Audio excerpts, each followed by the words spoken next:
Chapter 2269 Fruit Tree. Fox Queen moved closer to get a better look at the tree, but she soon started to frown. Is there something inside the tree? Is the holy monument inside the tree? Mr. White stepped forward in alarm. Please do not touch it. Why? Fox Queen and Han Sen both looked at Mr. White. Mr. White said, "This tree is very sturdy, and it has been infused with a special magnetic force that repels all xenogenics. Inside the trunk, however, is a shatter space crystal."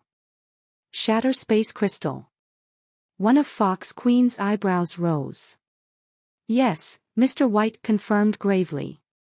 Han Sen asked, "What is a shatter space crystal?" "It is a material that is used to construct teleportation devices," Harder explained. "Using one of those crystals in a device will greatly extend the device's range. It is the best-known material to use when crafting teleportation devices." "That means there is a teleportation device inside that tree. We can use it to visit the holy monument?" Han Sen asked, starting to catch on. "That's the theory," Mr. White nodded. "But you must open the tree to gain access to the teleporter that is located inside it. With our big sister's power, tearing down the tree to reveal the crystal should be easy, shouldn't it?" Han Sen questioned. "It's not that simple," Fox Queen replied in a distracted tone.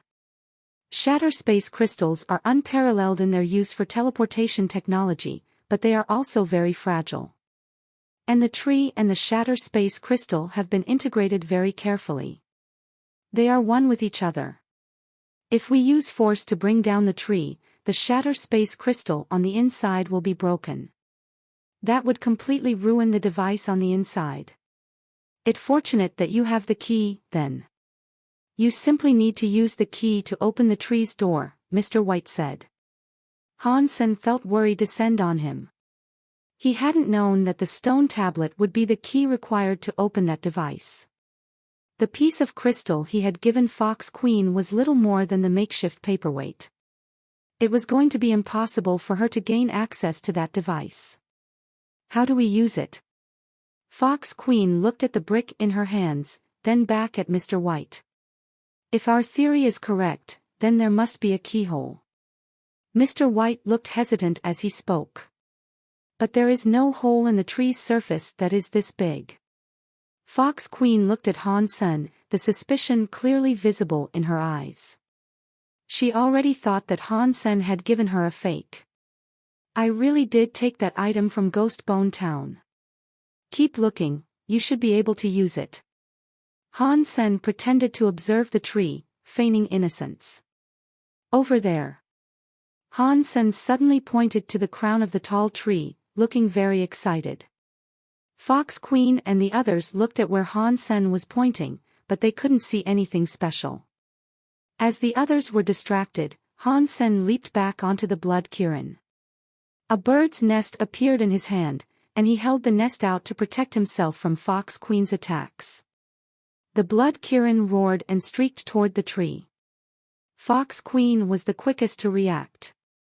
She threw her hands forward, sending countless cords of power chasing after Han. Senator Han Sen put his hand into the concave part of the bird's nest, and suddenly it began to grow larger. It became a giant shield that stopped the pursuing cords of power. As the blood kirin arrived at the old tree, Han Sen brought out the real stone plate. He shoved it into a moon-shaped indent in the surface of the tree, and the stone plate slotted into it perfectly.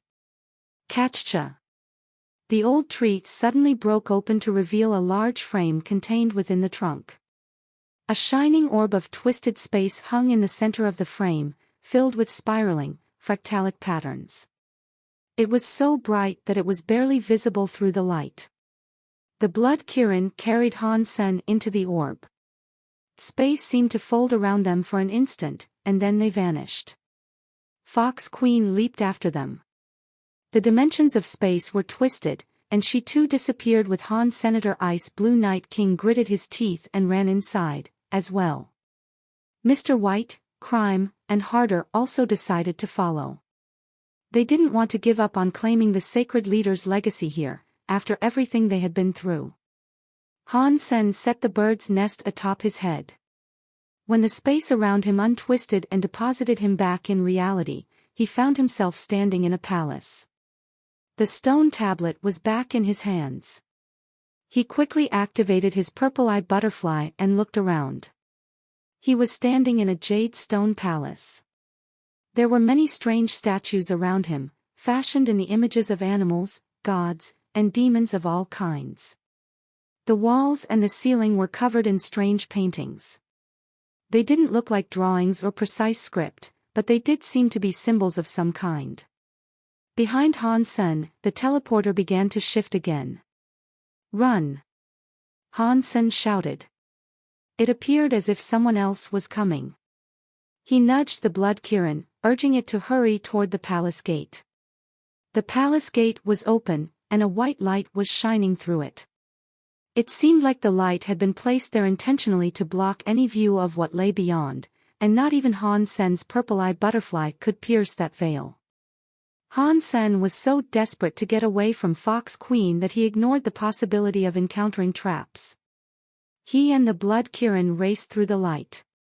The blood Kirin carried Han Sen through the palace's front gate, and both of them felt space twisting in the same manner it had with the teleporter. When Han Sen's vision returned, he found himself inside another palace. He was standing before its teleporter. It was different from the first palace, though. This palace didn't have half as many statues or paintings. In the middle of the palace, however, there was a fruit tree. The fruit tree only stood about 2 meters high. Its body was like a plum tree, but it was wrought of twisted black steel. The branches seemed crooked and crudely made. The leaves on the tree were silver, and the fruit hung like egg-sized silver slices. Han Sen counted 8 silver slices on the tree. They were all of the same size, and they all looked silver-white. At the bottom of each slice was a unique pattern that appeared to have been branded into it. Silver treasures. Han Sen had a closer look. Words were woven into the pattern. Is this tree man-made? Han Sen looked at the teleporter behind him. The teleporter remained silent and inactive, which made Han Sen feel uneasy. With Fox Queen's speed, she should have caught up with him by now. How was it possible that she was not there yet? When I traveled through the palace gate, did the light there send me someplace else? Han Sen thought to himself. Aside from that, he couldn't think of another reason why Fox Queen wouldn't have caught up with him. He was happy about this turn of events regardless of the reason, though. Without her on his heels, he felt a lot safer. Han Sen decided to look at the silver treasure again. He hesitated for a moment, then put on his galactic lobster armor. He walked directly to the tree and pulled out his knife to cut down one of the silver treasures. The ghost teeth knife shrieked across the steel surface of the tree. Instead of severing the twig, the knife had only left a light mark upon it. The mark did produce some blood-like sap, though. This tree is alive. Han Sen looked rather surprised. The sap welled with energy. Han Sen used his purple-eyed butterfly to observe the silver treasure fruit tree. He quickly confirmed that it really was a living tree. It had been there for many years, growing from a small sapling to what it was now. With the purple-eyed butterfly, Han Sen was able to observe a timeline that spanned 1 billion years.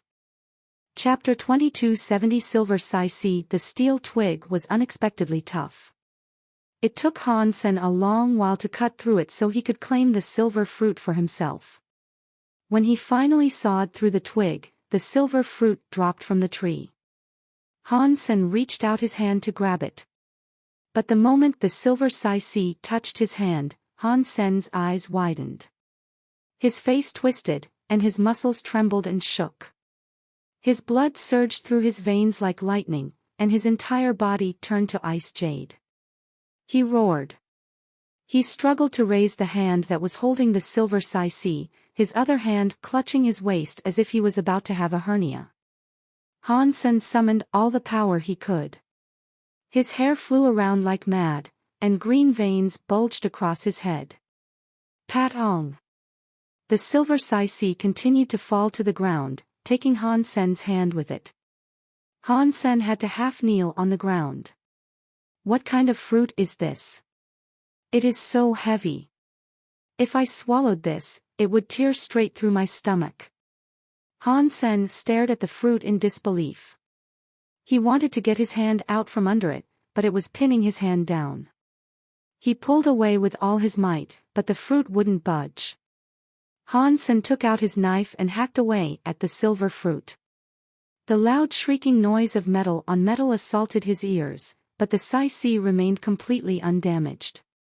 The fruit was harder than the tree it had come from. After a moment of thought, Han Sen decided to dig into the ground instead. The floor of the palace was also incredibly hard, though. Han Sen's cuts only left light scrape marks behind. The blood Kirin used its own claws to help dig through the stone near Han Sen's hand. The creature actually managed to leave a few proper scratch marks, but whenever it pulled its claws away, the scratch marks would disappear. The blood Kirin kept digging, but the floor continued to miraculously recover. Han Sen's hand remained motionless under the silver sai. Grab that fruit and lift it away.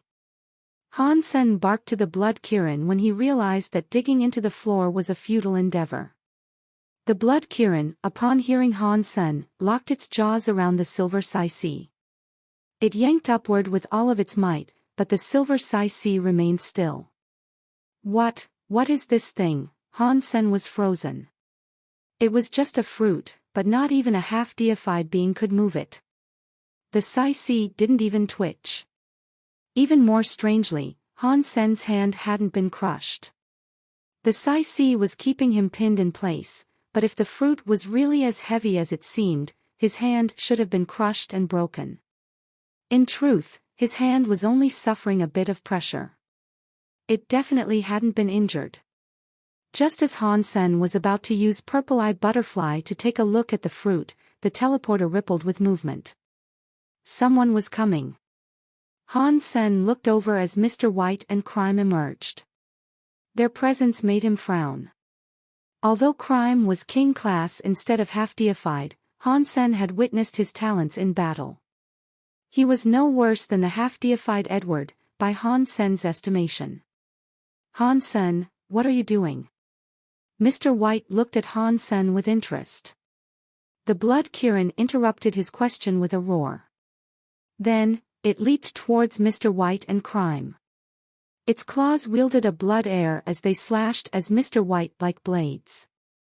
Mr. White stepped forward like he was teleporting. He appeared right beside the blood Kirin and pressed a hand against the creature's head. Mr. White's hand flashed with a strange symbol. That symbol sank into the scaled forehead of the blood Kirin like a brand. Boom! The blood Kirin's body suddenly became heavier, and the increased weight almost took the creature to its knees. The symbol glowed gently from the creature's forehead, and the blood Kirin seemed to struggle against the encumbrance. The blood Kirin roared and jumped towards Mr. White again, but this time, it was far slower. Mr. White moved with eerie grace, and every step looked like he was teleporting. His power was similar to Huang Fujing's. He was far stronger than her, of course. The blood Kirin continued to chase Mr. White, all the while roaring in rage. It was angry at being tricked, and even more furious that it was unable to bring harm to Mr. White. Mr. White had played it for a fool. The blood Kirin's intelligence really is quite low. Han Sen sighed. The beast had plenty of brawn, but it was severely lacking in the brains department. Mr. White lured the blood Kirin to a side hall, and Han Sen could do nothing to stop him. Meanwhile, Crime headed for the pinned-down Han Senator. He looked at Han Sen and said, "We have no grudge with you. Give me the stone plate, and we will leave. We will pretend we did not see you." "Come and get it, if you have what it takes," Han Sen replied flatly. "You are strong, but regrettably, the fruit seems to be holding you in place quite easily. You can't escape as you are right now. How do you expect to fight me?" Crime drew his knife. They had paid the price of underestimating Han Sen before, but now, Crime considered him to be an equal opponent. Crime and Mr. White were not going to underestimate him anymore because he was a duke. Even though Han Sen's hand was held firmly in place, which left him unable to run, Crime was still going to use all his power when he attacked. Crime's knife was very creepy, although it was only 1 foot long. It was made of black metal, and the blade was shorter than the handle. It looked like the blade had been broken. A ring protruded from the base of the handle, and a chain was attached firmly to the ring. The other end of the chain connected to Crime's strong arm. As Crime slashed toward him, Han Sen didn't speak. He simply tapped the bird's nest on his head, and it widened to shield Han Sen's entire body. The bird's nest caught Crime's strike and reflected it in complete silence. No sound was heard, and the nest remained perfectly intact. Crime was surprised.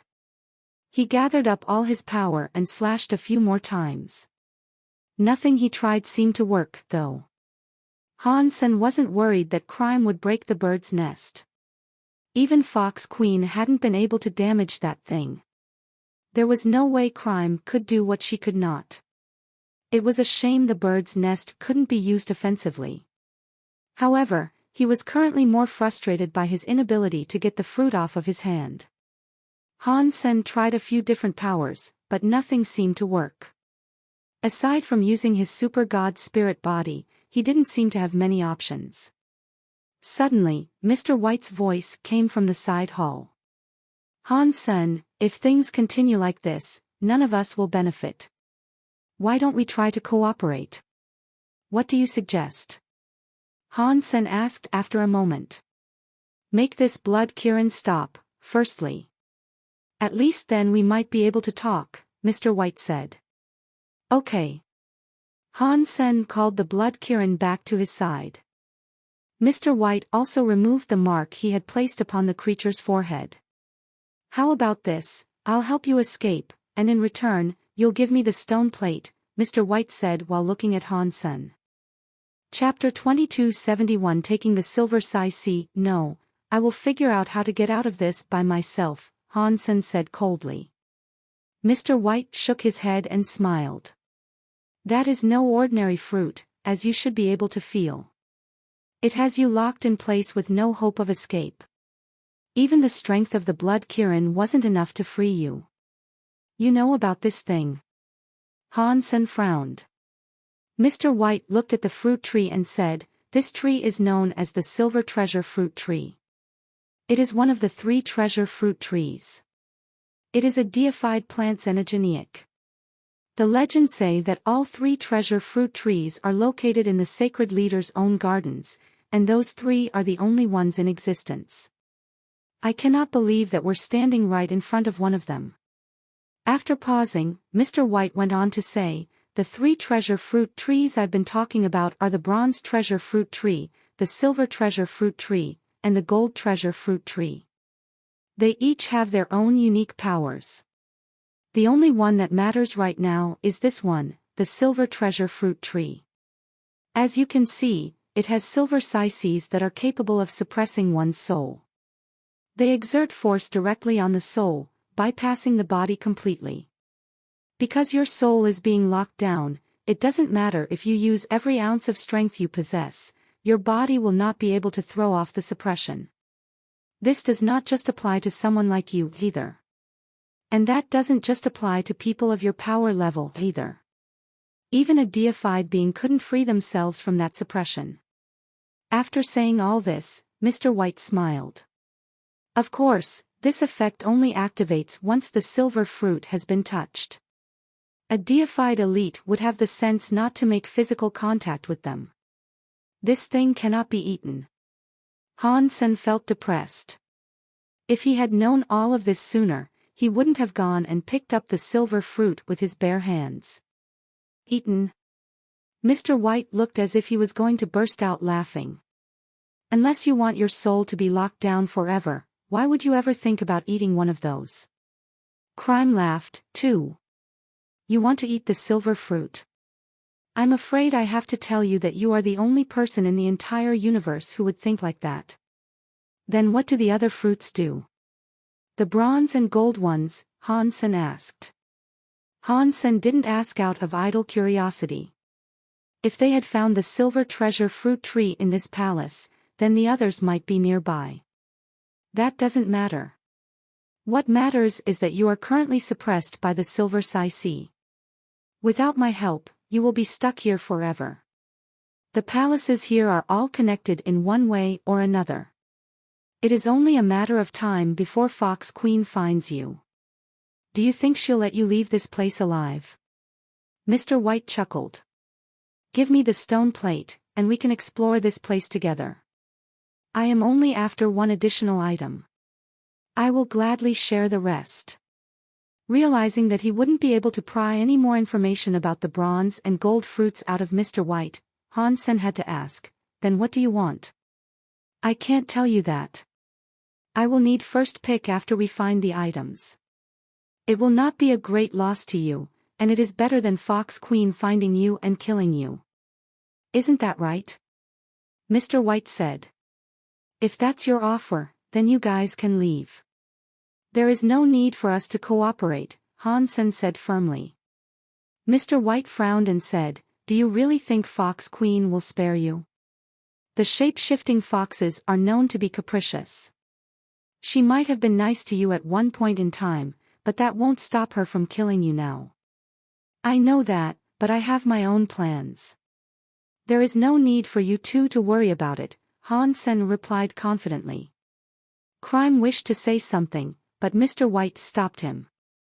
Mr. White looked at Han-sen and said, I am good when it comes to restriction and prediction skills. I can help you avoid many risks, and I can also find the sacred leader's treasure quickly. Even if you aren't afraid of Fox Queen, being stuck here won't do you any good. You will have no choice but to sit there and watch Fox Queen treat herself to all the spoils. We can cooperate, but I must have the stone plate. I'll offer you the same deal but in reverse. I get to choose what I want first. Han-sen smiled. Mr. White went silent and smiled. Okay. I will accept your terms. Han-sen was shocked. He didn't expect Mr. White to agree so quickly. Crime was shocked, as well, and he said, Mr. White. How could you? It's okay. Without the stone plate, we cannot access the real treasure, anyway. Mr. White waved his hand. If you guys wish to cooperate, can you tell me how to get rid of this silver fruit? Han-sen asked, looking at Mr. White. It is not difficult. The silver fruit has the power to suppress souls. If it cannot feel your soul, then its suppressing power will be lifted. I have a Geno art that can seal a soul. I will need to seal your soul so that the fruit cannot feel you. If we do this, you will be free from it, Mr. White said. I see. The more I struggle, the harder it becomes to get out, Han-sen realized. If you understand, then we should not waste any more time. We need to get to the treasure before Fox Queen does. I will use the sealing soul technique to get you out of here, Mr. White said as he began walking forward to Han Sr. Hang on. Han-sen held up a hand. The blood Kirin slid in front of Han-sen and presented its teeth to Mr. White. Don't worry, I'm not that treacherous. If I said we will cooperate, I won't betray my own words and do something bad to you, Mr. White said. Mr. White, you worry too much. I trust you, but I don't actually need your help. Han-sen suddenly stood up. He lifted his hand easily, picking up the Sai-Si and holding it before his eyes. Mr. White and Crime looked at Han-sen in shock, finding it difficult to believe their eyes. Han-sen was ignoring the silver Sai-Si's soul-suppressing power completely. They found that hard to believe. Han-sen didn't know exactly what the silver Sai-Si did, but learning that the fruit suppressed a person's soul had changed things. Avoiding the soul-suppressing effects of the silver Sai-Si was actually quite easy for Han Senator. The Sea of Soul was different from the will of most ordinary creatures. If a creature lost their will, it would be as if they were dead. Their control over their body would be lost. Han Sen would be affected similarly if his sea of soul shut down. But ordinary people only had one soul. Han Sen's sea of soul, however, had many spirits and beast souls. Han Sen reduced his soul and let a beast soul power rise to the surface. The silver Sai then suppressed the beast soul. Instead of Han Senator, his soul immediately became light and buoyant. We said half and half. Are you interested in the silver Sai? Han Sen asked casually, playing with the silver Sai as he spoke. I could have sealed your soul to free you, but your body would have shut down. I cannot touch the silver fruit myself. Mr. White shook his head. If you don't want these, then I will take them with me, Han Sen stated happily. He swung his knife to cut down the other 7 silver fruits. With the help of the blood Kirin, he cut down the other 7 Saises with ease. He pocketed all of them. Mr. White and Crime were still frowning in consternation, which made it clear that they didn't understand how Han Sen had done what he had. They looked at each other, realizing that they were equally confused. They grew even more suspicious of Han Sen. Chapter 2272 Statue creatures in the Geno universe only had one soul, but Han Sen's sea of soul held many beast souls. Since each silver Sai could only freeze one soul at a time, Han Sen used 8 beast souls to neutralize the Saises. Han Sen played with a silver Sai in his hand and stroked the blood Kirin's head. He looked at Mr. White and said, "Which way should we head now?" Mr. White went silent for a moment. I don't know what these palaces are made of, but not even Fox Queen could force one open. We have to travel around the palaces using their installed teleporters. Each palace seems to possess 4 teleporters. The front gate and each of the side halls have a teleporter. The back hall has 1, 2. That means every palace has 4 exits. What we don't know is how many palaces there are. I think there might be a way to find the right path to the leader's hidden stash, though. Well, you're very good when it comes to calculations and restrictions, Mr. White. You must have the answer. Han Sen smiled. I have a few ideas, but I cannot be certain my assumptions are correct. We can give them a try, however, Mr. White said, then he turned to the back hall. Crime followed Mr. White, and Han Sen and the Kirin brought up the rear. Just as Mr. White had explained, the place was practically a maze. Han Sen wasn't very good with these sorts of puzzles, and it would have been very difficult for Han Sen to find the sacred leader's treasure by himself. If he walked around aimlessly, he would probably never find the treasure. And if he bumped into Fox Queen, that one encounter could be the end of him. Mr. White teleported out via the back hall. When Han Sen stepped out of the teleporter on the other side, he found himself in a big hall. The hall was just like the one Han Sen had come from. There were many statues and paintings there. Mr. White made a calculation, and he went to the side hall's teleporter. Han Sen wondered just how many palaces there were. This maze was far too complicated for him to navigate by himself. Mr. White made a calculation every single time they reached a new palace. It took them 4 hours to move through 100 palaces, and they still hadn't reached the end. How long is it going to take for us to reach the treasure? Han Sen couldn't help but ask. Crime snorted in annoyance and said, "Do you think calculating the right route is easy? If it wasn't for Mr. White leading us down the correct road, we would be teleporting into the wrong palaces and exposing ourselves to a great deal of danger. It wouldn't simply be a long trip, at that point. We would struggle to survive whatever trials those other palaces threw at us." I wasn't complaining. I was just wondering how long it will take for us to get to where the treasure is hidden, Han Sen said in exasperation. Mr. White laughed and said, "If I'm guessing correctly, we'll be reaching the first checkpoint soon." What does that mean? Han Sen asked. This was the first he'd heard about a checkpoint. After thinking briefly, Mr. White said, even with us going down the correct road, there will be a few defensive systems that we'll have to bypass. For a treasure like this, there will be multiple protective measures in place. Our path is correct, yes, but we must also open the many locked doors to gain entry. I estimate that there will be 4 to 7 of them. I don't know exactly what form these checkpoints will take, of course. The defensive systems will be a touch more threatening than actual locked doors. We have to tread carefully. After saying all that, Mr. White returned his focus to the path ahead. Han Sen followed the man silently. After going through another 3 palaces, Mr. White arrived at a palace's main gate. It was there that he told Han Sen, if I'm correct, the next palace will be the first checkpoint of this maze. You are going to have to be a little bit more careful. After that, Mr. White traveled through the light.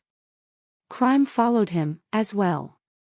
The bird's nest was still sitting on Han Sen's head, and he also summoned the gold demon bug king by Sima before walking through the light. Just like before, Han Sen appeared in a palace after teleporting. This palace looked far different from the other 100 palaces they had visited, though. This palace was circular, and the roof was shaped like a shield. A giant statue stood at the center of the hall, looking like some massive god that was clad in protective armor. Its head almost touched the roof above. Even though it was just a statue, the mere sight of it was terrifying. Looking at it made the observer want to submit to this deific figure, as if he was the center of the entire universe. Is this a statue of the sacred leader? Han Sen wondered, as he observed the statue. Fox Queen had told him that the sacred leader always wore armor, and no one knew for sure whether it was a man or a woman. Mr. White and Crime had stepped out of the teleporter, but they did not go forward. When Han Sen and the Blood Kirin caught up with them, Mr. White said, although it looks safe, we still need to exercise caution. The correct exit here is the front gate. We will have to walk past the statue. Mr. White stepped towards the statue, but Crime quickly ran in front of him. I will ensure the path is safe for you first. Han Sen really admired Crime. There were not many people left in that day and age that could remain so loyal and committed. Han Sen followed Mr. White, while Crime led the way from ahead. As they approached the statue's eyes suddenly lit up. The eyes gleamed like lanterns, showering the entire statue with light. Han Sen's group was suddenly standing in a spotlight. But while the light was bright, it didn't seem to be destructive. Hello children, welcome to my treasury, the statue boomed. Han Sen jumped slightly. Don't be afraid. This statue is only an extension of my will. It is not really me. The statue then went on to say, if you've made it this far, then that means I am already dead. The items here are now useless for me. I can give them to you, but first, you must pass a test. Only those that successfully pass the test will be allowed to claim my treasures. Anyone who fails, even if they are a deified being, will not be permitted to take so much as a single grain of sand. What test? Crime asked. The statue's voice was robotic. There were no emotional fluctuations in its tone, and it was impossible to guess its gender. It said, this test is very simple. If you can break this, you will pass the test. After that, the statue moved. It reached out its hand and bent lower. It put an item in front of the group, then returned to its original position. The statue's eyes started to dim, and its appearance reverted to that of an ordinary statue. Han Sen looked at the item the statue had placed in front of them. It was a 40-centimeter long rock. It didn't really look special in any way, and it was made from green stone. Crime tried talking to the statue again, but the statue didn't respond to his questions. Stop asking. It only has pre-programmed responses.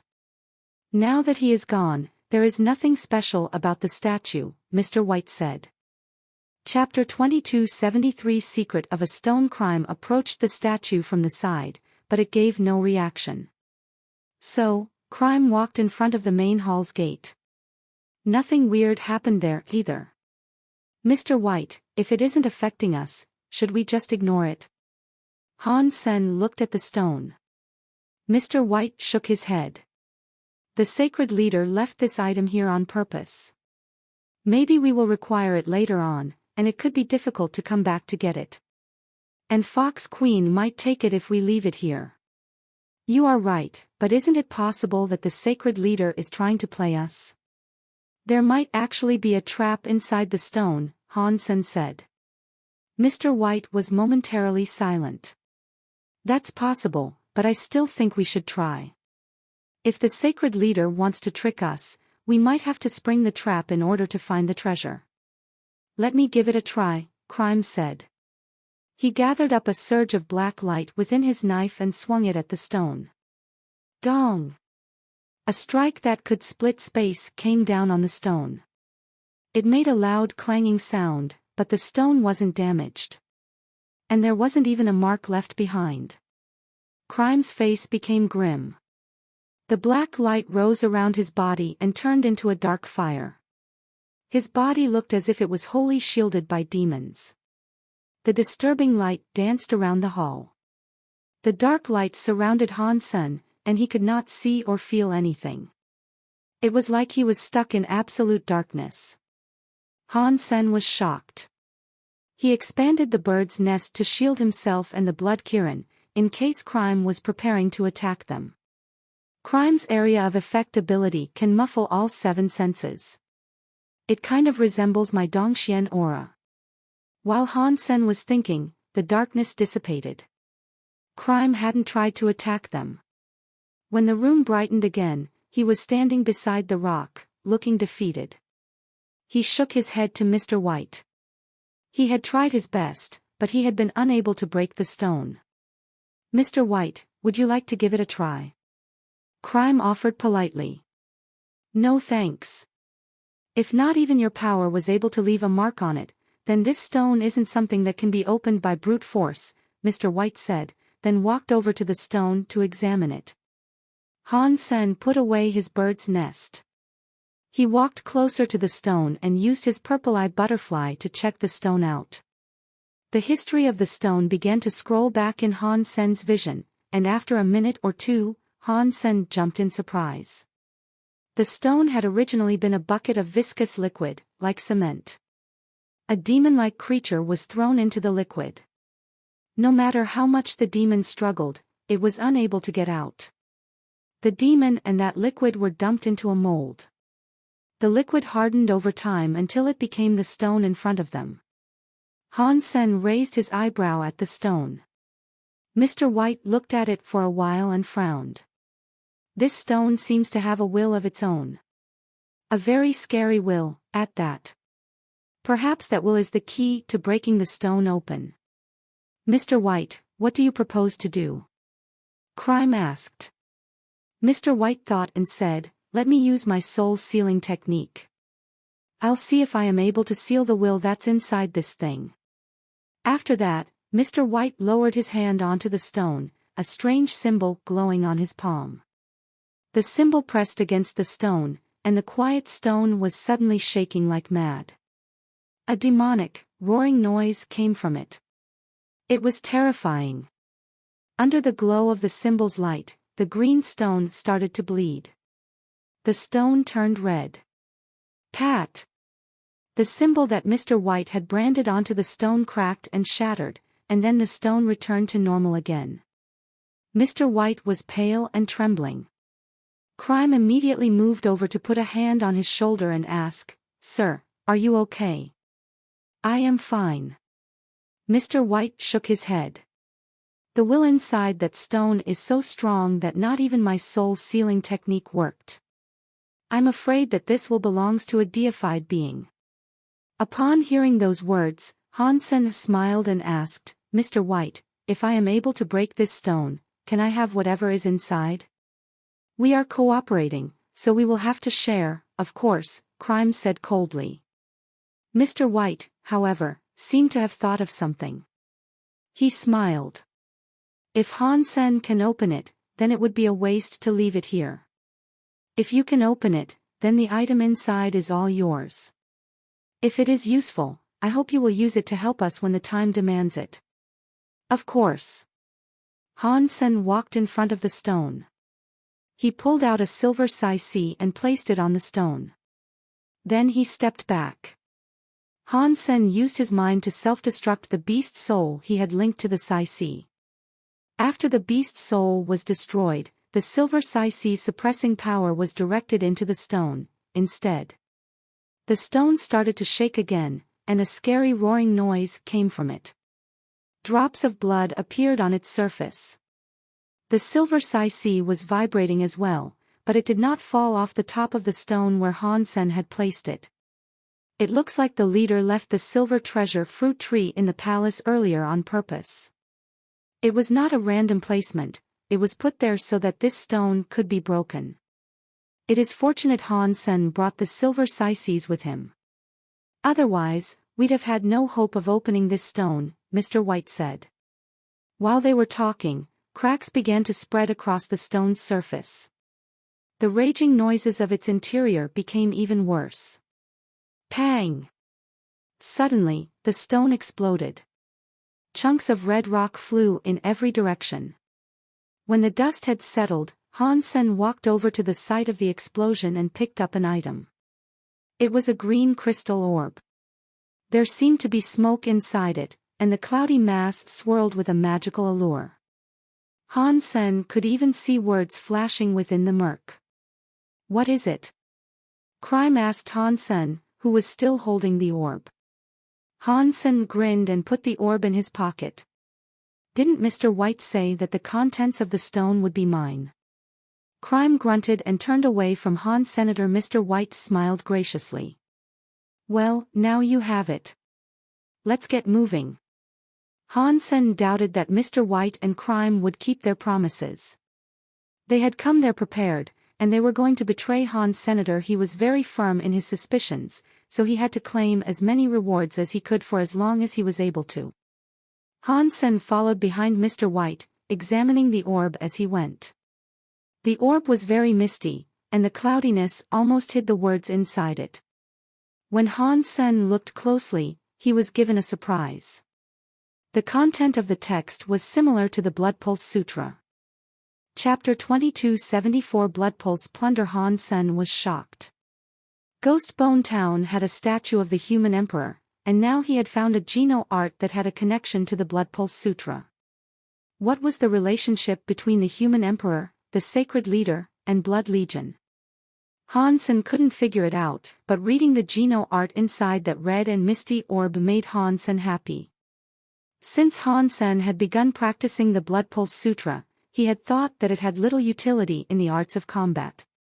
The most useful aspect of the Geno art was the mere fact that he could pass on his stronger genes to his descendants.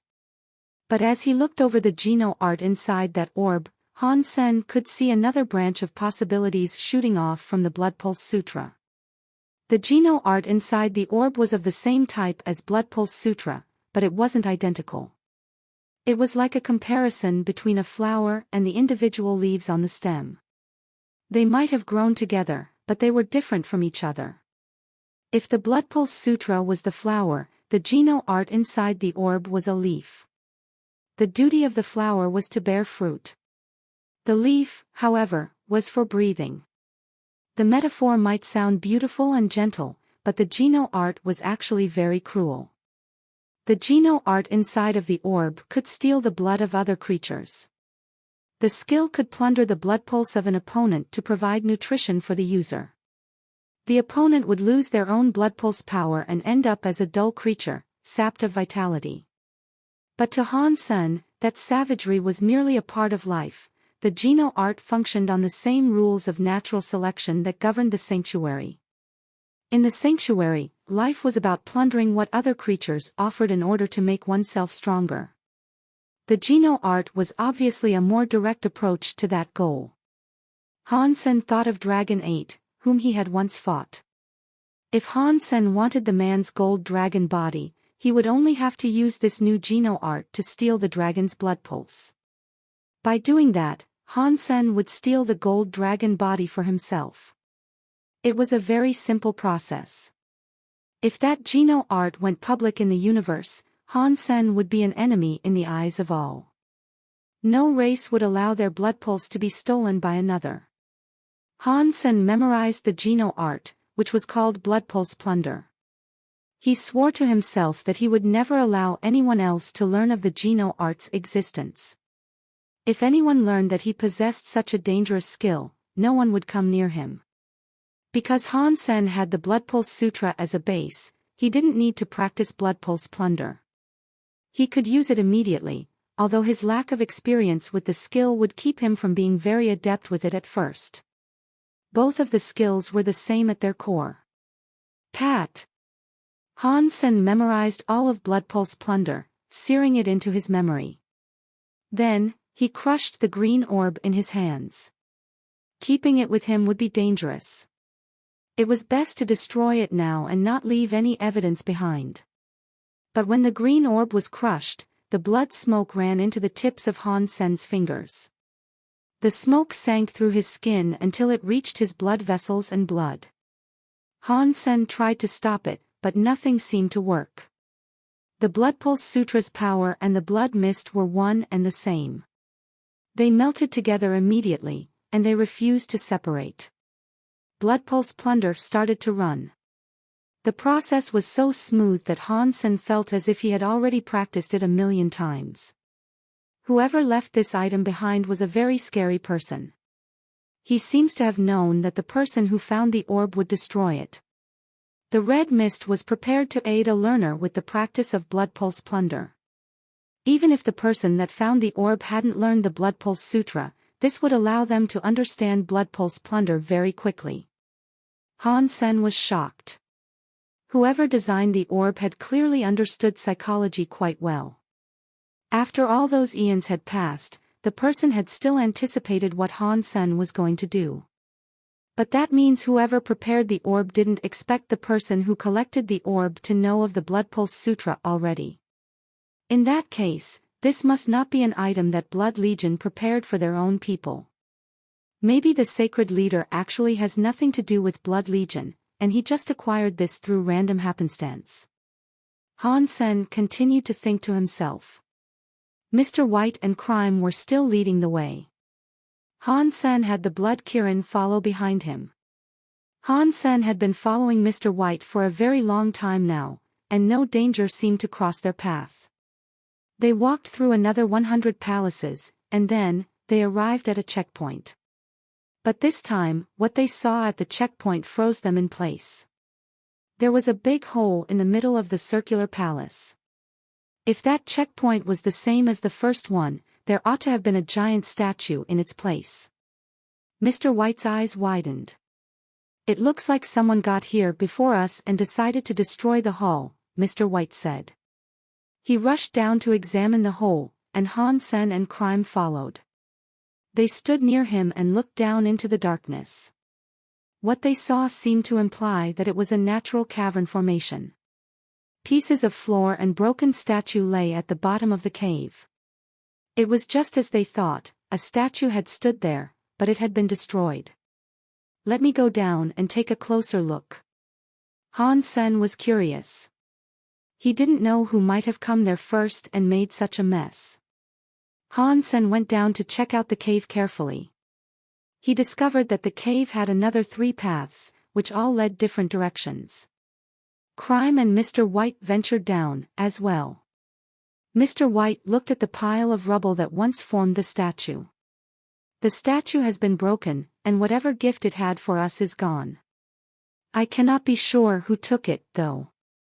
The broken statue can no longer speak either, so whatever message it had is lost to us. What do we do now?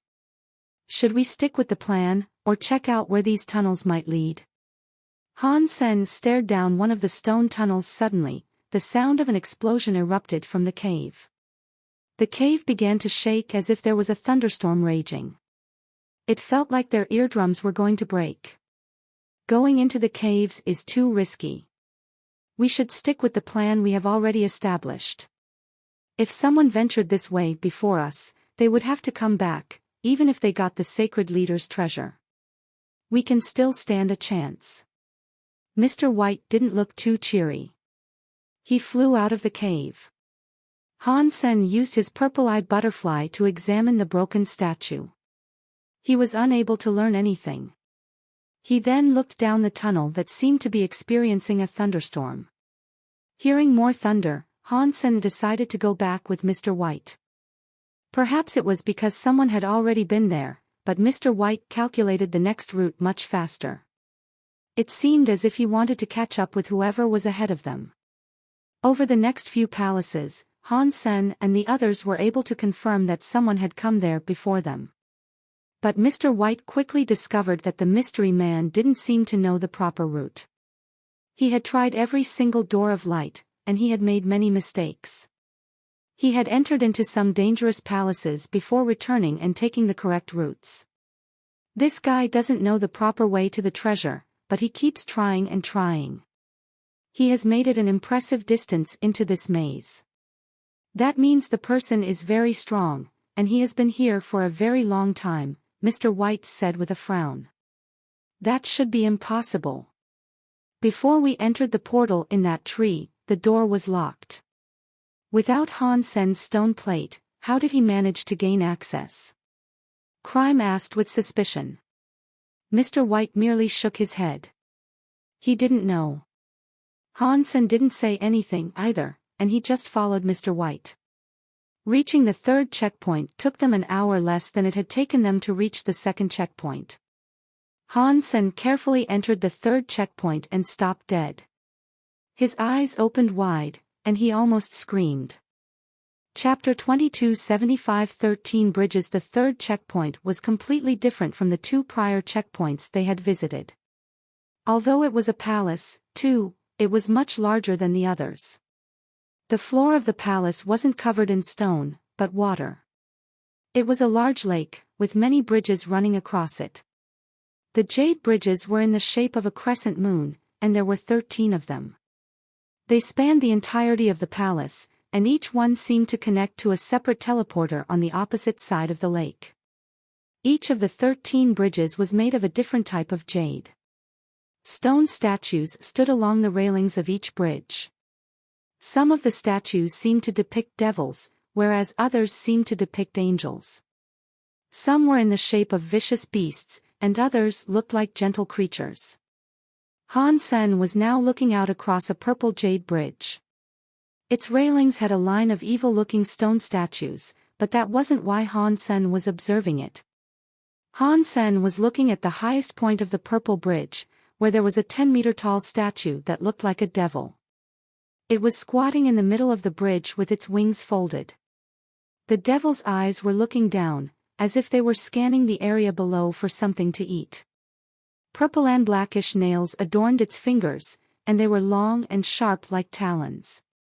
A woman was clutched in its hand, and the woman was quite familiar to Han Sr. Shah. Han Sen almost screamed out. The purple devil's stone hand gripped Isha firmly. Although her body was covered by its fingers, her face was clearly visible. She was very pale, and blood dripped from her mouth. It looked as if she was in a coma, and her hair had turned bone white. Han Sen recognized her even so, and he was certain of her identity. She was in horrible shape, but her face still looked exactly the same as he remembered it. She was still that almighty queen. No one else could ever look like she did. Why is Isha here?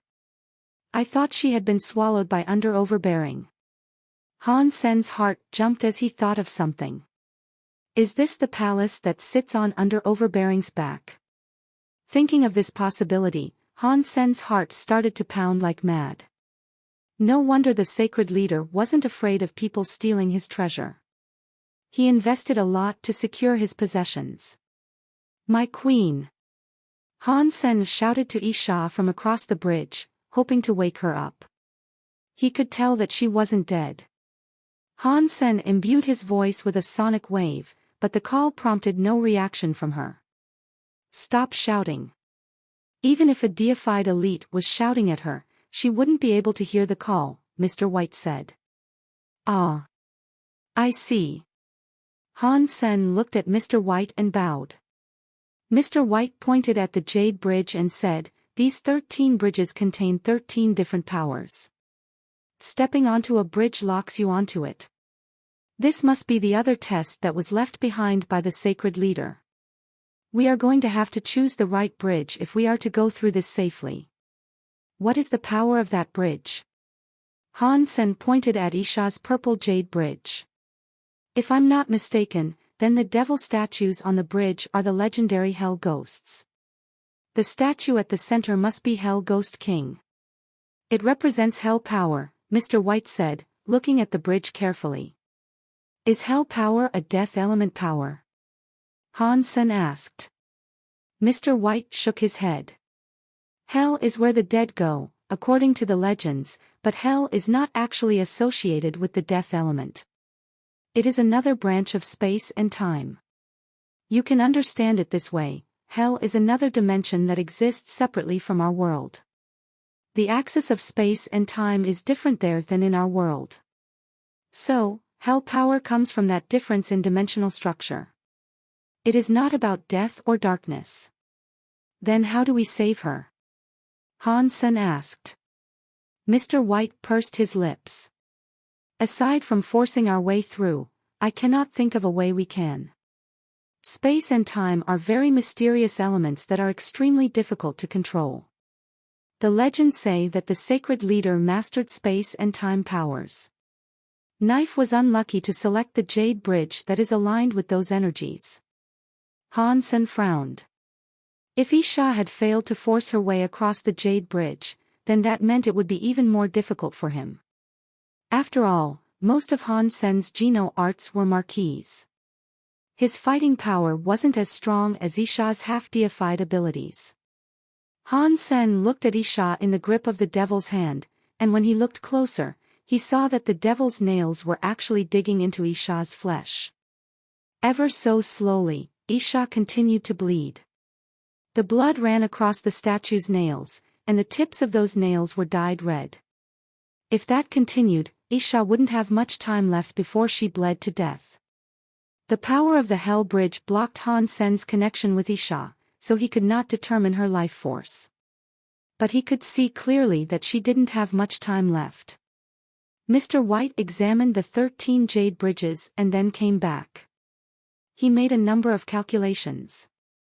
Han Sen thought he must have been trying to pick the jade bridge they could all cross safely.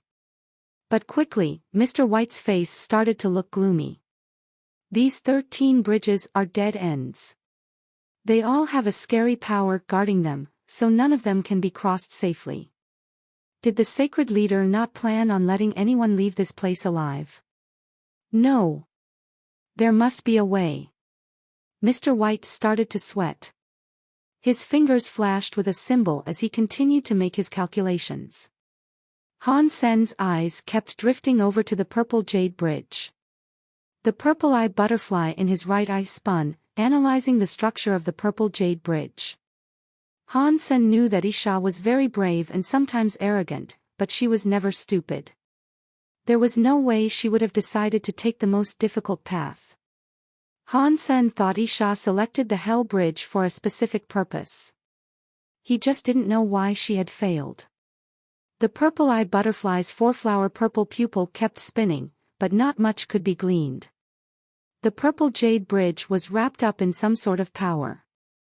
Han Sen could see a very complicated substance chain around it, woven like a bird's nest. Han Sen couldn't understand this. He couldn't tell what sort of power it was. This is it.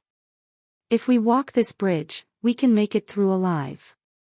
Mr. White suddenly pointed at a jade bridge triumphantly. Han Sen looked at where Mr. White was pointing. He was indicating a jade bridge that was pitch black like ink. The bridge featured some crow-like bird statues. A giant bird statue stood in the middle of the bridge on a stone pillar, coldly overlooking the entire bridge. Chapter 2276 Hell Bridges. Mr. White explained, that bird is called the death crow.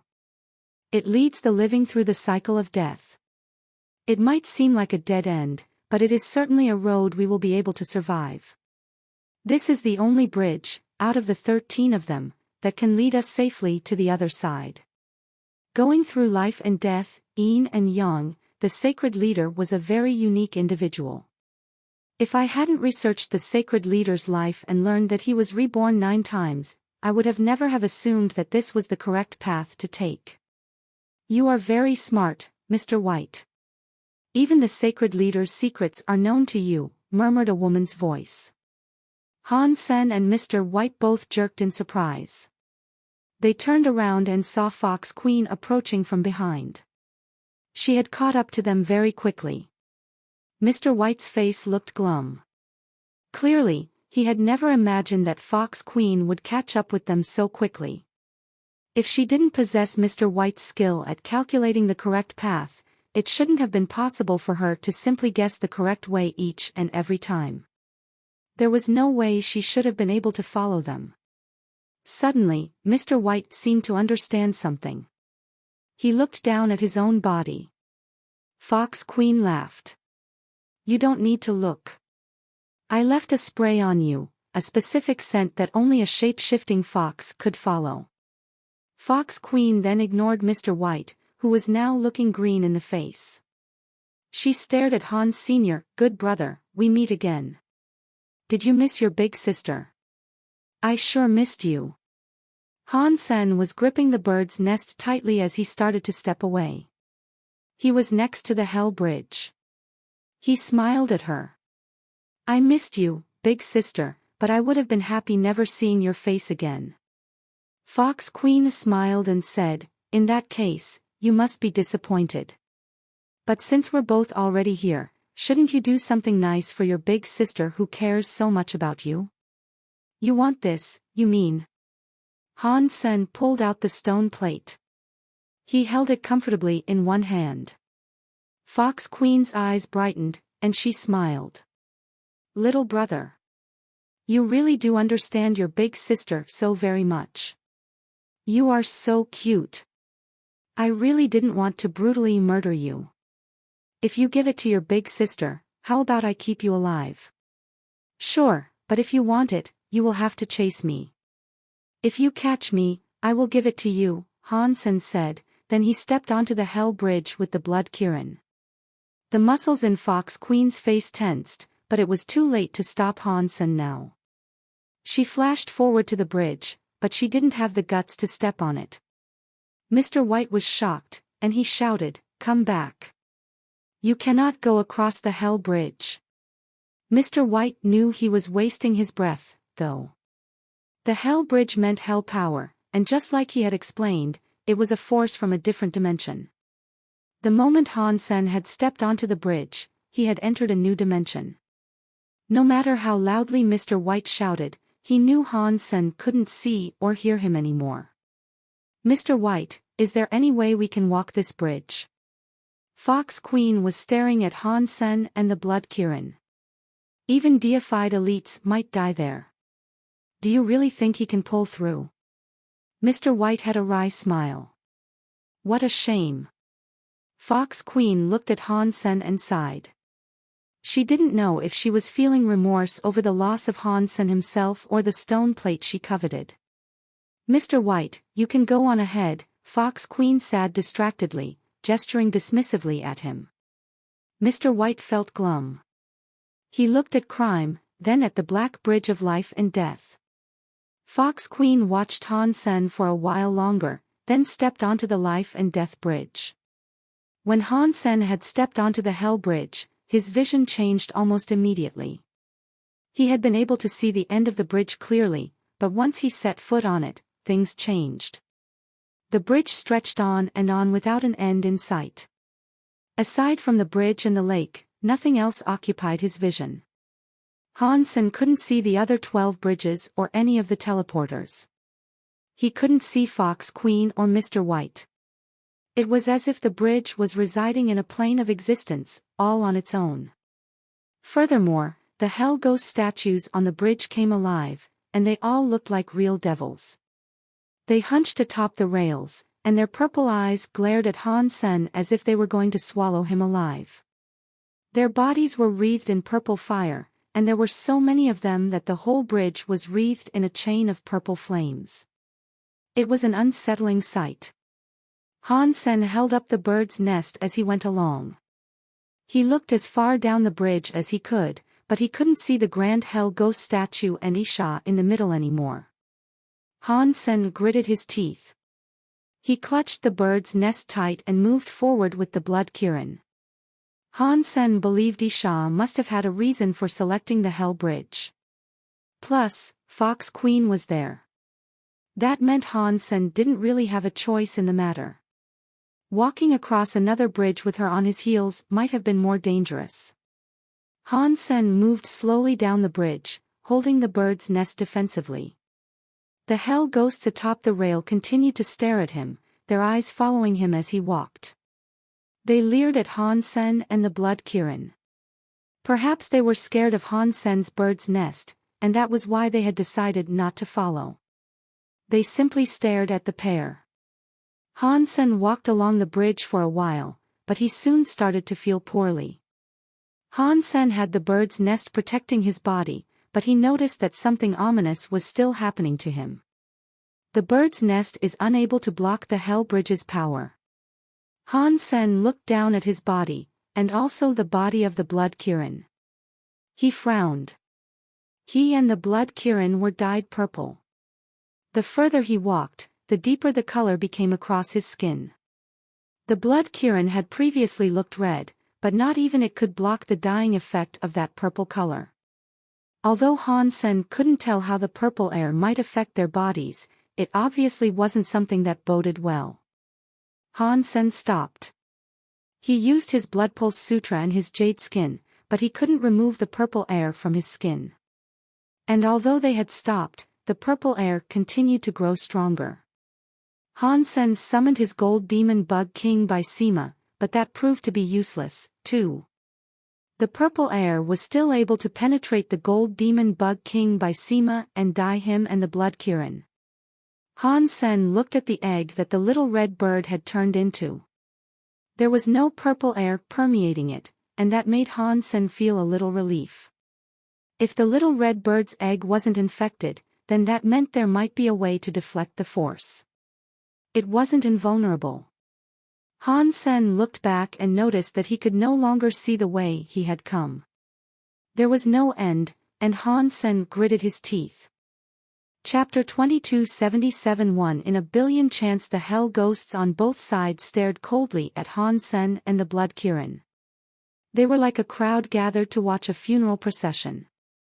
It didn't seem as if they wished to do anything to stop the intruders, though. As Han Sen continued to walk, he thought about his situation. Those who are outside of this bridge can see what is actually going on, so the hell ghosts really are just statues. They only appear to be alive because I am on the bridge. It could be just a feeling or the adverse effect of some type of power that gives them the appearance of life.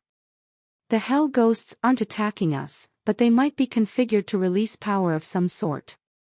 If this line of thinking is correct, then how did Isha end up in the clutches of that menacing statue? Does that mean there is one hell ghost statue that is actually a living being? Han Sen wondered. He and the blood Kirin continued to walk across the bridge. The purple stain in their skin deepened as they went, but the way ahead of them was still clear. The purple jade bridge reached on without an end in sight. That purple air didn't seem to be affecting their bodies, but it made Han Sen rather worried all the same. These purple airs might be part of a process to build up power. The more that is gathered, the stronger the inevitable explosion would be, Han Sen thought to himself. Because the jade bridge's length had been extended by the distorted dimension, Han Sen rode the blood Kirin as it sprinted at top speed for over 100 hours. Only then did they finally see the middle of the bridge coming up. Just as it had appeared on the outside, Isha had been grabbed by a giant, evil hell ghost. The sight was quite different now that Han Sen was standing on the bridge, though. The giant hell ghost wasn't a statue in this place. It was an actual creature. It had purple skin and wings, and its head had a pair of purple horns that looked like bull horns. Its body was like a wild monkey. It gripped Isha tightly, and its eyes were shining with purple light. Queen! Han Sen shouted at Isha as he rode closer to her on the blood Kirin. When Han Sen had called to her from outside the bridge, Isha had been unable to hear him. Now that they were in the same dimension, Han Sen thought he might be able to get her attention. Isha slowly started to open her eyes. She rolled her head over to look at Han Sen, but it was clearly a struggle in her weakened state. As she saw Han Sen coming across the bridge, Isha's expression became strange. She stared at him for a while, as if she was trying to determine whether Han Sen was real or just a delirious fantasy. "My queen, are you okay?" Han Sen shouted as he came toward her. The statue that held Isha didn't behave as if it had heard Han Senator. It just continued to hold Isha as if it hadn't noticed Han Sen and the blood Kirin. "Why are you here?" Isha whispered. Han Sen could tell that she could barely summon the strength to speak. "It's a long story, we can talk about it later. But tell me, how can I help you?" Han Sen asked. Isha shook her head. "You should find a way to save yourself. Your body has collected a lot of that hellish air. If you don't leave, the hell ghost will soon see you. And when that happens, it will be too late for you to run. Get off of this hell bridge, and you might find a way to survive." "You selected the hell bridge for a specific reason, yes?" Han Sen asked. It didn't look as if he intended to leave anytime soon. "Do not waste time talking to me about this. Get lost."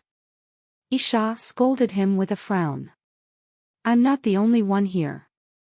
There is a deified elite waiting for me, and she is my enemy.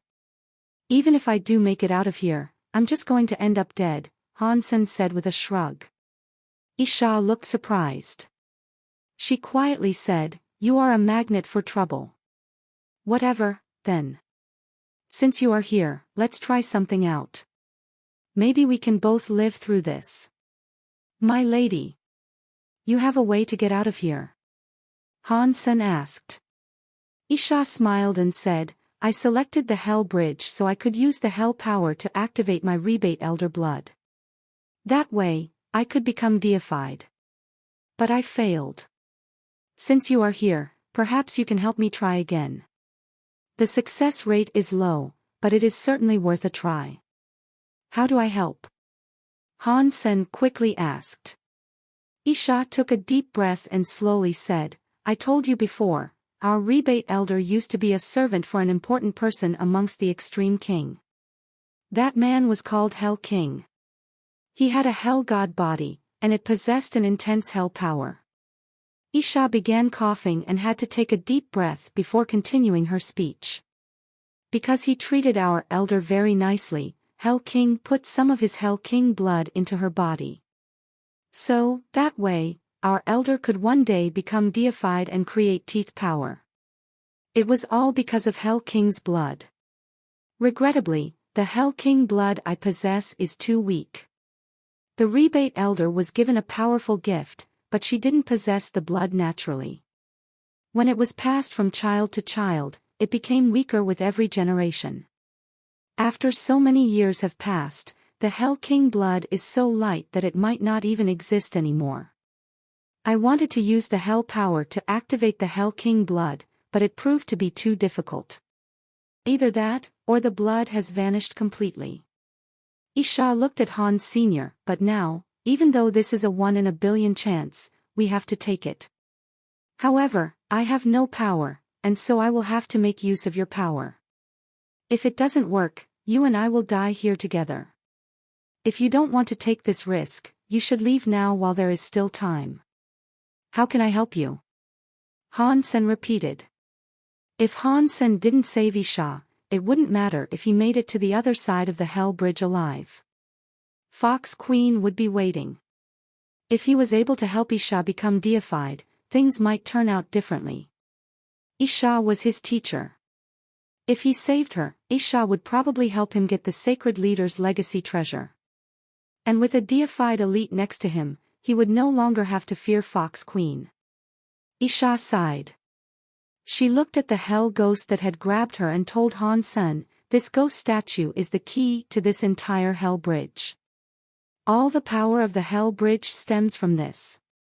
If I can get its blood, perhaps then I can become deified." Isha took a deep breath and went on to say, "It is not living, by the way. It is just a statue with hell blood.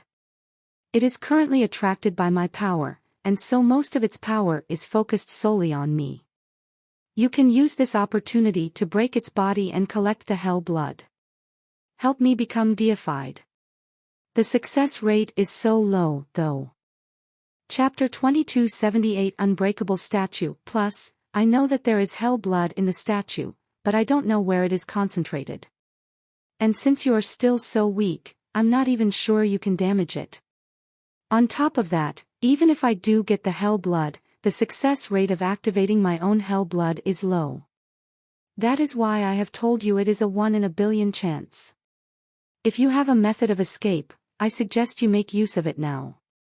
By the time Isha finished speaking, her face had grown even paler. Han Sen turned to face the statue, then he activated his purple-eye butterfly. If he wanted to live, he needed Isha. He didn't want to watch her die, either. If there was a way to save her and resolve his own dire situation by extension, he wanted to try. It was killing two birds with one stone. But as Isha had said, it was a dangerous thing to attempt. If they failed, there was a very high chance he could die. If Han Sen's strike didn't work, the ghost statue might attack him in return. Fortunately, Han Sen had the bird's nest to defend himself. With a shield like that, he didn't have to be afraid. Plus, he had the blood Kirin.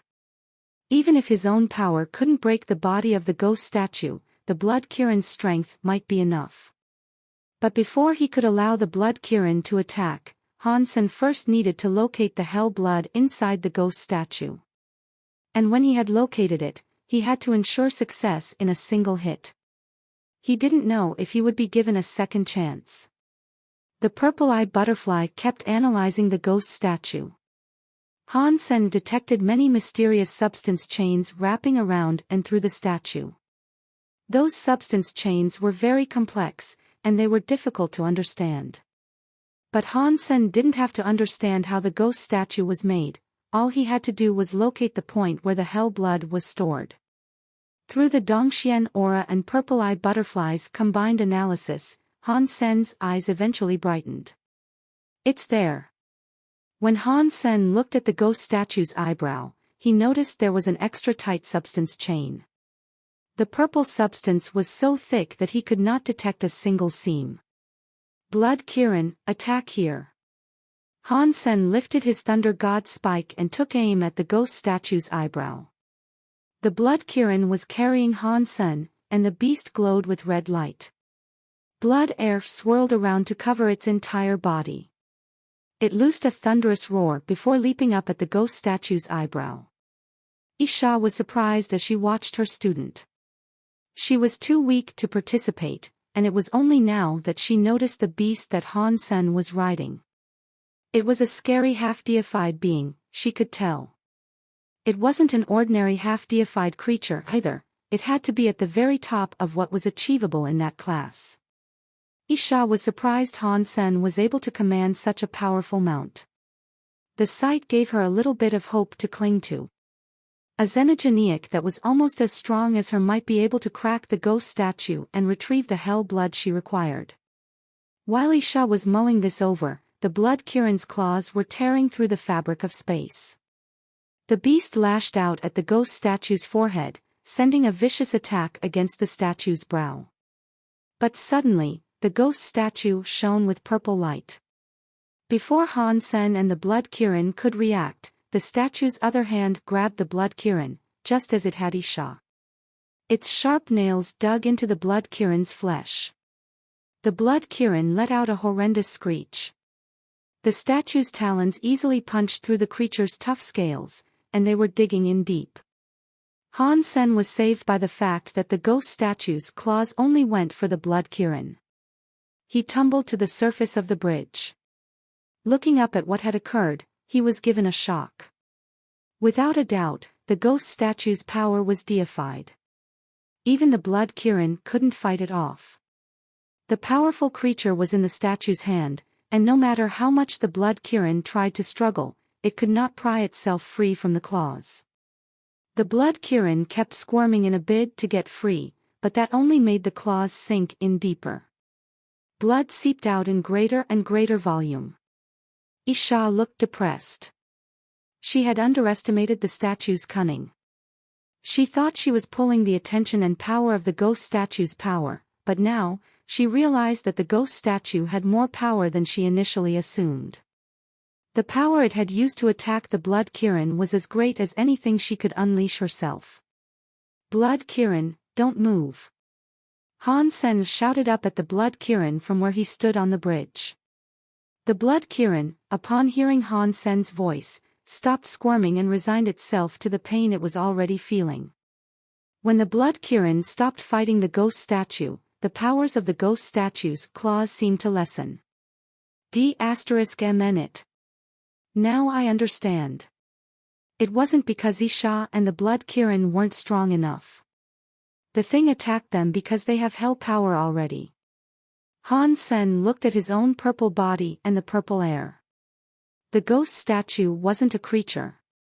Just as Isha had said, it was indeed a statue. And inside its body was a pocket of hell blood. That was the source of its strength. While it did have a lot of power, it lacked intelligence. It didn't make plans or schemes, it did the job it was programmed to do. It was the hell power inside Han Sen that would cause the statue to act. If Han Sen used his power, the hell power that was now inside his body would be triggered.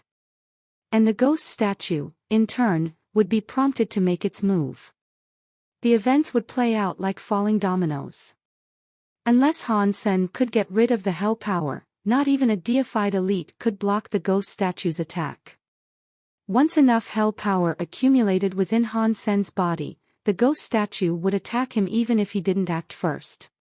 Just as it had been for Isha. When she walked across the bridge, she hadn't attacked the ghost statue, but the statue still grabbed her. That was why she was unable to evade it. Han Sen and the blood Kirin hadn't activated the ghost statue when they walked near it because of the bird's nest. Han Sen had thought that the bird's nest was ineffectual against the hell power, but it actually had gotten rid of some of it.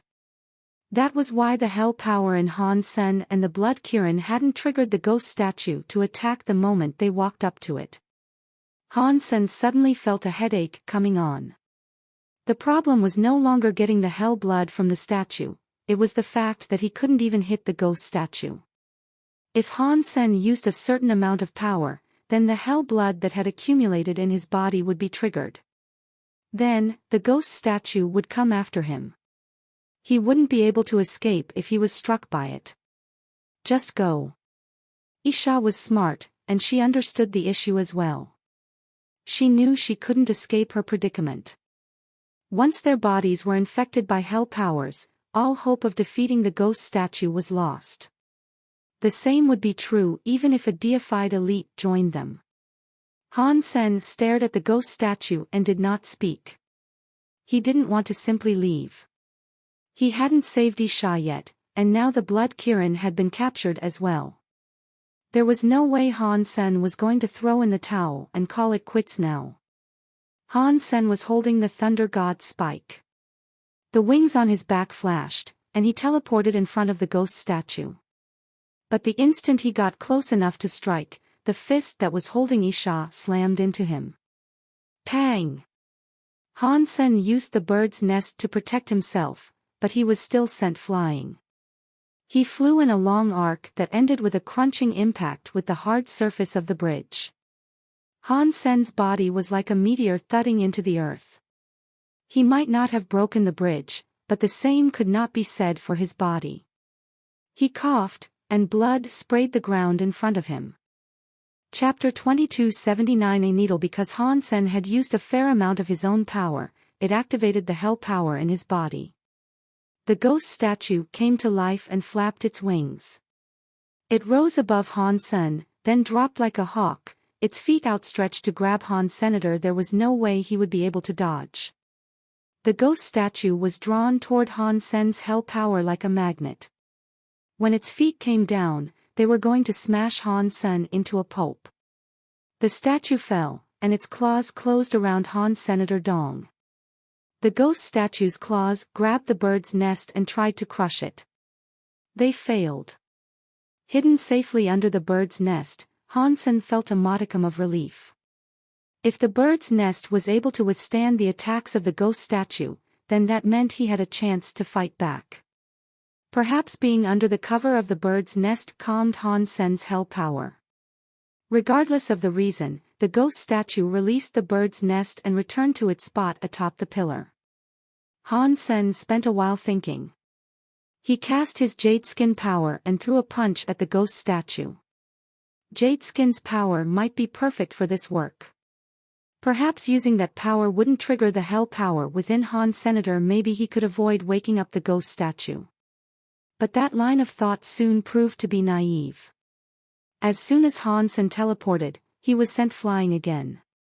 Fortunately, he had the bird's nest to absorb some of the blow. With its help, he was able to avoid death once more. But even so, Han Sen was still bleeding a lot by this point. Teeth power. Suppress evil. Turtle skill. Under the sky knife skill. Lone bamboo's sword skills. Thunder power. Fire power. Ice power. Han Sen used all the powers he could remember, but each one proved to be useless. No matter what power he summoned, the ghost statue would break it. Han Sen couldn't touch the horrid thing, and it kept tossing him aside like a toy. If it wasn't for the aid of the bird's nest, he would have been killed many times. Even with the bird's nest for protection, his impacts with the bridge had injured him. His wounds might not have been as bad as they looked, but they did look very bad. Stop trying. Just go. Isha growled. She was feeling a complex mixture of emotions. Han Sen had that bird's nest for protection, so he had some measure of protection from deified attacks. If there was a deified elite around, though, his ability to escape wasn't guaranteed. But Han Sen was taking so many risks in his attempts to free her that Isha couldn't help but feel touched. Isha didn't believe she had treated Han Sen all that well. She had simply given him resources. And she had only taken him as a student because of a bet she had once struck with a psychic. It was only afterward that she realized that having Han Sen as a student wasn't all bad. When she realized that she had a student who would fight for her in a situation as dire as this, it was difficult not to feel touched. Isha would never have considered that Han Sen might be doing this because he didn't want to lose an advantage. Her life being at stake was only a small part of it. Han Sen wasn't going to lose Isha and a half-deified blood Kirin. That was why he kept trying and trying. He didn't want to lose so much. Han Sen had the bird's nest, so he wasn't going to die easily. That's why he kept trying. But the results of his attacks were not encouraging. Han Sen tried every trick in the book, but none of his powers could overcome the ghost statue's power. The ghost statue responded to hell power far too well. It was like cause and effect. If Han Sen had hell power, it meant he was going to get hit by the ghost statue. There was no other possible outcome. In all his attacks, Han Sen hadn't touched the ghost statue's forehead once. Thinking about getting the hell blood out of the ghost statue's forehead was useless, because he couldn't. As Han Sen kept trying and getting knocked back, even his armor was dyed red by the blood that spilled from him. Isha's expression looked pained. The ghost statue struck Han Sen again and sent him crashing down into the bridge once more. This time, though, he stayed hidden beneath the bird's nest for a while. Are you dead yet? If you're not, then get lost. Isha shouted angrily. But her eyes shimmered. Han Sen didn't move. He was hiding under the bird's nest, thinking about how he might break the hell power, or the connection between it and the ghost statue. I have used all of my powers at least once, and even so, I haven't been able to land a hit. The only possibility remaining is to use my super god spirit body. By using my super god spirit body, I can remove the hell power and avoid being harmed by the ghost statue. But if I do that, then Isha will know that I am dollar. This is bad. Han Sen felt depressed. After everything he had been through, though, seeing Isha and the Blood Kirin get killed was the last thing he wanted. He needed to try this, even if it meant exposing his identity. As Han Sen was thinking, Isha shouted, "Han Sen, are you dead yet? Get out of here if you aren't. My queen, why would one like myself die so easily? You underestimate the fortitude of your students." Han Sen placed the bird's nest on his head like a hat as he spoke to Isha. His body and face were drenched in blood, and with the bird's nest on his head, although it was a very sober situation, it looked rather funny. Isha's lips were shaking, but after a brief while, they returned to a cold stare again. She looked at Han Sen, opened her lips, and sprayed spittle at him. Drops of blood fell down on Han Sen like rain. Han Sen was surprised, and he wasn't quite sure what Isha was doing. Dong-ong. Within that sprinkling of blood, something landed on the bridge in front of Han. Senator Han Sen took a closer look. It was a red sewing needle. It was thinner than a hair, and it was around the length of a finger. What is this? Han Sen picked it up. He thought that something about the sewing needle was very unusual. It felt like it was made of bone rather than metal. It was very small, but it was hollow inside. It was more like a needle for injection than a sewing needle. When Han Sen lifted the bone needle, he felt it summon power inside his body. His energy started to circulate. Han Sen stared with wide eyes. The power that was running was blood pulse plunder, which he had learned not so long ago. Isha said quietly, "Most of the items I brought along with me were destroyed. This is a small item I managed to obtain from a broken statue. Take it as a souvenir and go." Upon hearing that, Han Sen suddenly became very happy. "The statue you mentioned, is that the one in the ruined palace? Stop wasting King time. Get out now. Even if I die, you have to reclaim Planet Blade. Take care of my palace, because I don't want anyone to touch my stuff," Isha snarled. "If you weren't there, what would be the point of me staying in that palace of yours?" Han Sen asked distractedly as he turned the needle over in his hands. "That is my business, just do as you're told," Isha said. Han Sen smiled at Isha. "I must apologize, my queen. I am a guy who would rather have his freedom and be able to relax as he chooses. I'm not a fan of staying put and looking after something. You should really go and take care of your own palace." Isha returned his smile with a wry one of her own. "If I could return, I wouldn't be talking to you right now, would I?" She started to say something more, but suddenly, Han Sen froze. He was staring at the ghost statue, and with a flick of his wrist, he tossed the needle toward it. Isha sighed. She had spent some time researching that bone needle. It was almost completely indestructible, but it had no power. She had been unable to feel any power residing at its tip. If she had been able to use the bone needle and any power it possessed to break the ghost statue, she wouldn't have been bound there when Han Sen found her.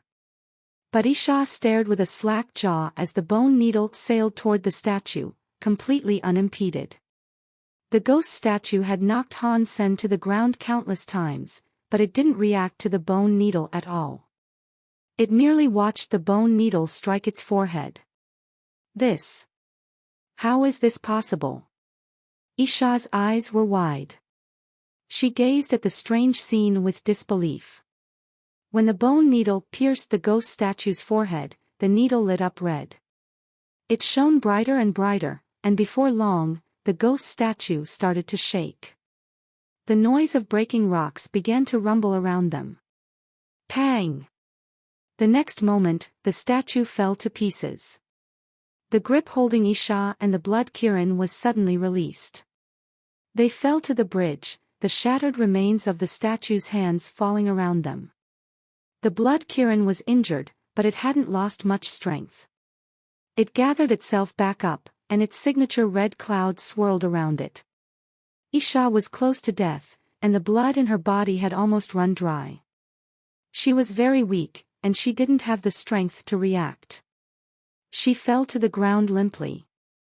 Han Sen caught her in his arms to prevent her from hitting the bridge. He smiled and said, "My queen, it looks like you are going to have to tend to your palace after all." The purple air across the entire jade bridge began to spread and thin. Giant rocks began to fall. Isha was held in Han Sen's arms. As she looked up at Han Sen from below, her heart started to feel strange. She had never seen a man from a lower angle. She was always the one up high. She had never felt like this before, and suddenly, she started to feel even weaker. As the last pieces of the ghost statue fell, the purple air across the bridge began to evaporate. Han Sen, the blood Kirin, and Isha started to return to normal. The jade bridge that had seemed endless now looked as it previously had. They could see the other 12 jade bridges around them and the 13 teleporters in front of them. Fox Queen and the others, however, were gone. They must have traveled through the teleporter and left that palace. Because the blood Kirin was injured, Han Sen opted not to ride it. He was still holding Isha as he strode across the jade bridge. "You're not going to go through the teleporter?" Isha asked weakly from where she was cradled against Han Sen's chest. "Of course I will, but before that, I want to walk across the rest of the jade bridges," Han Sen said with a smile. Han Sen wanted to walk the 13 bridges for one simple reason: he wanted to get each statue's power. After Isha gave him the bone needle, he realized that the bone needle was a xenogenic treasure that combined with blood pulse plunder. If he used blood pulse plunder by itself, he would need to beat the enemy first. He couldn't use blood pulse plunder to take away an opponent's blood pulse until the enemy didn't have enough power to fight back. If Han Sen was squaring off against an extra strong enemy, though, there was always the chance that he might not be able to beat them. During times like that, blood pulse plunder wouldn't be very useful. But with this bone needle, things were different. Han Sen could imbue the bone needle with the powers of blood pulse plunder. After that, he only had to put the bone needle into an enemy's body, and the bone needle would plunder the enemy's blood pulse. Han Sen only needed to stick the needle into a foe. That being said, the bone needle wasn't powerful on its own. Han Sen would have to use his own strength. But piercing a needle into an enemy was still far easier than trying to beat an opponent that had him bested. The statues on the 13 bridges were each prepared for the combination of blood pulse plunder and the bone needle. The bone needle could easily pierce the statues and take the hidden blood pulse power that resided within them. Han Sen would basically have to repeat what he did to the ghost statue. The bone needle had a concentration of power now, too. It was just a drop, but it was a blood pulse hell power. It was a deified power. There had to be something similar on the other 12 bridges. That was something Han Sen was most assuredly not going to miss out on. Han Sen switched positions and carried Isha on his back. He walked to another jade bridge, and just as he had expected, the first half was safe. When he approached a statue in the middle of the bridge, he used the bone needle to absorb the blood pulse power inside the statue. The statue then fell, and the bridge lost its protection. It became an ordinary jade bridge again. Han Sen walked through the rest of the bridges and took the blood pulse power from the statues. Isha's surprise was written plainly across her face, making it obvious that she had no clue why the bone needle was so powerful in Han Sen's hands. Isha had picked up the bone needle, but she had no idea that the needle had to be used in conjunction with blood pulse plunder. She didn't have blood pulse plunder, so aside from its sturdiness, the needle had no utility in her hands.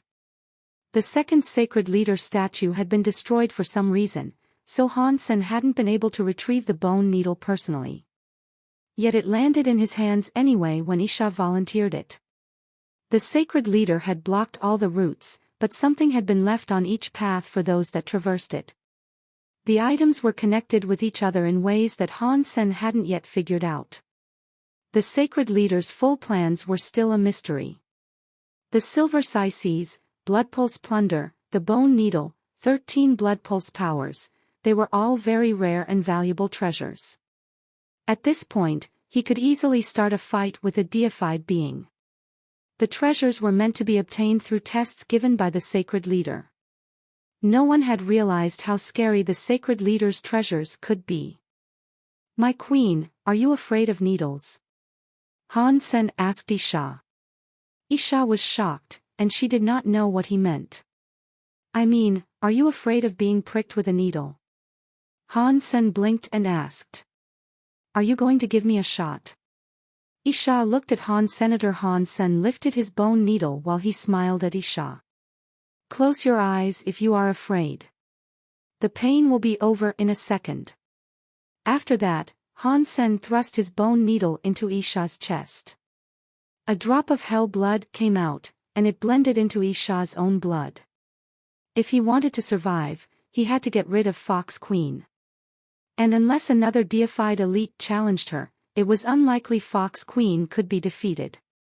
Even with Han Sen's deified blood pulse, his actual power wouldn't be deified. Isha, however, was different. She was half a step away from being deified herself. Getting the hell blood pulse would give her a boost towards the lofty goal of becoming deified. This was their best chance of taking the sacred leader's treasure. The hell blood pulse blended into Isha's body. Suddenly, a plume of purple air burst out of Isha. It solidified into a purple substance chain and wrapped around her, loop upon loop.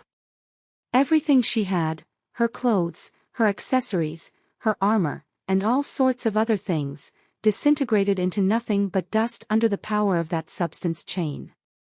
As the chain surrounded her, Isha curled her long body into a ball, like a fetus in the womb.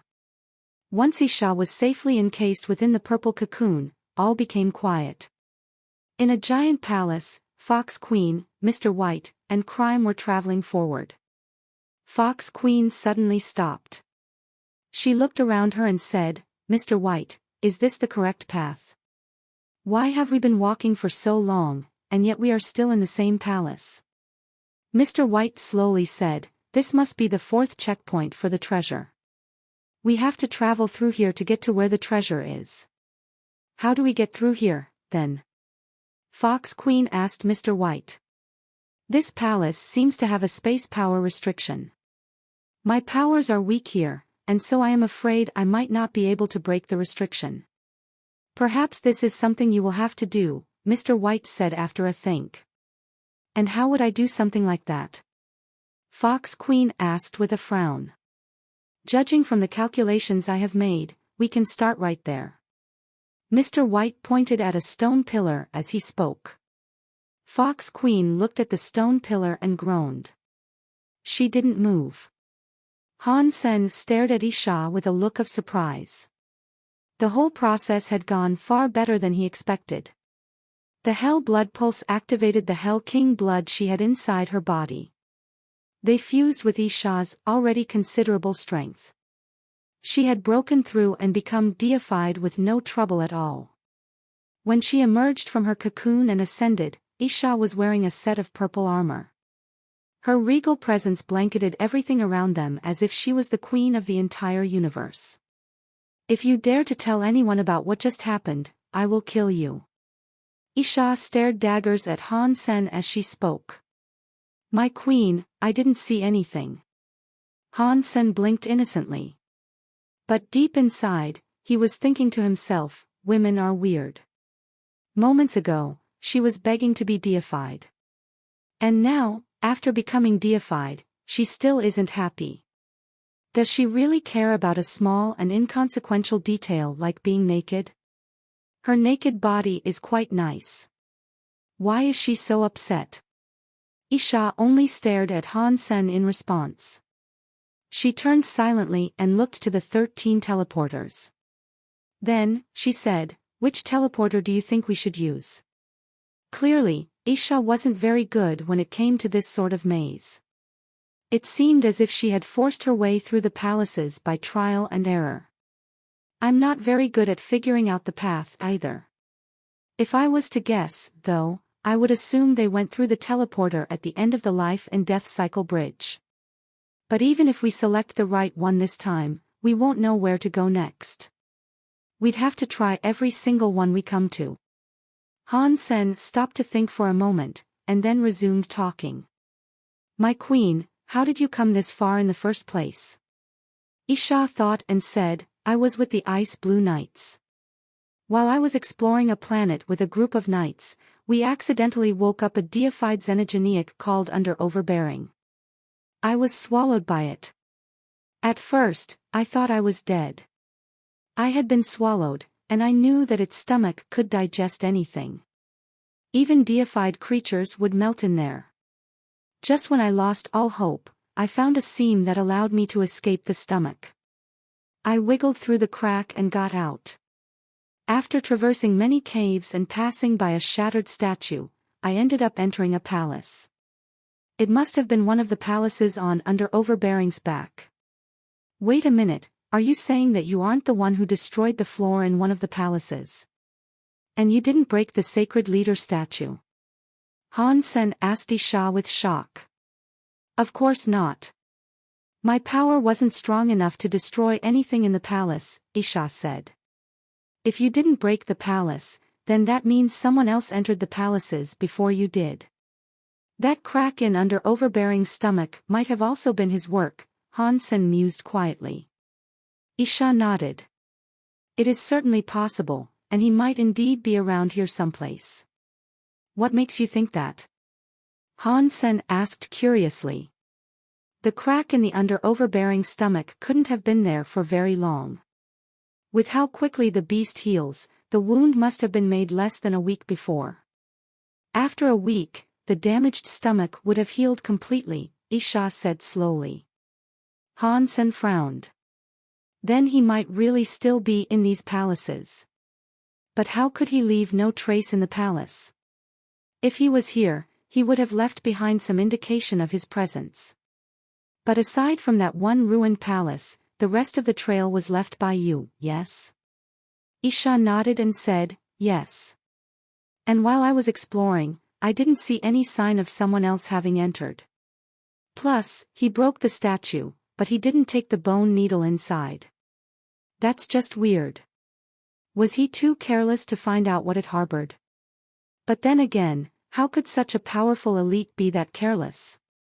It doesn't really make any sense," Han Sen said. Isha sighed. "Maybe he just doesn't care about the items in this place." Han Sen was stunned by the suggestion, but as he considered the idea, it made sense. That might indeed be possible. He must be a very powerful person to create a hole in Under Overbearing's stomach. Maybe his real target is the final treasure of the sacred leader. If that is the case, then that doesn't bode well for us. Han Sen walked across the bridge of life and death. They arrived at the door of light and walked on through. The teleporter deposited them into a palace, the same as usual. There was a main hall, 2 side halls, and a hall in the back. All in all, there were 4 different teleporters. Han Sen looked around and spoke to Isha.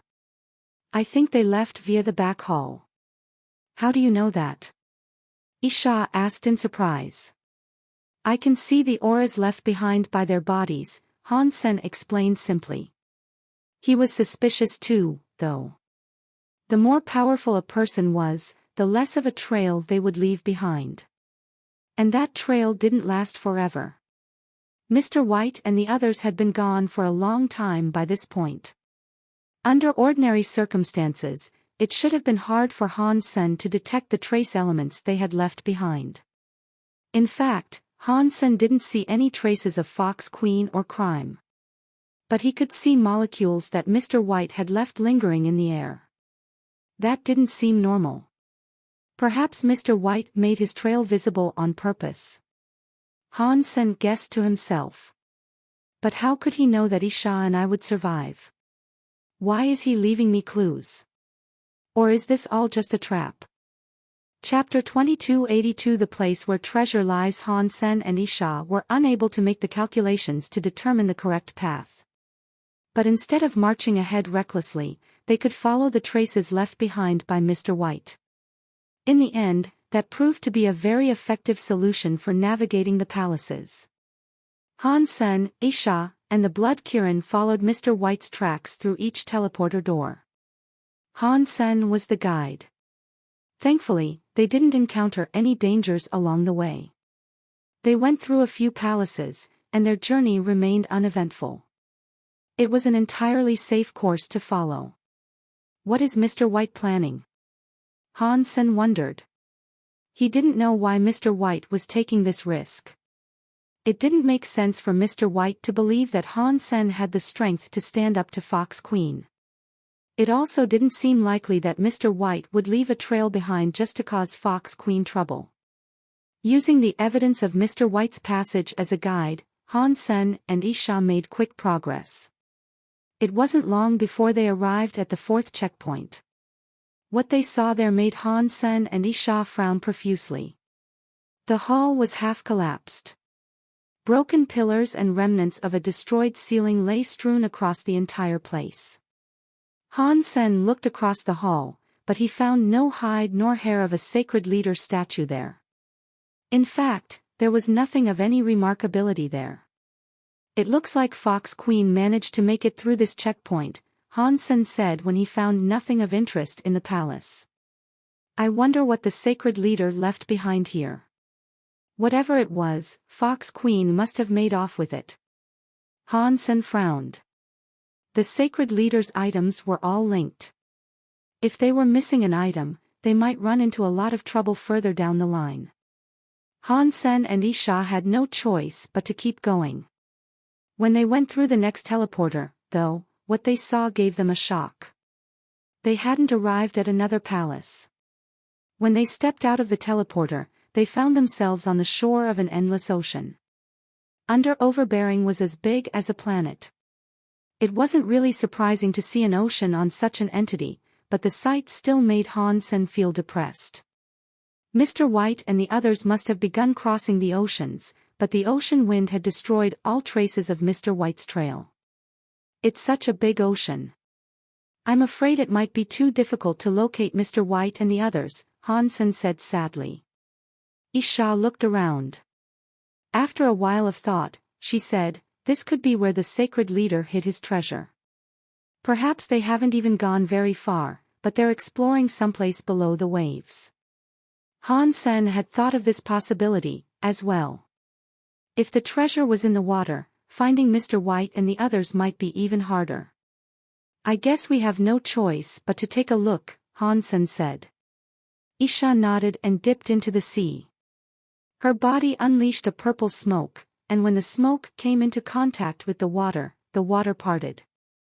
Han Sen and the Blood Kirin moved next to Isha. They headed deep into the sea, surrounded by the sphere of dryness provided by Isha. Isha's purple smoke kept the water about 10 meters at bay. After they started their dive, they descended deep into the ocean. They walked 100 miles beneath the sea, and in all that time, they didn't catch sight nor sound of any other creature. The ocean looked dead. It was like a long dead sea that was no longer fit for any living thing. Suddenly, a giant shadow moved in the water. Isha stopped and stared at that giant shadow in the sea. The shadow was approaching them quickly.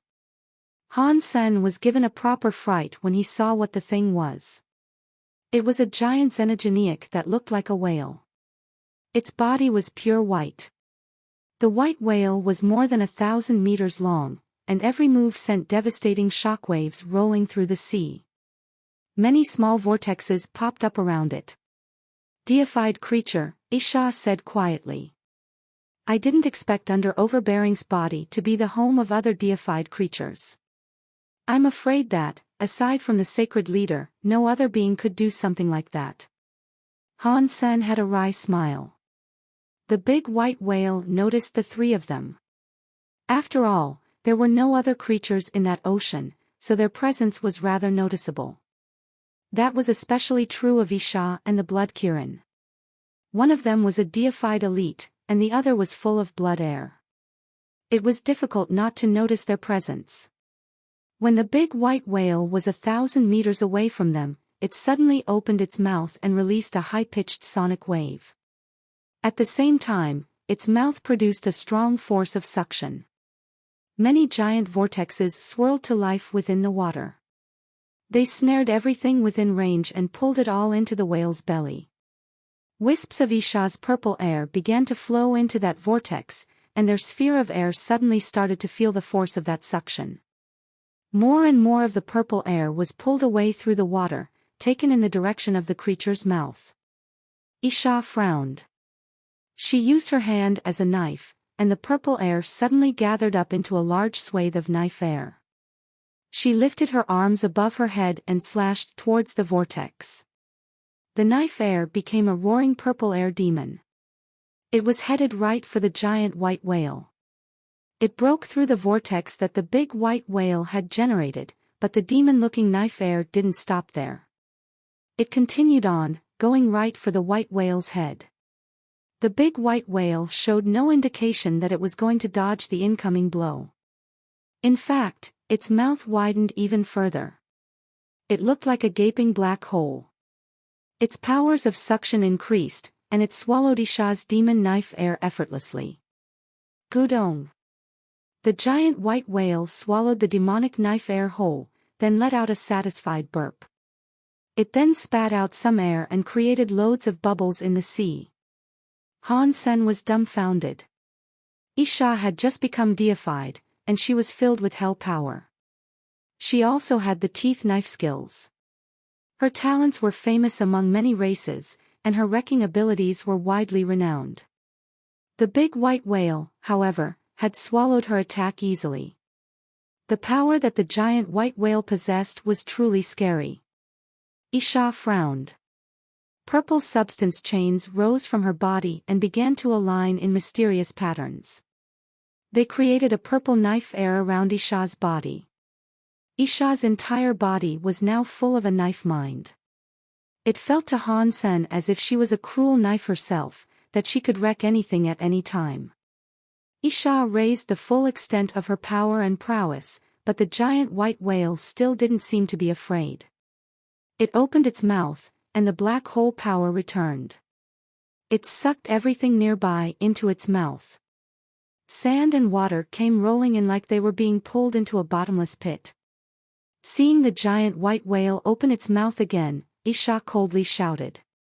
Her arms swung at the big white whale.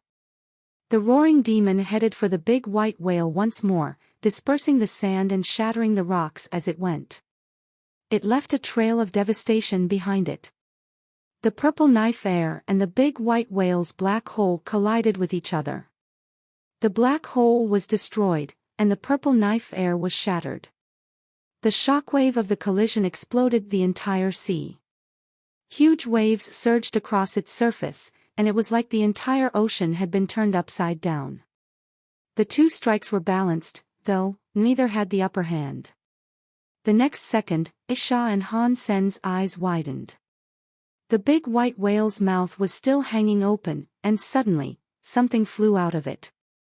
It wrapped around Isha, Han Sen, and the Blood Kirin, then pulled them into the big white whale's belly. Chapter 2283 Bronze Bellet was a big bronze bell that had covered Han Sen, Sha, and the Blood Kirin. Isha's purple substance chain became a knife air. She waved her hand to strike the surface of the bell, but it only made a loud, tolling noise. The bell showed no sign of damage. What is this bell? Why was it in the white whale's belly? Can xenogeneics make use of xenogeneic treasures? Han Sen was shocked. Dong! The bronze bell landed on something, and then it stopped moving. Isha continued to strike the bell with her knife air, but the bronze bell suddenly lifted away from them. It flew to the side, freeing them. Isha immediately surrounded Han Sen and the Blood Kirin with her power to protect them. Based on the direction that the bell had moved after it covered them, they should have been standing inside the white whale, probably in its stomach. A deified xenogeneics digestion system wasn't something an ordinary creature could hope to withstand. Even king-class elites would dissolve quickly inside such a stomach. But when Han Sen and Isha looked around, they froze. This was not a stomach. It was a control room of high-end technology. The tech around them equaled any that might be found in a classy battleship's control room. The most unbelievable thing was that everything in the control room was transparent. They could see outside of the room, and the feelings that the sight elicited were difficult to explain.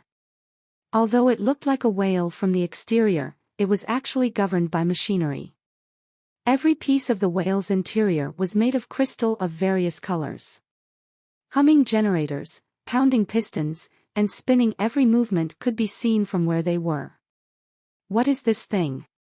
This time, Han Sen was really shocked. The white whale had looked like a deified creature from the outside, but it was actually a technological marvel. It was hard to believe that such an amazing machine actually existed.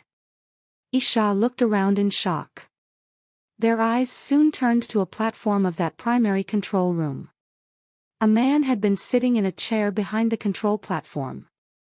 It was little more than a skeleton at this point, with a few white bones still wrapped in the clothes he had been wearing.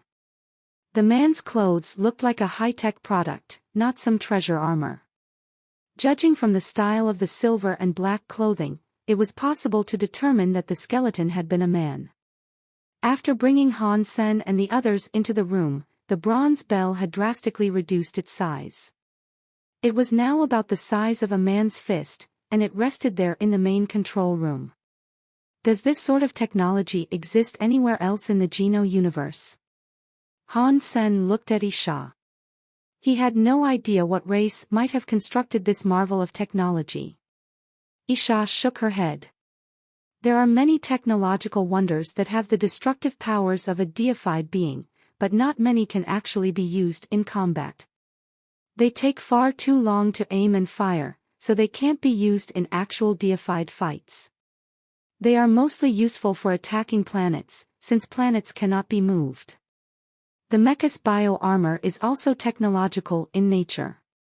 They have very powerful weapons, but again, they are different from what we're seeing here. Clearly, Isha was just as clueless as Han Sr., this has to be another one of the Sacred Leader's creations. Sacred achieved a lot when it came to technology, Han Sen pondered aloud as he looked around. Since the white whale's master appeared to be quite dead, how could the white whale continue to move without someone at the controls? And what had prompted the behemoth to swallow them? Isha walked toward the skeleton. She waved her hand, and one of her purple substance chains dissolved into a purple mist. The mist flowed over the skeleton and began to poke around it. She was looking for some lead or clue they could follow. But before Isha's purple air touched the skeleton, the bronze bell rose from its resting platform and covered up Isha's purple air at once. Huh! This old bronze bell defends its master automatically. Is it a piece of technology, as well? Han Sen looked at the old bronze bell in shock. Suddenly, Han Sen and Isha heard a boy's voice. You are a technological product. Your entire family is a technological product. Who is that? Han Sen and Isha were shocked. They looked around them, but neither of them could sense any presences. There was just that soul skeleton sitting on the primary control deck. It made Han Sen and Isha feel very uncomfortable. No way. Have we encountered a ghost? Han Sen muttered as he stared at the skeleton. He used his Dongxian aura to scan the skeleton multiple times, but there was no life force. It couldn't have been any more dead, so there was no way that the voice was coming from it. Han Sen could only think that they must be talking to a ghost. You are a ghost. Your entire family is a ghost. The little boy's voice was heard again, and it sounded pretty mad. This time, Han Sen and Isha located the source of the voice. It came from the little bronze bell. The bronze bell shook. Strange symbols glowed across it, and it opened shiny green eyes. Below its eyes was a gap. It looked like a mouth that kept opening and closing. Han Sen stared at the bronze bell that was shouting at him. The body of the bell seemed to be vibrating with rage. What is this thing? Han Sen didn't know how to react. He hadn't displayed any signs of a life force, so he thought it must be a xenogenic treasure. But now that it was talking, it certainly seemed to possess all the traits and characteristics of a living creature. You are a thing.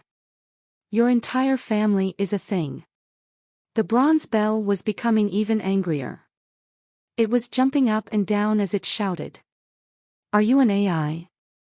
If you are, it seems like you are a very cheap one. You can only say the same thing over and over, Han Sen said, looking at the bronze bell with curiosity. The bronze bell started to yell, "You are a..." It trailed off halfway through its shout. If it continued, people really would believe it was an AI.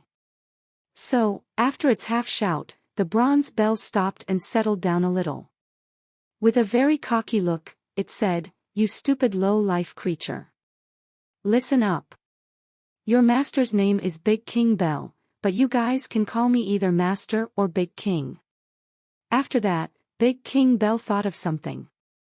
It looked at Han Sen and said, "Your master is not some sort of AI." Chapter 2284 King Han Sen looked at Isha. They were confused. What was this thing? It was sort of like a treasure, but it wasn't a treasure. It was sort of like a creature, but it wasn't a creature. The jade drum was a creature, but the jade drum was created naturally. It wasn't something that was man-made. Words were scrawled across the little bell's body, though, and that suggested it wasn't a natural being. "Okay, Big King. Why did you snatch us and bring us here?" Han Sen asked the bell. Big King Bell rolled its eyes and jumped. He said, "What do you mean by snatch? I was saving you guys. Couldn't you tell? Don't talk big if you don't know sh*t, kid. You were saving us." "How?" Han Sen looked at Big King Bell with confusion. "Ugh, you guys don't understand anything. And yet here you come, waltzing into the Holy Spirit Sea. You must have a death wish. If it wasn't for me saving you guys, you too would have ended up like him. You know, with only bones left." The bell jumped up to land atop the skeleton's skull as it spoke. "Who is he?" Han Sen asked with curiosity. He had originally thought that the skeleton was Big King Bell's master, but now, that didn't seem to be the case. "Ha! This piece of garbage. How do you expect me to remember who he was? He was just another pawn, like a background extra in this tale," Big King Bell proclaimed, lifting his lips in disdain. Han Sen didn't believe the bell. There was no way that an unimportant person would have been in charge of controlling a technological marvel like the white whale. Even if the man hadn't been very powerful personally, he could have used the whale to hold his own against a deified being. "How did he die?" Isha asked Big King Bell. Big King Bell rolled its eyes. He thought that since he had this strange machine, he could cross the Holy Spirit Sea and take the sacred leader's treasure. He had no idea of the power of the Holy Spirit Sea. This thing didn't stand a chance of repelling the sea's power. Not in the least. He died before he even made it to Holy Spirit Town. Only his bones remained. After that, Big King Bell jumped onto the control platform and cockily said, "But this thing was quite interesting, and so I decided to hold on to it as a keepsake." Han Sen knew Big King Bell was talking about the white whale. He looked at the skeleton and told Isha, "This guy must have dived a long time ago. He didn't get here recently." "What? Another creature was here?" Big King Bell asked before Isha could respond. He seemed startled as he stared at Han Sr. "Yeah, there's a few of them. Han Sen looked at Big King Bell and asked, "You came here, too? What is so strange about that?" "Ha, I was here," Big King Bell trailed off as a thought crossed his mind. He stopped talking. "Hear what?" Han Sen asked. "Huh." Big King Bell grunted and said, "That is none of your business. Don't you have the relic with you? How were so many other creatures able to reach this place? Or is Under Overbearing now so old that people are reaching the palace through his mouth?" Han Sen was shocked that Big King Bell knew he possessed the relic. This bell seemed to know things that it shouldn't, so perhaps it was connected to the sacred leader's treasure somehow. "Let's not waste our breath.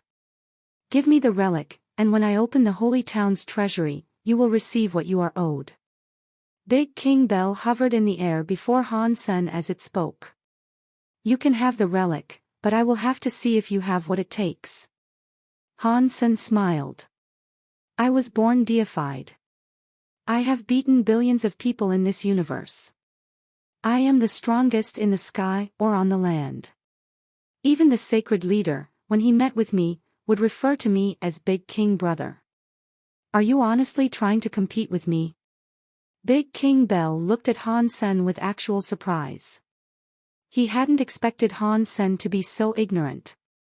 "Big King Brother, even if you are so strong, you should demonstrate that strength. Otherwise, how am I honestly supposed to believe that you are as strong as you claim?" Han Sen put out his hands as he spoke. "I pulled you guys in here on a whim. Wasn't that enough? Do I have to kill you idiots to show you how strong I am?" Big King Bell looked at Han Sen coldly as he slowly rose higher into the air. He looked as if he was going to kill Han Sr., "Big King Brother, it was a powerful demonstration when you grabbed us. But that isn't enough to make us want to hand over the relic. Will you show me again? If you can convince us, I will give you the relic without argument."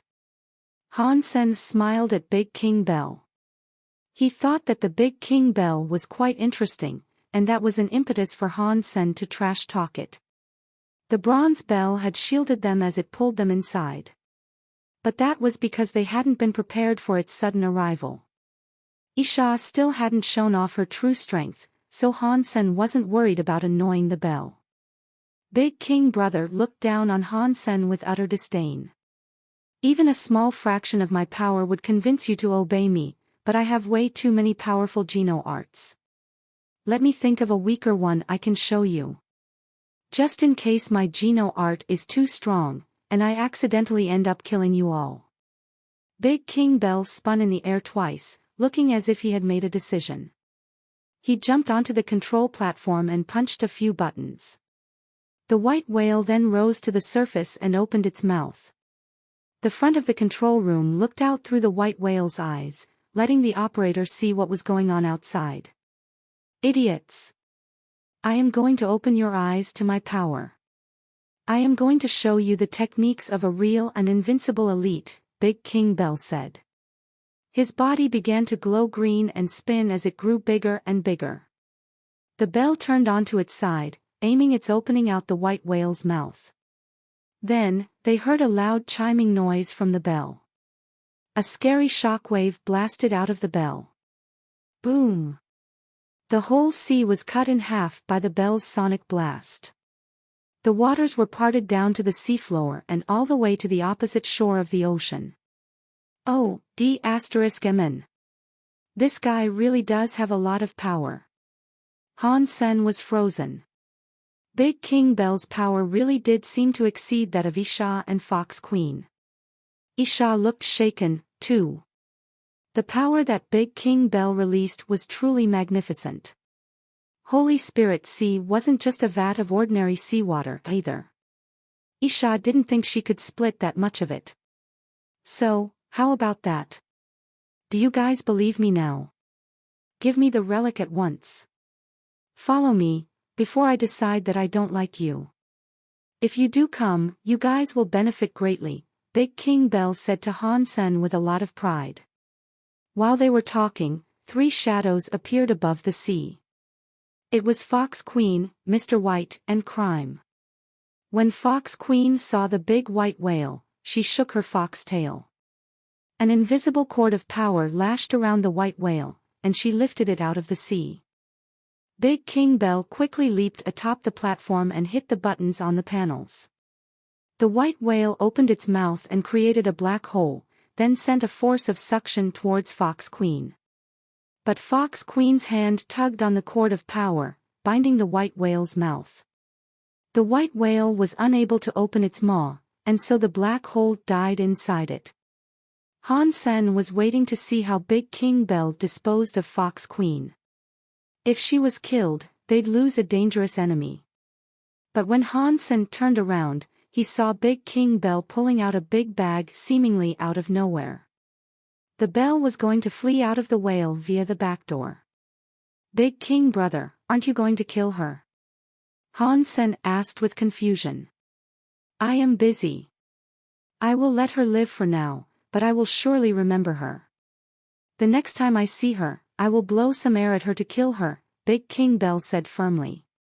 Then he left through the back door with his big bag in tow. Han Sen and Isha were frozen. They weren't sure about how to react. Chapter 2285 Deified Phi, that guy seemed very spirited. What would make him run away in such a hurry? Han Sen looked at Isha with confusion. Isha sighed and said, maybe its power takes a long time to regenerate. That strike he unleashed might have cost him most of the power he had gathered. Now Han Sen was able to understand. It was like the Red Mist King that depended on the 7 Red Mist Minks for energy. It took a very long time for such power to be gathered. If Big King Bell had failed to bluff Han Sen and Isha, it knew it had to run once Fox Queen showed up. What do we do now, then? Han Sen asked, looking at Isha. Isha didn't answer. She teleported to the back door. Han Sen knew what she meant by that. He mounted the blood Kirin and followed after Isha. Big King Bell was a big phony, but he was familiar with the surrounding area. Getting information from him could be quite useful. After they rushed out of the white whale, Isha's body flashed away. The blood Kirin was unable to catch up with her. It was like a human having a foot race against a sports car. Half deified had the word deified in it, but they were still king-class beings at their core. Real deified beings were in another league entirely. Han Sen. Isha had chased after Big King Bell, quickly disappearing. Upon seeing Han Sen emerge from the white whale's belly, Fox Queen called out in surprise. Before Han Sen could think of escaping, Fox Queen flashed before him and the blood Kirin to block their path. Good timing. Give me the relic, and I will spare your lives.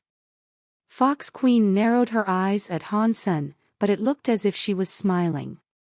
Pretty sister, you are giving me more trouble. I don't have the relic on me. Han Sen looked troubled, and he said, did you see that person that just ran off? That was my master, Knife Queen. I gave her the relic. In that case, let us see if your master or the relic is the most important thing in your heart, Fox Queen said coolly. Many cords of power slid out of her, and they came slithering over to wrap around Han Sen and the blood Kirin. But Han Sen patted his bird's nest, which grew bigger to shield him and the blood Kirin. It blocked out Fox Queen's cords of power. Even so, the cords of power locked tightly around the bird's best. And that meant Han Sen was now unable to escape. My good little brother, you think having this bird's nest will keep me from doing anything to you? Fox Queen smiled, and then she pulled something out from her waist. Han Sen saw the item, and when he did, his heart fell. Fox Queen had brought out a small jade flute. It was less than 1 foot long, and it was a translucent, creamy color. It looked very small and fragile. Fox Queen, are you proficient in sonic powers? The bird's nest might not be able to filter out noise, so I don't know if it can withstand sonic powers, Han Sen thought to himself. The bird's nest was not a Bysema, and Han Sen couldn't trigger its full power. He used the bird's nest's power as a protective force, but it was difficult to tell if he could block a sonic attack. Fox Queen brought the small jade flute to her lips. She smiled at Han Sen, and then, she opened those red lips. The jade flute began to produce sweet music. The flute wasn't particularly loud, but a very vague chord of power came out of the flute. The chord was coming for the bird's nest. Han Sen was shocked. He realized that the music of the flute could seep through the dry grass of the bird's nest, and that realization made him depressed. He had received the approval of the undying bird's nest, and so he was able to make use of the bird's nest. But that usage was limited. Since he couldn't activate the bird's nest's power, he couldn't utilize its defensive properties. Fox Queen's flute sounds were able to sink into Han Sen's bird's nest, and there was nothing he could do to prevent it. That music of the flute sank into the bird's nest like silk strands coming to tangle up Han Sen and the Blood Kirin. Han Sen and the Blood Kirin did their best to free themselves, but they were ultimately unable to get rid of the flute's music. Under the influence of the flute, Han Sen couldn't control himself. He lifted the bird's nest and began crawling out like a puppet on strings. Oh no! Oh no! Han Sen felt terrible. Seeing Han Sen slowly moving out of the bird's nest, Fox Queen's expression was beatific. But when Han Sen saw the smile, he did not feel good. Just as Han Sen was pulled fully from the bird's nest, Fox Queen's expression became surprised. She waved her jade flute. Dong! A purple knife air roared through the air. It was like a demon coming forward to strike Fox Queen's jade flute. That endless purple knife air slashed the jade flute repeatedly, then struck Fox Queen's body and sent her flying 10 kilometers away. Fox Queen broke the knife air and stood still. Isha's body flashed next to Han Sen, and her phoenix eyes moved to meet Fox Queen's beautiful eyes. Fox Queen felt as if she could feel the spark between them. You are Han Sen's teacher.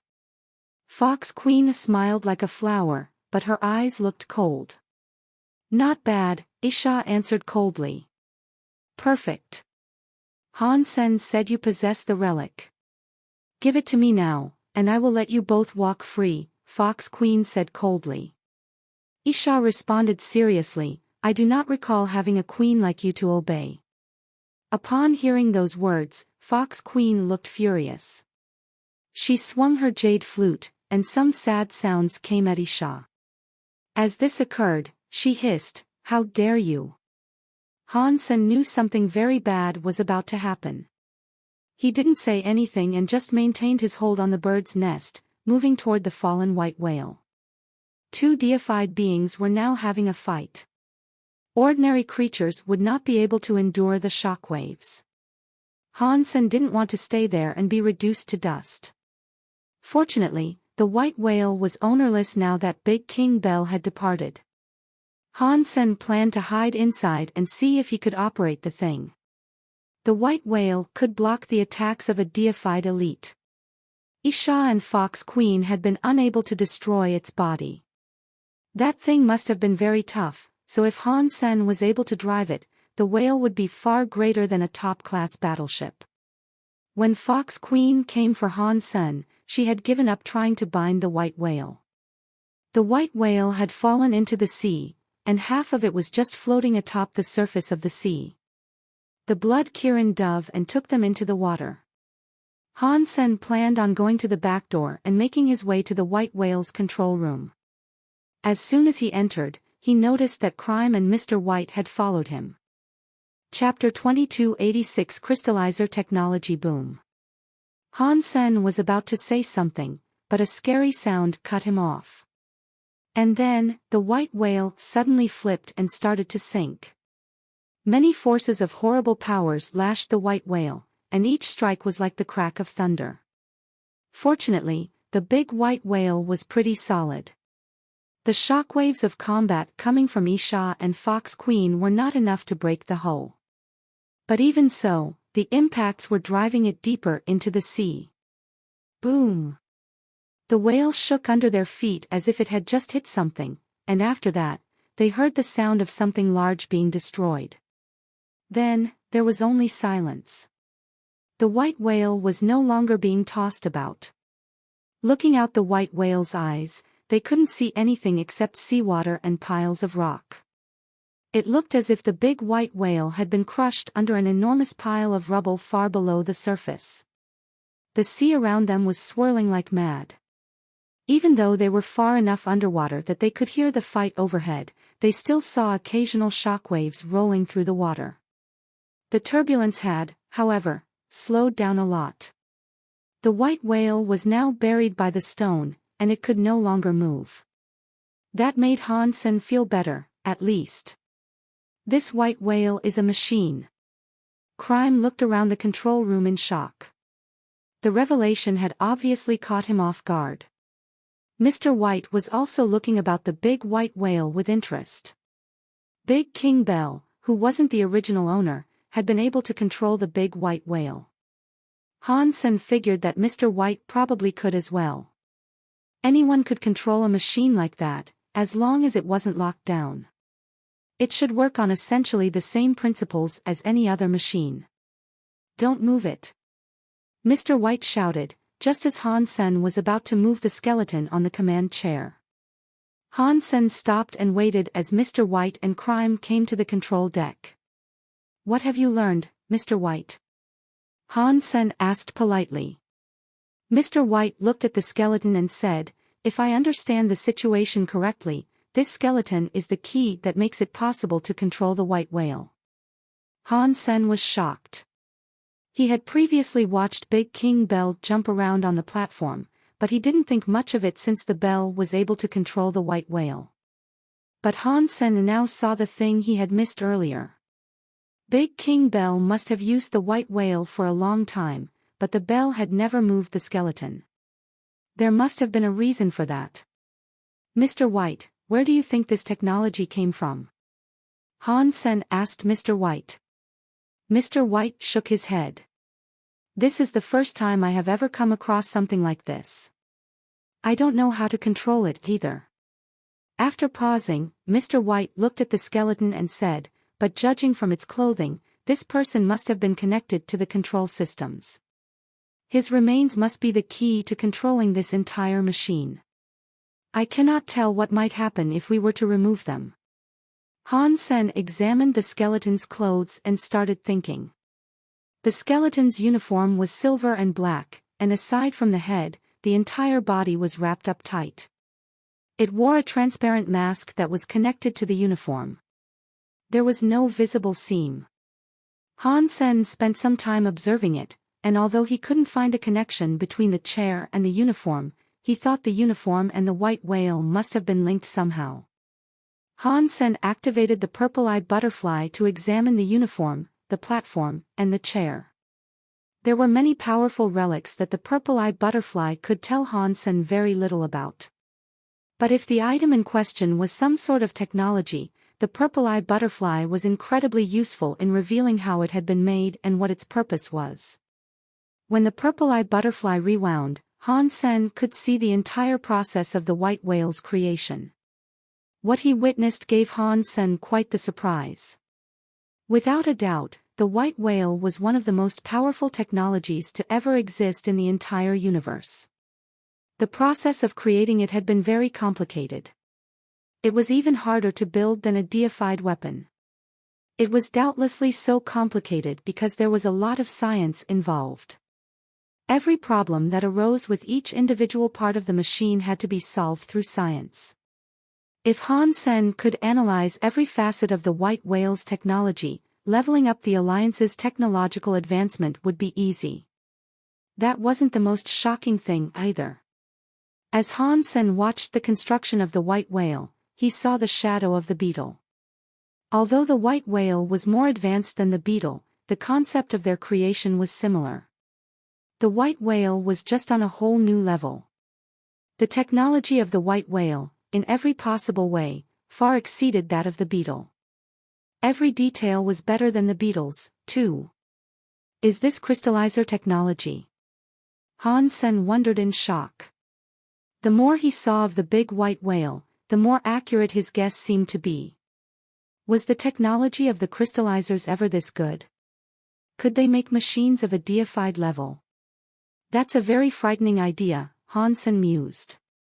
That would explain why the crystallizers challenged a higher race despite lacking deified elites of their own. Having such technology probably gave them the confidence to start a fight for a lantern. In the end, however, their arrogance and hubris had led to their failure and downfall. As a result, the race was almost entirely destroyed. What a shame.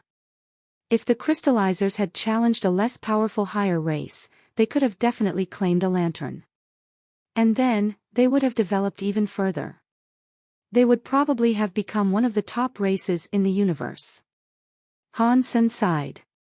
But Han Sen then realized that if the crystallizers had become a higher race, they would have continued to develop their technology. They wouldn't have wanted to change their genes and blood pulse. They might never have experimented with their genes, and if that was so, humans would never have come into existence. Han Sen, you still have the relic, right? Mr. White asked Han Sr., why are you asking me this? Han Sen looked at Mr. White. Mr. White smiled and said, I left a trace so that you could follow us, and that means I wish to continue our venture of cooperation. Before one of those two wins the fight above us, we should explore the holy town. What made you think I'd catch up with you? Han Sen asked Mr. White with a raised eyebrow. Because I believe in you, Mr. White said gently. Han Sen stared back at Mr. White. Han Sen hadn't believed that the two of them were very close, but Mr. White had just claimed to have an unbelievable amount of faith in him. He gazed into Mr. White's eyes and acknowledged the sincerity within them. This wasn't just another bargain for Mr. White. But for some reason, when Han Sen looked deep into Mr. White's eyes, he had a familiar feeling. It was as if they had already met a long time ago. Chapter 2287 Holy Town Super Gene. That familiar feeling was only present for a single second. When he looked closely at Mr. White again, the man was like a stranger once more. He knew whatever Han Sen might have momentarily felt, Mr. White was of the Extreme King. Han Sen didn't know much about the Extreme King, all in all, and there was no one amongst them that he was actually close with. No one would ever claim that Mr. White was a close friend of his either. Thinking of this, Han Sen considered Mr. White's suggestion. To be honest, Mr. White's suggestion greatly tempted Han Senator. After all, Han Sen wasn't entirely sure Isha could defeat Fox Queen in combat. And even if Isha won and continued traveling with him, he would have to share whatever treasure he found with her. They had a good relationship, and they were close enough to practically be considered family. But at the end of the day, their relationship was still built on the foundation that Isha had no clue Han Sen was the almighty dollar. If Isha found out that Han Sen was dollar, there was no telling what she might do. After all, dollar had not been kind to Isha. Han Sen decided to go ahead and explore the sacred leader's treasury with Mr. White. He didn't have to plan out everything in advance. He could betray whoever he needed to whenever he wanted to. He could take any item he required when the time to do so arose. If Han Sen needed to leave these two behind, he would do it without a second thought. It was a very businesslike mindset. They were all striving for personal benefit, and they would only cooperate when they needed to use one another. Han Sen needed Mr. White to guide him safely to where the treasure lay. Mr. White needed the relic Han Sen carried. They were both using each other for their own purposes. And when Han Sen found the treasure, even if Han Sen didn't betray them, it was likely that Crime and Mr. White would be the ones betraying him. Of course, the most important thing was that Han Sen would be capable of betraying Mr. White.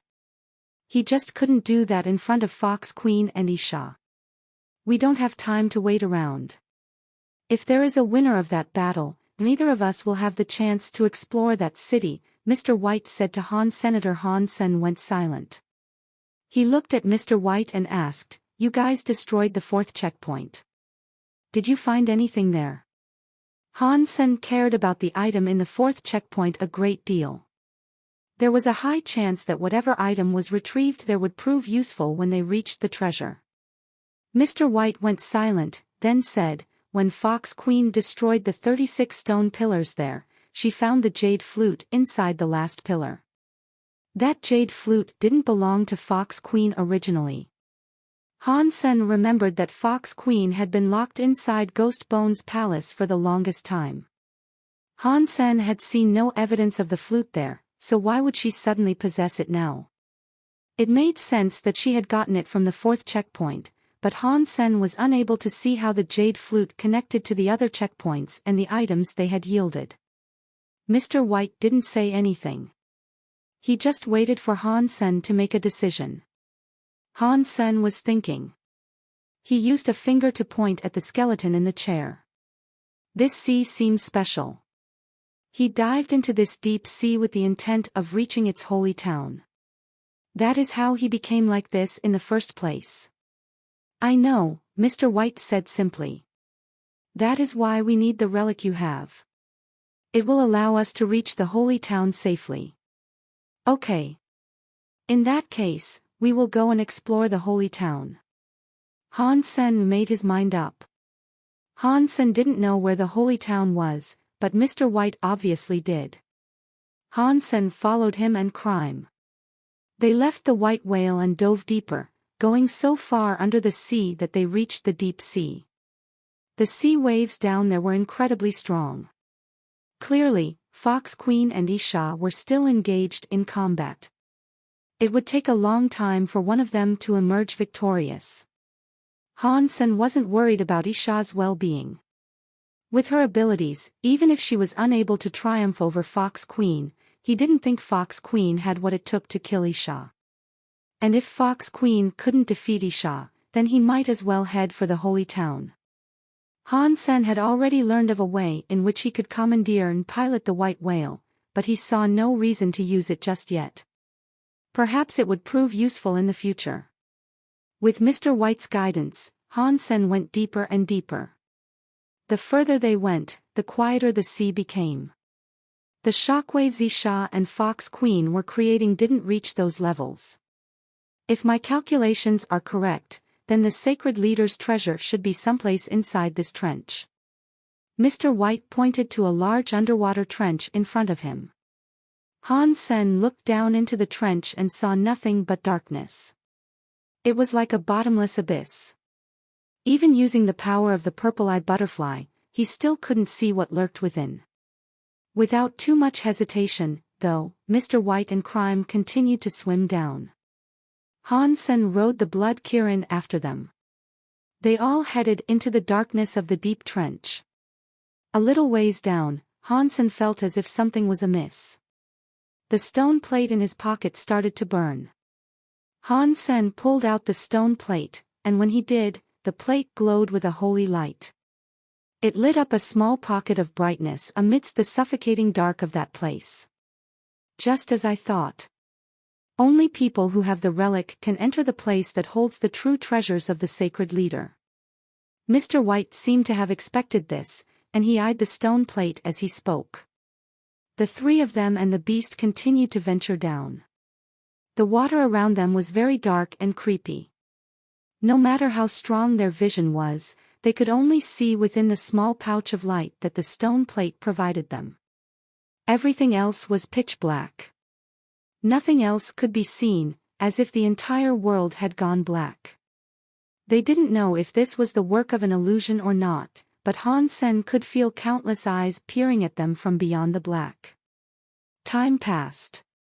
Han Sen had no clue how deep they had dived by this point, but the trench was like a bottomless abyss. No matter how deep they went, there appeared to be no end. When he looked up, he found that it was pitch black above him, too. The light couldn't penetrate the sea to such depths. They created small waves in the water as they swam, but there was no other movement. Isha and Fox Queen's fight didn't reach them at all anymore. Because it was too dark there, even the blood Kirin started to feel nervous. It kept releasing quiet moans and groans as it swam. Han Sen used his hands to stroke the blood Kirin's neck and bring it a bit of comfort.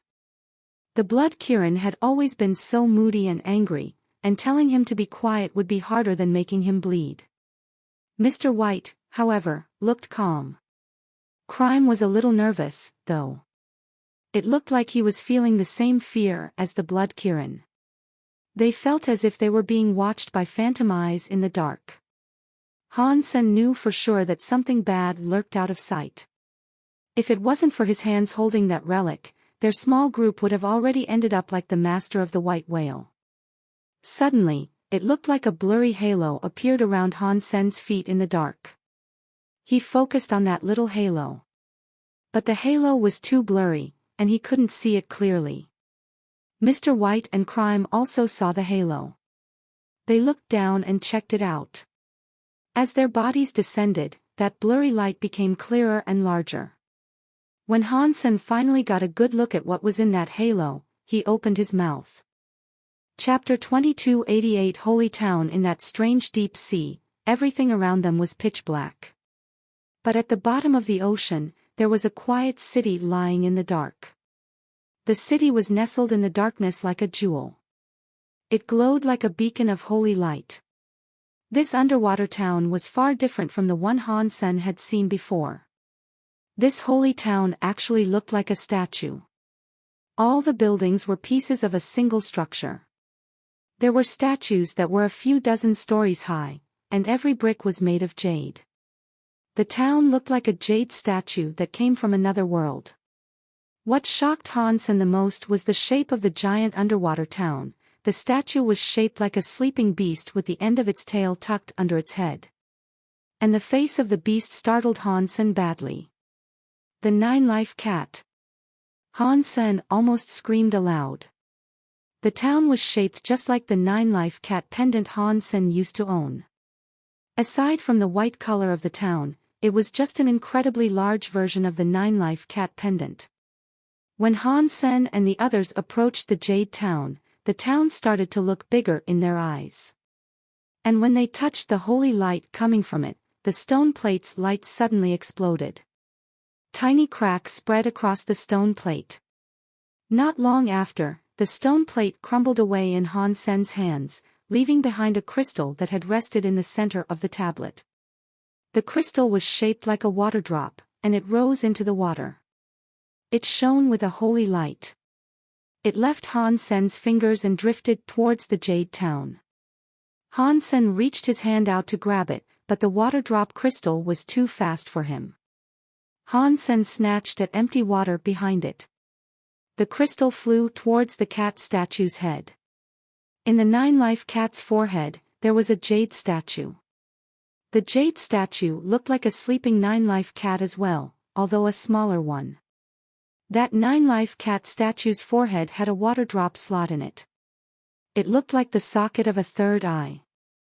The crystal fitted itself perfectly into that water drop-shaped slot. The fit was so tight that it was practically seamless, and the nine-life cat statue suddenly looked complete.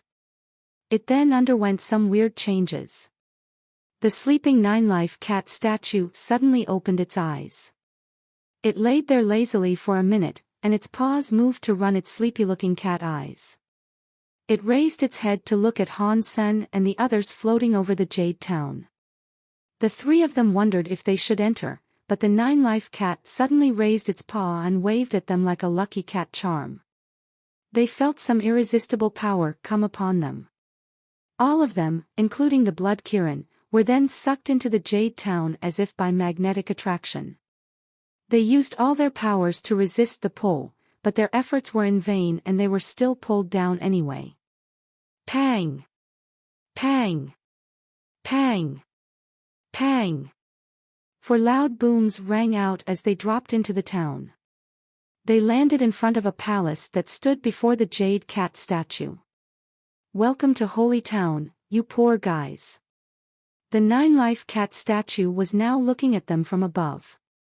Its teeth were bared in something like a smile, but the face didn't seem to possess much mirth. The three of them looked at each other. They didn't know what this was all about, but they made sure to remain alert. They stared at the 9-life cat statue. Don't be afraid.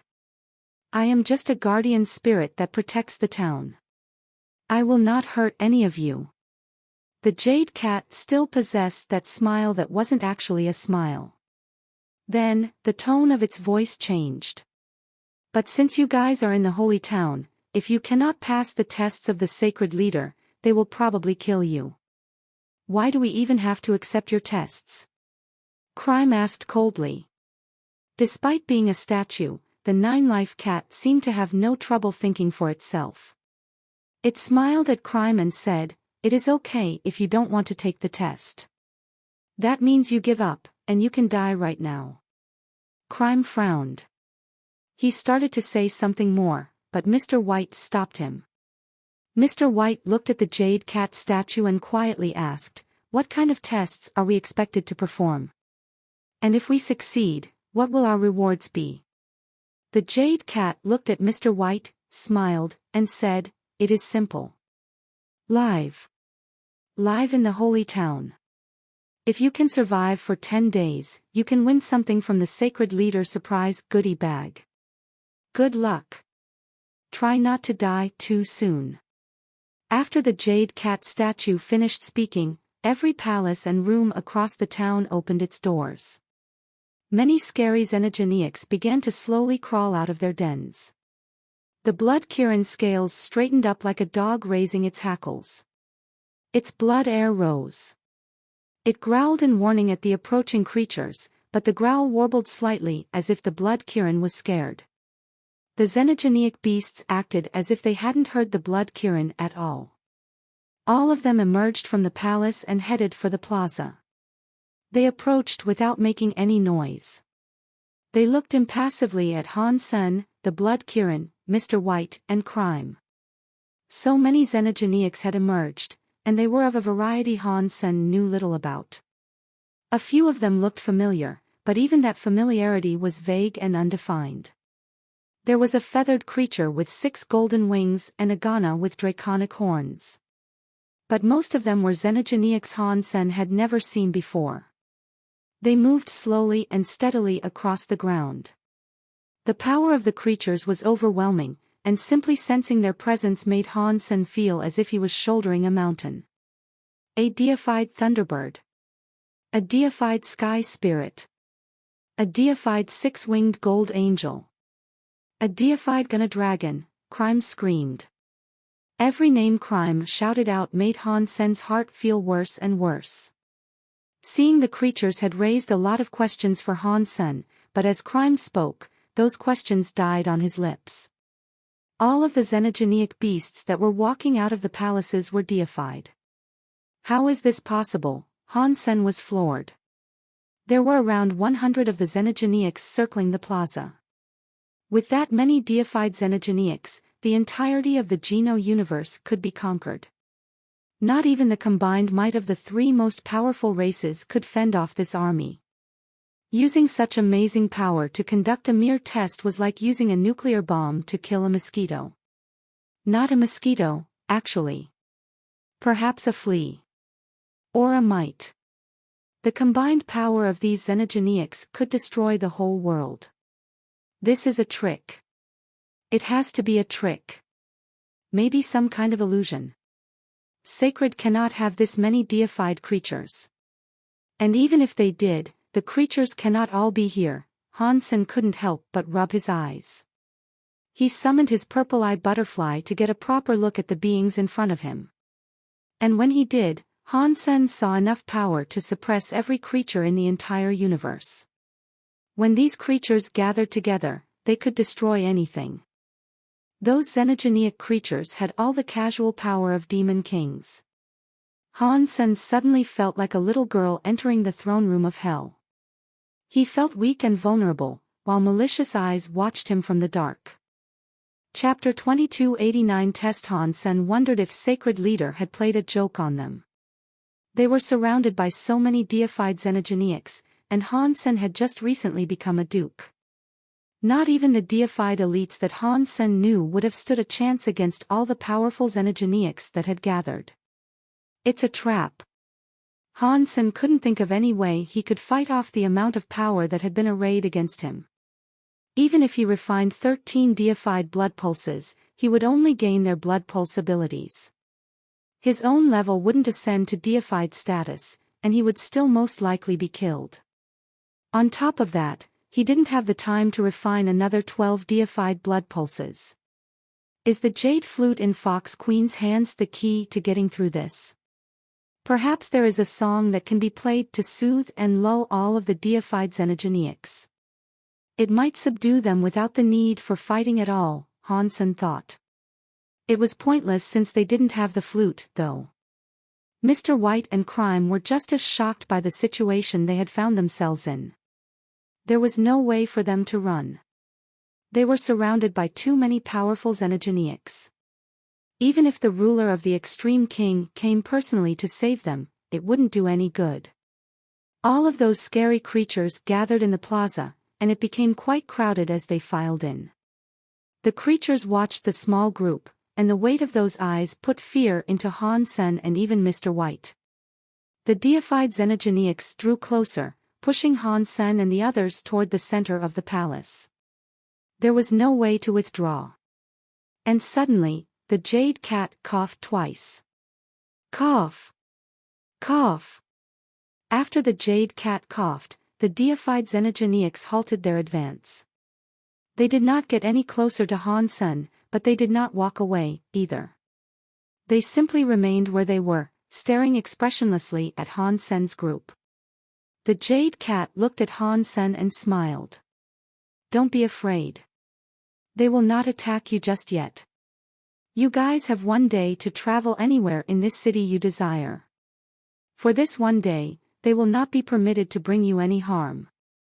If you guys are still alive after 10 days, then you will have passed the test. We'll be hounded by 100 deified xenogeneics. How are we expected to survive 10 whole days inside the city? Hansen wanted to bargain for some better terms. The jade cat smiled. They are not really deified xenogeneics. They are just the clones of deified xenogeneics that Sacred Leader created. Each of them can only unleash a single deified attack. After one attack, they will die. So, you guys still have a minuscule chance of surviving. Try your best. Oh, and right, I forgot to tell you guys, if you get into a fight with a deified xenogeneic clone, the others will back off. Only one can attack you at a time. The others won't interfere. Right. The test starts now. Try your best to survive. You have one full day to hide. You can hide anywhere you wish inside the holy town. The jade cat statue laid down after speaking, settling itself as if it was sleeping again. It looked like an ordinary jade statue. Hansen could no longer sense any life force in it. Hansen tried asking it a few more questions, but the jade cat statue did not respond. All that was left were the scary deified xenogeneic clones looking at them. Let's go. We only have one day. This is our one chance of surviving, Mr. White said, then he stepped into the crowd of xenogeneics. The scary deified xenogeneics clones parted to form a path for him. The creatures wouldn't stop them from leaving. Hansen followed Mr. White out of the plaza. 100 scary deified xenogeneics watched them walk away, but none of the creatures chased after them. Mr. White, do you have a plan that can help us escape this predicament? Hansen asked. Mr. White shook his head. I am fairly sure that exiting the holy town is out of the question, to be honest with you. The only way we can get through the next 10 days is to hide somewhere that the deified clones cannot find us. But I doubt that the Sacred Leader created a game of hide-and-seek out of boredom. He must have some other purpose here. So, no matter where we hide, we can be sure that the xenogeneics will find us. Sir, what are you saying? Should we hide or should we not hide? Crime asked with confusion.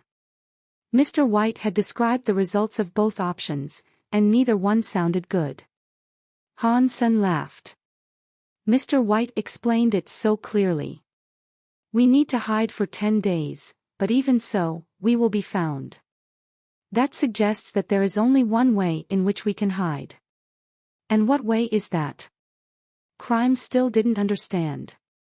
Han Sen had no choice but to explain. Did the jade cat statue not tell you clearly enough? If we are fighting one xenogeniac, the others will leave us alone until the fight is finished. So, we need to fight one sole xenogeniac for all 10 days. If we do that, the other xenogeniacs might as well not even exist. I see. But how do we engage just one xenogeniac for that long? Didn't the jade cat statue say that the deified xenogeniacs here are cloned? After one strike, their bodies will break, Crime asked. That is something you will have to ask Mr. White about. Mr. White came up with the plan first. I am sure he's already thought of contingencies. Han Sen looked at Mr. White. I do have a few ideas, but ensuring our survival over the next 10 days will require the four of us to cooperate. Mr. White explained his plan. When Han Sen and Crime heard it, they thought the suggestion was way too risky.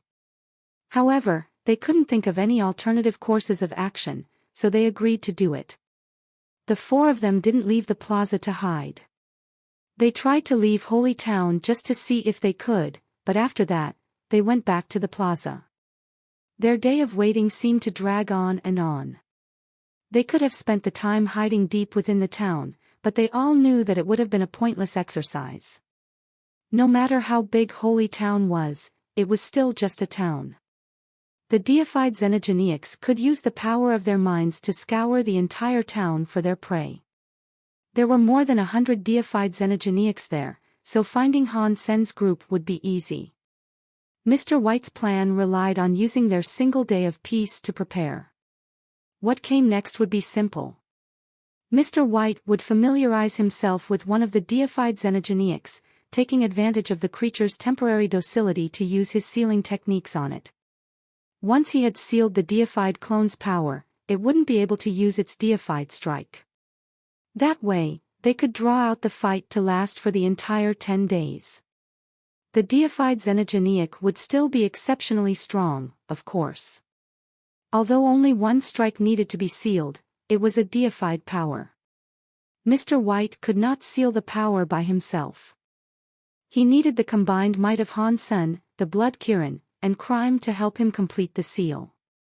The three of them resigned themselves to the plan. As long as they didn't attack the other deified clones, the clones would just stand there in the plaza and stare at them. Remember, my 4 symbols seal requires 4 people to function. So, once the sealing begins, none of you can move. You have to keep sending power into the seal. If we lose anyone's power, the seal will break, Mr. White said seriously. Then he sent a wave of energy into Han Sen, Crime, and the Blood Kirin. Strange, new symbols of light appeared on their hands. Chapter 2294 Symbols seal. The light symbol hummed on Han Sen's hand like an energy converter. When Han Sen sent power into the light symbol, his energy was transformed into sealing power. Green dragon, white tiger, red bird, and black turtle. 4 beasts made up the symbols, and Han Sen was represented by the red bird. As his power flowed into the symbol swirled around in his hand like a flaming bird. Mr. White stepped in front of one xenogeniac clone and directed Han Sen, Crime, and the Blood Kirin to stand on either side of and behind the creature. This was a powerful seal that normally required many people to do what they were attempting to. It wouldn't be an easy task in the midst of combat, that was for sure. Usually, a person would use this technique to seal a creature that was already under their control. The technique took far too long to be useful in a fight. Fortunately, the xenogeniac clone wasn't going to attack them during their free day. It stood there, unmoving, increasing their chances of sealing it successfully. The first attempt went smoothly. Han Sen and the others surrounded the xenogeniac from 4 different directions.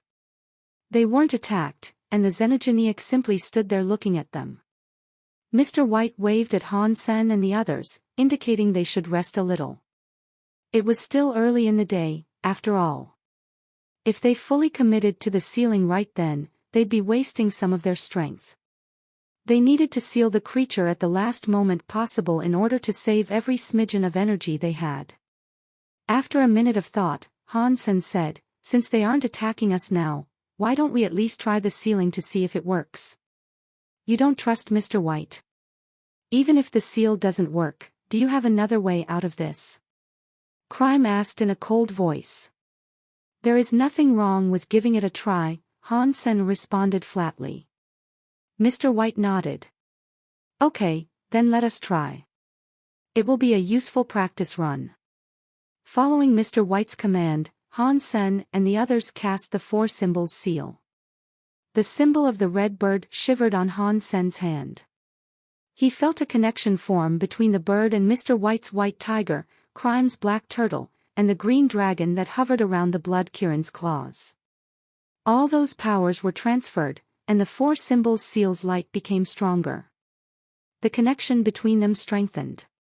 The 4 powers supported each other, and as the light rose, 4 giant shadows formed into a bysema that trapped the creature inside. The Xenogeniac found itself confined within the bysema. Its eyes flashed, and the enemy started to move.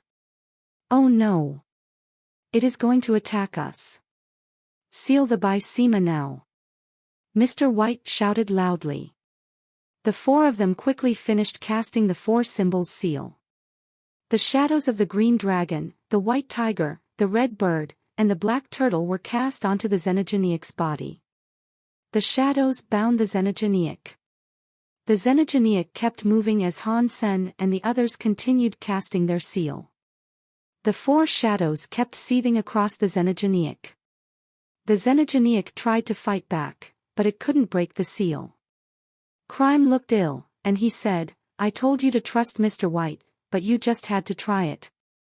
Now we've wasted so much more of our power. What's done is done. We will just have to hold the seal and keep it going for the next 10 days, Mr. White said firmly, putting an end to Crime's complaining. Han Sen shrugged slightly and remained silent. He had known this was a possibility, but he thought they should give it a try anyway. Attempting the seal now would only anger one Xenogeniac. If it failed, only one powerful creature would be trying to kill them. But if they failed closer to the end of the first day, they might end up being attacked by whole groups of the monsters. So, Han Sen would rather spend a bit more energy now than risk everything later on. Aside from the struggling Xenogeniac in the seal, the other Xenogeniacs just maintained their stances and their expressionless stares. When Han Sen's group confirmed that they weren't going to be attacked by the monsters around them, they felt greatly relieved. The Xenogeniac kept struggling. Although its power was sealed, it still had a deified body. Han Sen and the others had to use all their power to hold the seal against the raw, physical strength of the creature's thrashing. Mr. White and the Blood Kirin were half deified, so they had an easier time. Crime was a top dog of the kings, so he was holding up well, too. But Han Sen had only just become a duke. He hadn't been a duke for very long, so his power was lacking in comparison to the others. He had to use all of his strength just to keep the red bird symbol of light up. Mr. White looked at Han Sen and said, "The duke's element is separate from your original body's astral body and celestial body. Your original body is your own genes taking the form of an element. At that stage, you must use your own power to fight. At the second stage, your astral body needs to rely on the planet beneath you. Planetary powers can be used to aid the elements of your body. For instance, a water element duke will perform much better on a water-based planet." After pausing, Mr. White continued to say, "The celestial body you can access in the third stage is also known as your universal body. That body can use the power of the universe. As long as it is not separated from the universe for some reason, it has access to practically unlimited power." Han Sen understood what Mr. White was talking about, but he had only just become a duke. He only had his original body, so he couldn't make use of any external powers. Plus, even if he did gain a celestial body, he knew that Holy Town was separated from the outside world. He couldn't access any power that was outside the town. Mr. White knew what Han Sen was thinking, and so he smiled. Judging by the way you use your body, you must still be at the first stage. You only have your original body. I have an original body Geno art that might be able to help you. Perhaps you could learn it in order to ascend more easily. If you are really willing to teach me, I would be very grateful. Han Sen was surprised. He hadn't expected Mr. White to volunteer to teach him a Geno art, and he wasn't sure what the sudden offer meant. Mr. White, why do you care about him? Crime exclaimed unhappily. Mr. White smiled. We are cooperating to maintain the seal, aren't we? We are all in this together. Han Sen is of a lower level than us, so he will have a hard time over the course of the next 10 days. If anything happens to him, we will all be destroyed. I am only doing this for myself. After Mr. White said that, Crime fell silent. Mr. White paused for a moment before speaking. My Geno art isn't very impressive. I made it myself, and I never did think up a name for it. It hasn't been presented anywhere. I'll explain it as best I can, and if you think it helps, you can use it. If it doesn't, that's okay. Please tell me, Han Sen said. In a quiet voice, Mr. White gave a straightforward explanation of the Geno art. Crime and the Blood Kirin focused on his words as well. Crime listened seriously. Just like Mr. White said, his Geno art seemed rather simple. Even so, it was obviously quite special. Despite its simplicity, it was incredibly difficult to understand. Mr. White, your Geno art is so complicated. I am afraid he won't be able to understand it, Crime said after hearing Mr. White's Geno art.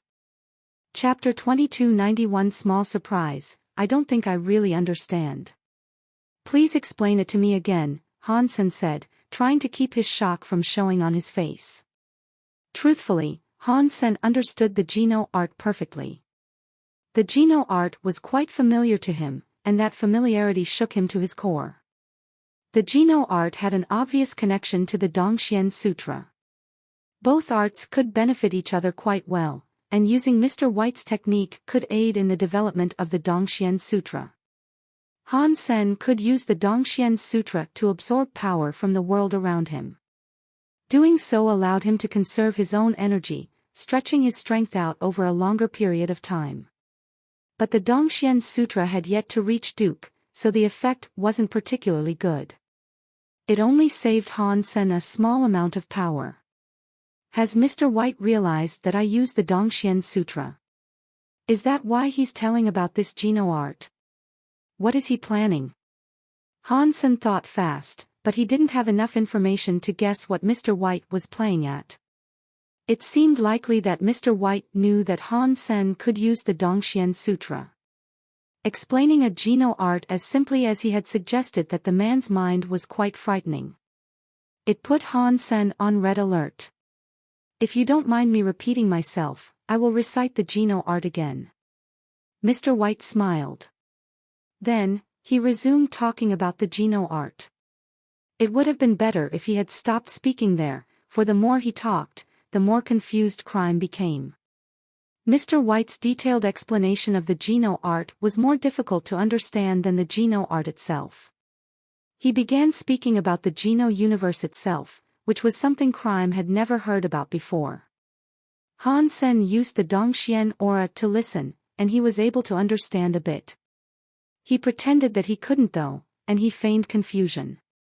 Mr. White, I'm afraid that the explanation isn't helping. I am just getting more and more confused.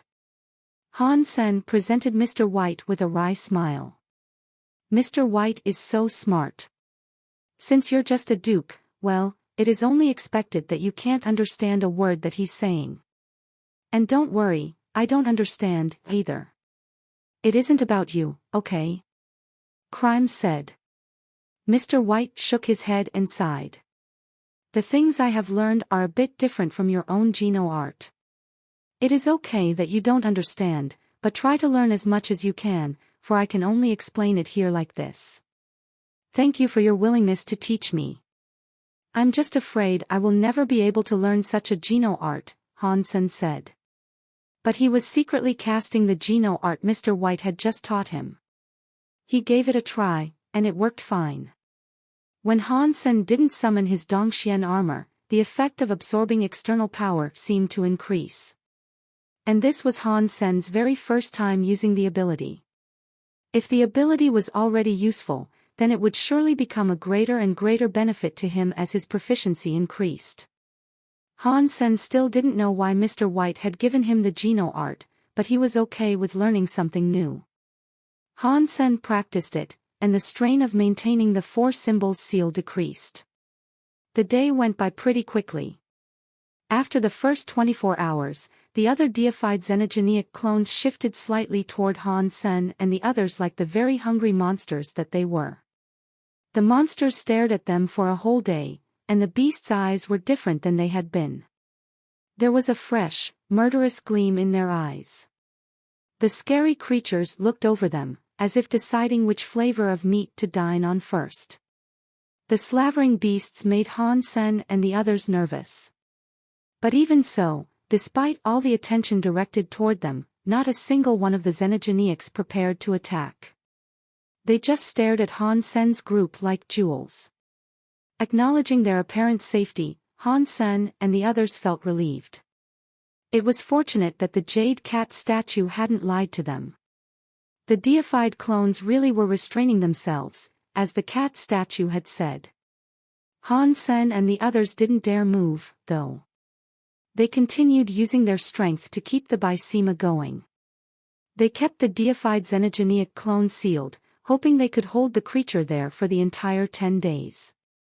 But as time ticked by, the xenogeneic clone's struggling became worse and worse. After it had been thrashing around for a while, Han-sen started to feel a strain. 5 days later, even the half-deified blood Kirin was beginning to fatigue. Because each part of the four symbols seal was connected, Han-sen didn't have to continually use his full power. It meant that the others had to pick up his weight, though, to keep the deified xenogeneic suppressed. So, the blood Kirin and Mr. White were using up a lot more power than Han-sen was. Sweat began to trickle down Crime's forehead. It was getting hard for him, too. Things were not going as well as they had hoped. But by Han-sen's estimation, if they continued using power at the same rate, they would survive all 10 days of the trial. Little guys, you seem to be working very hard. I have to say, you're not doing a bad job. Suddenly, the jade cat statue started talking again.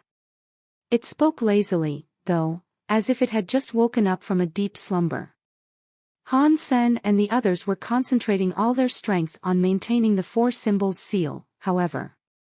They couldn't spare the time or effort to bother looking in the direction of the jade cat statue. The jade cat statue's voice came from behind them again. You guys are doing good, but don't you think that this would be a boring way to pass the test? You aren't going to cheat, are you? Han-sen's heart jumped. If the jade cat statue let the rest of the xenogeneics attack them, they would be very dead. The jade cat statue laughed and said, "Don't worry. I cannot change the rules that sacred leader set in place. I just wanted to give you a small surprise." I hate surprises, Han-sen said with a tight, feral smile. But this really is a surprise. It might actually prove to be a great benefit to you guys. Of course, you will need to have what it takes to accept the surprise. The jade cat statue looked as if it was smiling, but it wasn't. After the cat statue's voice trailed off, Han-sen heard a noise coming from the ground. It sounded like something was dragging metal chains. Han-sen scanned around them with his Dongxian aura, and then he noticed as all the deified clones began stepping away from them. Something new was approaching Han-sen's group. It was a skeleton. Or at least, it looked like a skeleton. The flesh of the creature had dried into a withered husk. Its long hair was like tufts of hay. The being wasn't dead, though. His limbs were bound by metal cuffs, and he walked very slowly. With every step the man took, chains grated across the ground behind him. The chained man was approaching them with his head lowered. When he got closer, Han Sen could see that there were 2 dark holes where his eyes should have been. Dark blood wept from the holes, and the eyes were missing. Han Sen and the others looked grim. They were using their powers to cast the 4 symbols seal. If the creepy man attacked them, they wouldn't be able to block the strike without releasing the 4 symbols seal. And that would be enough to lead to their doom. The prisoner came within 10 meters of them, chains rasping across the ground with every step. He raised his head so that the 2 bloody holes could peer at Han Sen and the others. Those 2 holes gave them the willies. He stopped for a moment, but then, the prisoner started to move again. His slow steps took him toward Han Sr., what the F***ck. Han Sen thought frantically. There were 4 of them, but the prisoner had decided to go for Han Senator. It was getting closer, and after another minute, it stood right behind him. Chapter 2292 The prisoner at the rear. The prisoner approached Han Senator. Although he walked slowly, he was already very close to them. A second later, he was directly behind Han Senator. As the prisoner walked, his cuffs clinked and clanked. When he came to a stop behind Han Sen, he fell completely silent. Han Sen couldn't even hear the prisoner breathing or his heart beating. It was as if he no longer existed. Han Sen used his Dongxian aura to scan the prisoner, but he was shocked to find that he could no longer detect the prisoner's presence. Goosebumps flared across Han Sen's body. The prisoner was standing directly behind him, but he could not feel the strange, chained man. His inability to detect the creature deeply unsettled Han Senator. He wanted to just run away as fast as he could. But he was currently casting the red bird spell. If he left his position, then the 4 symbols seal would break. If any of the 4 tried to run, they'd all end up dead. The bird's nest still sat on Han Sen's head. He forced himself not to turn around, and he thought to himself, so what if you are behind me? You can't break this bird's nest. I have nothing to be afraid of. Han Sen stood where he was and did not move. He did not dare turn and look behind him. He continued to cast his powers through the red bird spell to keep the trapped xenogeniacs suppressed. But when Han Sen looked at Mr. White and the others, he was given a shock. Mr. White's face looked strange, but Han Sen couldn't accurately read the man's expression. Crime's expression was easier to interpret, though. He was in massive shock. He stared behind Han Sen with wide eyes, as if he had seen a ghost. The blood Kirin's response was even more dramatic. It was growling at Han Sen, as if in an urgent warning. What is he doing behind me? Han Sen's heart felt chilled. He still couldn't detect the presence behind him. It was as if the chained man wasn't actually a creature at all, but some specter of death itself. Mr. White gulped. He looked pale, but still, he didn't say a word. His expression made Han Sen even more worried. Han Sen could no longer help it, so he moved his head to take a look. He couldn't turn his head very far, though, because if he moved his hands or body he could disrupt the casting. After twisting his head to the left, he saw nothing. Then, he looked right. And still, he couldn't see anything. Han Sen wished he could just twist his body around so he could properly see what the prisoner was doing. But he really couldn't move his body. Han Sen couldn't keep his eyes off the others' horrified expressions, though. Their vision lingered on the space behind Han Sen, which made his heart tremble in fear. F***CKU. I have a bird's nest to protect me, and I have nothing to be afraid of. Han Sen gritted his teeth and did not move. But suddenly, Han Sen felt a chill run down his neck. It felt as if something was blowing a cold breath over his neck. Han Sen's skin prickled as his back turned sore and his legs went soft. Han Sen had seen many scary things in his lifetime, so he didn't frighten easily. But not being able to see the prisoner was deeply disturbing. He felt a deep chill in his heart. "Don't move." Mr. White called to Han Sr., "What is he doing behind me?" Han Sen asked, his voice tense. It was a shame that the blood Kirin couldn't speak. If it had been able to talk, Han Sen would have asked it. Crime wasn't trustworthy enough for Han Sen to bother asking him, though. "This is hard to explain." Mr. White frowned, and he looked poorly. It seemed as if he didn't know what to say. Seeing Mr. White's hesitation made Han Sen frown. He had no clue what was going on behind him. If Han Sen was in danger, Crime and Mr. White probably wouldn't want to tell him, because they wouldn't want to risk Han Sen moving and breaking the Four Symbols seal. However, Han Sen didn't think that was the reason for their behavior. If Han Sen was attacked and wounded, then the Four Symbols seal would break anyway. They wouldn't stay silent and tell him not to move. If there is no actual danger, then why can they not tell me what's wrong? Han Sen wondered. Han Sen's attempts to figure out what was happening were getting him nowhere, but his back felt colder and colder.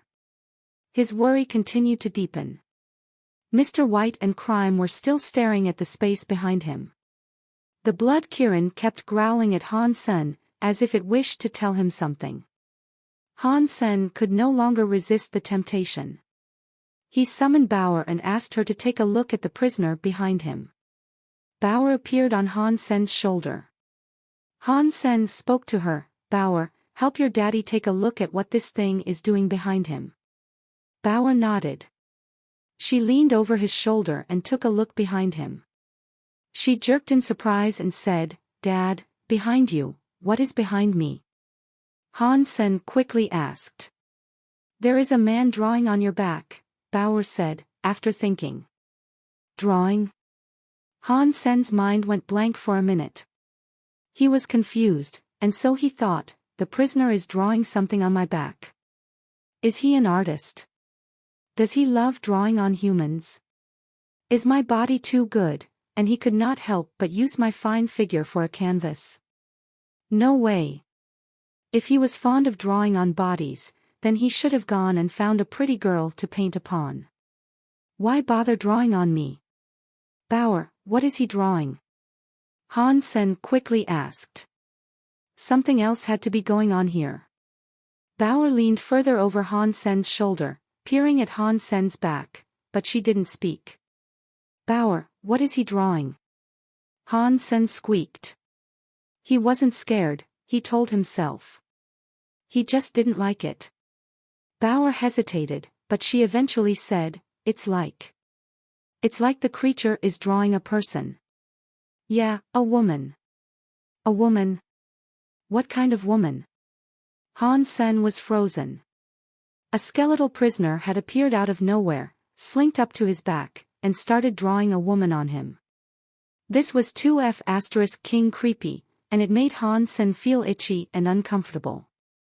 Bauer didn't seem to know how she might describe what she saw.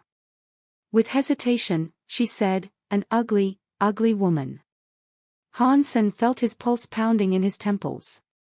An ugly prisoner was now drawing an ugly woman on his back. What the F*** was happening? Han Sen's mouth was wide open. He tried to ask another question, but he had no idea what he should ask. Bauer observed his back some more, and then she said, "Dad, he cannot draw anymore." "Why?" Han Sen asked curiously. Bauer responded quickly this time. "The blood of the woman coming from his hands is running dry, and there is no more paint left." "What? He is using a woman's blood to draw on my back." Han Sen felt as if his head was going to explode. He could not imagine the scene behind him. Chapter 2293 Passing the Test. "Dad, the woman has no more blood."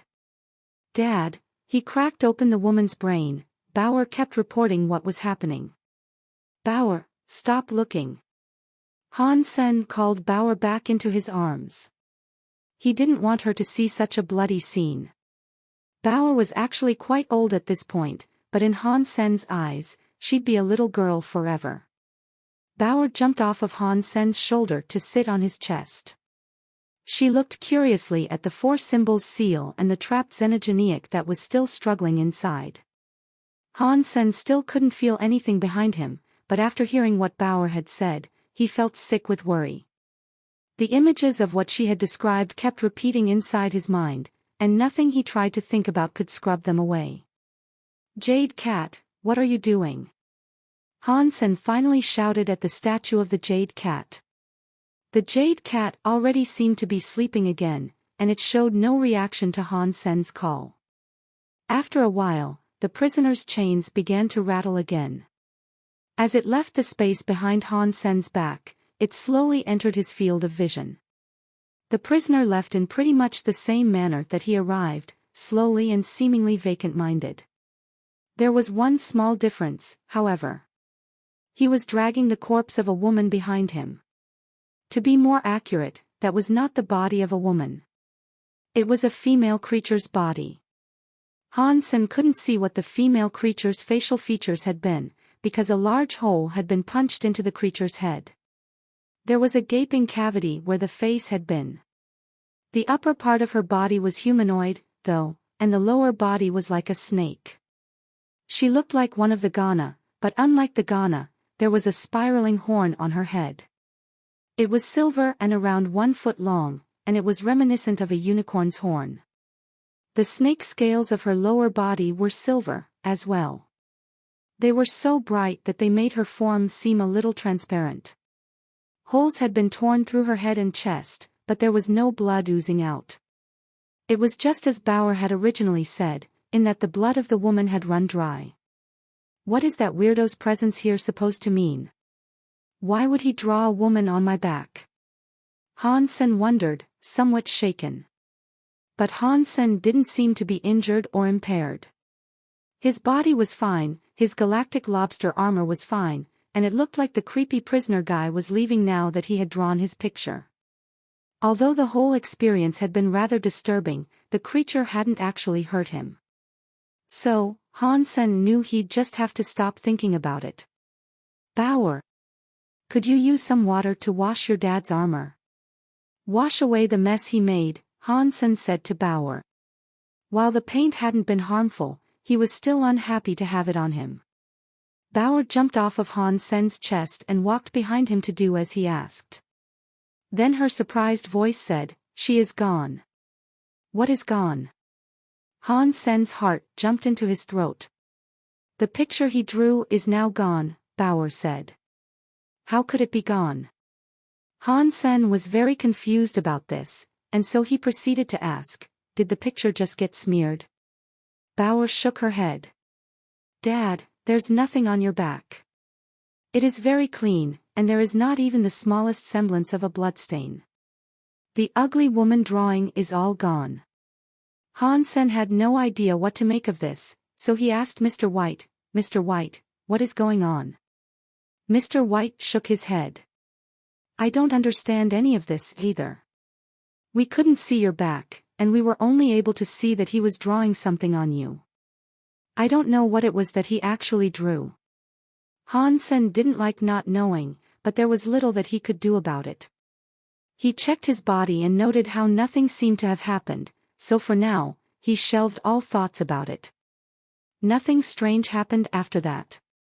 The four of them kept sending power into the four symbols seal. It maintained a firm hold on the snared xenogeniac clone. Days passed, and after what felt like forever, they reached the 10-day deadline.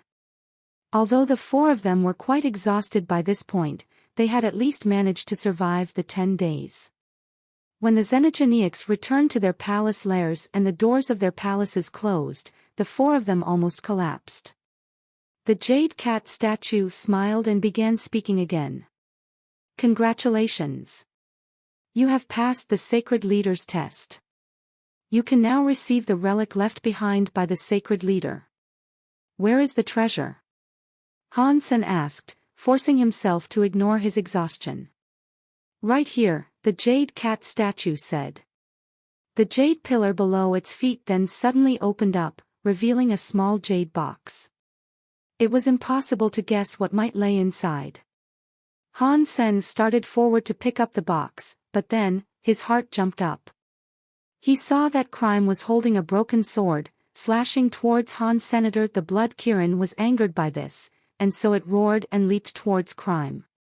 But Crime's darkness covered everything, and Han Sen's eyes were unable to pierce it. Han Sen didn't move his eyes, though. The bird's nest was still on his head, and he leaped towards where the box had been before everything went black. In Crime's area of effect, all 7 of Han Sen's senses were blocked. But because he had the protection of the bird's nest, he wasn't concerned about any attacks that Crime might launch. But the next second, Han Sen's face changed. A weird power came down to strike the bird's nest. The power locked onto the bird's nest and pulled it away from Han Sen's head. Then, he and Bauer were tied up by something like a rope. The rope jerked them roughly to the side. The darkness faded. Han Sen noticed that he and Bauer were now bound by loop upon loop of white rope. Next to them, there was a net with Han Sen's bird's nest inside it. The net must have been quite special if it was able to bind a deified bird's nest. Crime held the net in one hand and the jade box in the other. "Thank you for helping me obtain the sacred leader's treasure," Crime said coldly to Han Sen, holding the box casually under one arm. "Who are you?" Mr. White frowned at Crime. Crime smiled and said, "Mr. White, I am your faithful guard Crime. You look like Crime, but Crime is just a king-class guard.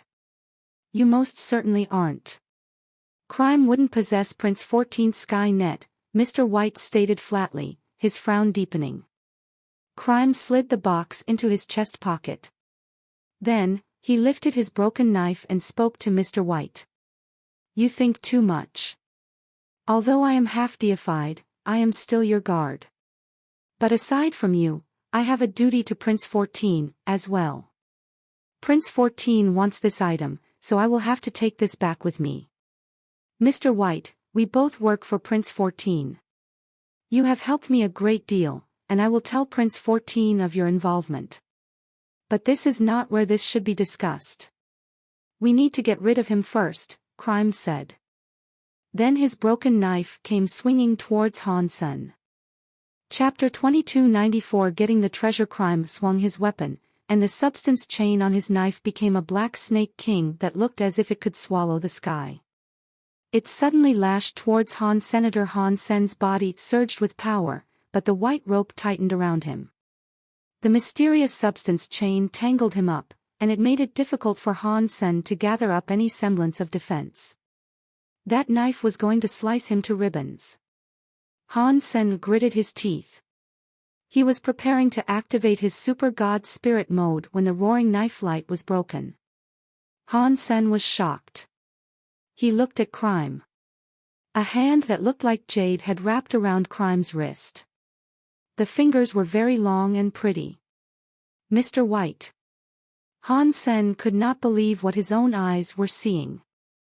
Mr. White was standing behind Crime, pulling his hand back through Crime's chest.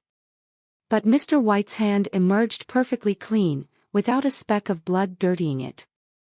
Crime's broken knife fell to the ground.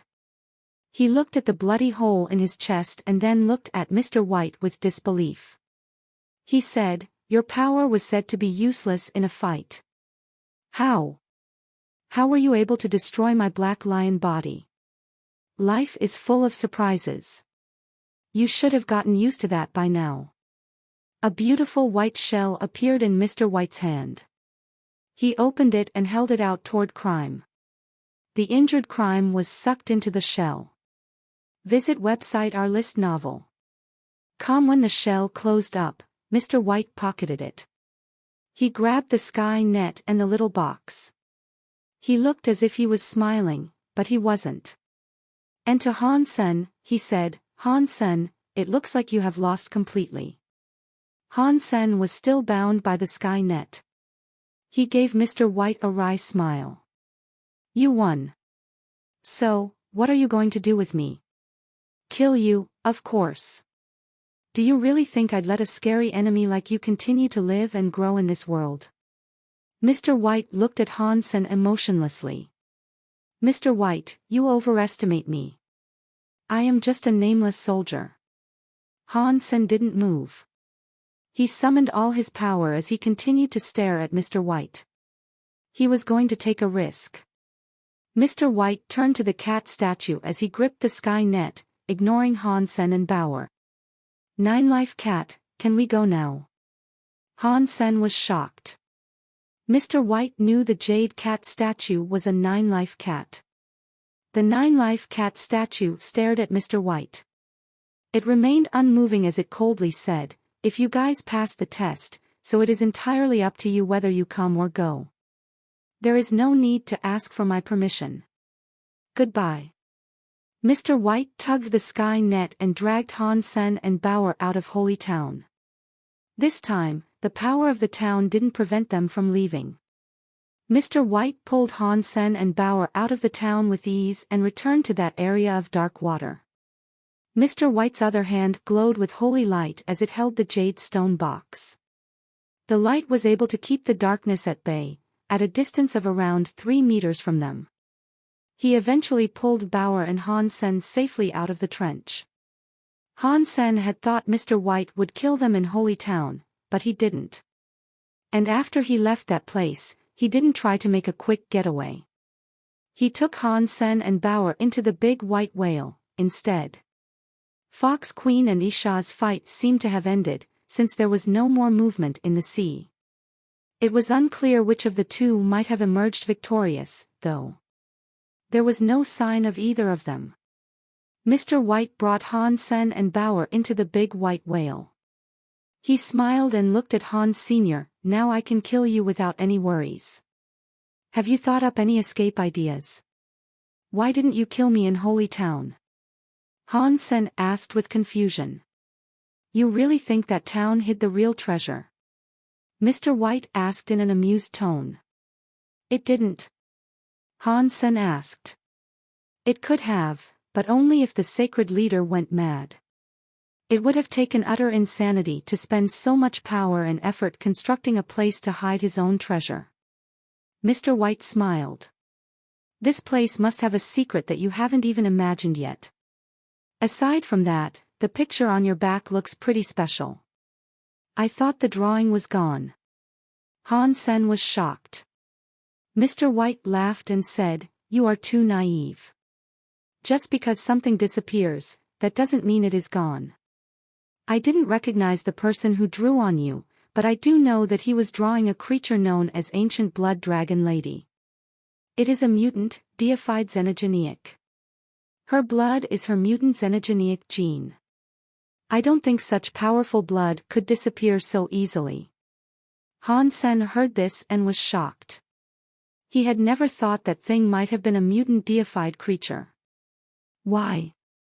Why did he draw on me? Han Sen asked in confusion. I do not know. Perhaps ever since the beginning, you were the chosen one. Mr. White's expression hardened.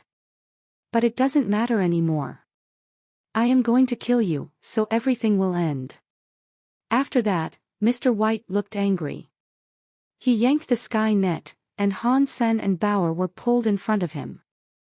His hand reached out to grab Han. Senator Han Sen remembered how Crime's body was easily perforated by Mr. White's hand. He was shocked, and he was about to activate his super god body. But when Mr. White waved his hand, the sky net loosened enough to release the bird's nest. The bird's nest returned to Han Sr. Mr. White, this is, Han Sen caught the bird's nest, and he looked at Mr. White with confusion. Mr. White put away the sky net, and he tossed the jade box towards Han. Senator Han Sen caught the little jade box, his confusion growing. He had no idea what was going on. Mr. White smiled at Han. Senator. His muscles and bones began to shift and writhe, and so too did his face. Not long after, Mr. White became someone else. His presence was greatly changed. Mr. White now looked younger. He looked no more than 20 years old, but his body carried a special sort of presence. It gave Han Sen the feeling that this man had seen and lived through everything.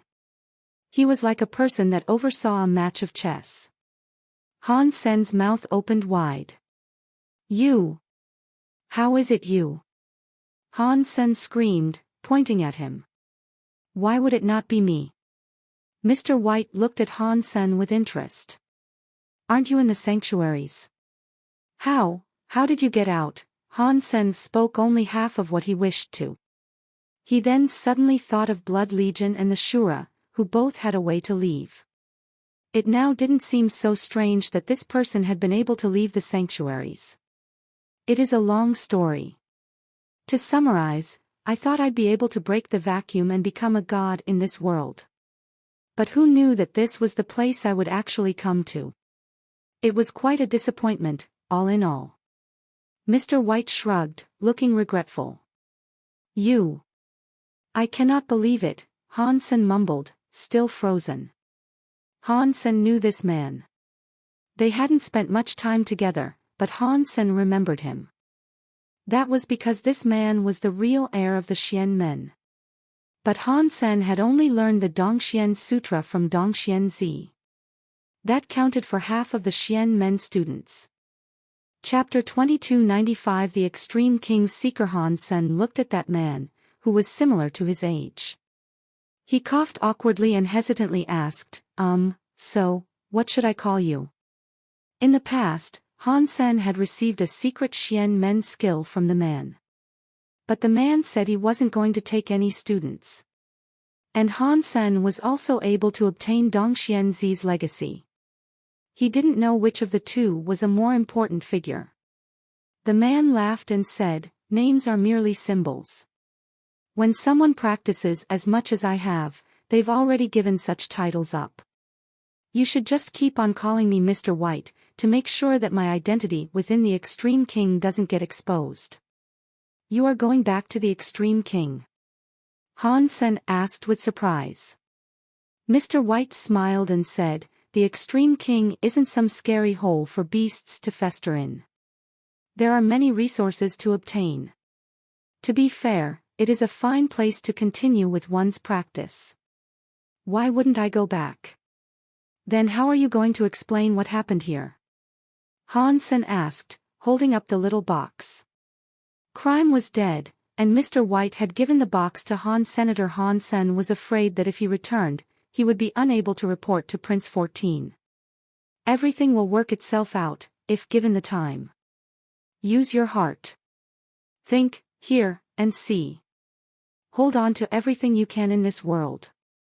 There is a solution to each and every woe. After that, Mr. White gave Han Sen a card. This is what I have been thinking about over all these years. You can take a look, but remember, do not put the stock of your belief too deeply into anything. You still need to form your own opinions on things in this life. A portion of the real Xian men requires one to practice with the faith of their own heart. I have no time to take care of it. My Xian men legacy has probably come to an end on this day. You count as half of the Xian men members. I hope that in the future, you will find a way to continue the teachings of the Xian men and pass on my techniques. You don't need to ask anyone to join the Xian men formally, but the Xian men will be lucky enough just to have one or two out there that have really devoted themselves to the learnings. Visit website Our List Novel. Han Sen did not reject the plea. He gladly accepted the card he was given. He knew Mr. White wasn't too personally invested in all of this, otherwise, he wouldn't have given Han Sen Xuantian's secret skill before. There were many religions and parties working in the world, but most religions only taught a person what to do and what to believe in. Only Xian men taught a person how to explore and find their own understanding of the world, their own connection within the workings of the universe. So, it would be very difficult for the Xian men to become famous. It wasn't explicitly defined, so it couldn't compete on the same wavelength as other teachings and religions. That was because this teaching confused people. Most people wanted to be comforted. They wanted something to guide them through the hardships of life. But Xian men was about having to think about things yourself. You had to take charge of your own fate and explore the unknown. The future was full of unknowns and variables. It was tough. People that didn't have the required intelligence or endurance could never make it through. So, it wasn't beyond belief that Xianmen fell into oblivion. The road of Xianmen was not one that many would willingly choose. After Mr. White spoke, he looked at the little box in Han Sen's hand. He said, "If my assumptions about the box are correct, then it doesn't actually contain the sacred leader's treasure. It is just a red herring. The real treasure still resides someplace in Holy Town. But our combined strength still isn't enough to explore all of that town's secrets. When we have both become deified, we can return and resume exploration of the town." "Mr. White, what is the picture upon my back?" Han Sen still felt nervous when he thought about that painting. It was way too weird. Mr. White thought for a moment, then said, "Ancient blood dragon lady's blood was used as ink. A picture was drawn upon your back. I couldn't see the picture, and so I can't make a sound assertion. But do not worry, as I have made some calculations of the future on your behalf." Following a terrible incident, there were still some good fortunes to be had. Whatever that picture was, it wasn't a bad thing. Good fortune following something terrible. That means something terrible is going to happen. Han Sen was shocked. Mr. White laughed and said, "You're in for a rough ride. It would be nice if you didn't tell me these things so bluntly." Han Sen gave a wry smile. Mr. White quietly said, "When you follow Isha back to Narrow Moon, you should be prepared. I believe that the Extreme King will eventually summon you to their ruler's kingdom." Han Sen was curious, so he had to ask, "Mr. White, how did you end up becoming part of the Extreme King?" Mr. White quietly said, "I disguised myself as a hybrid of the Extreme King so I could stay among them.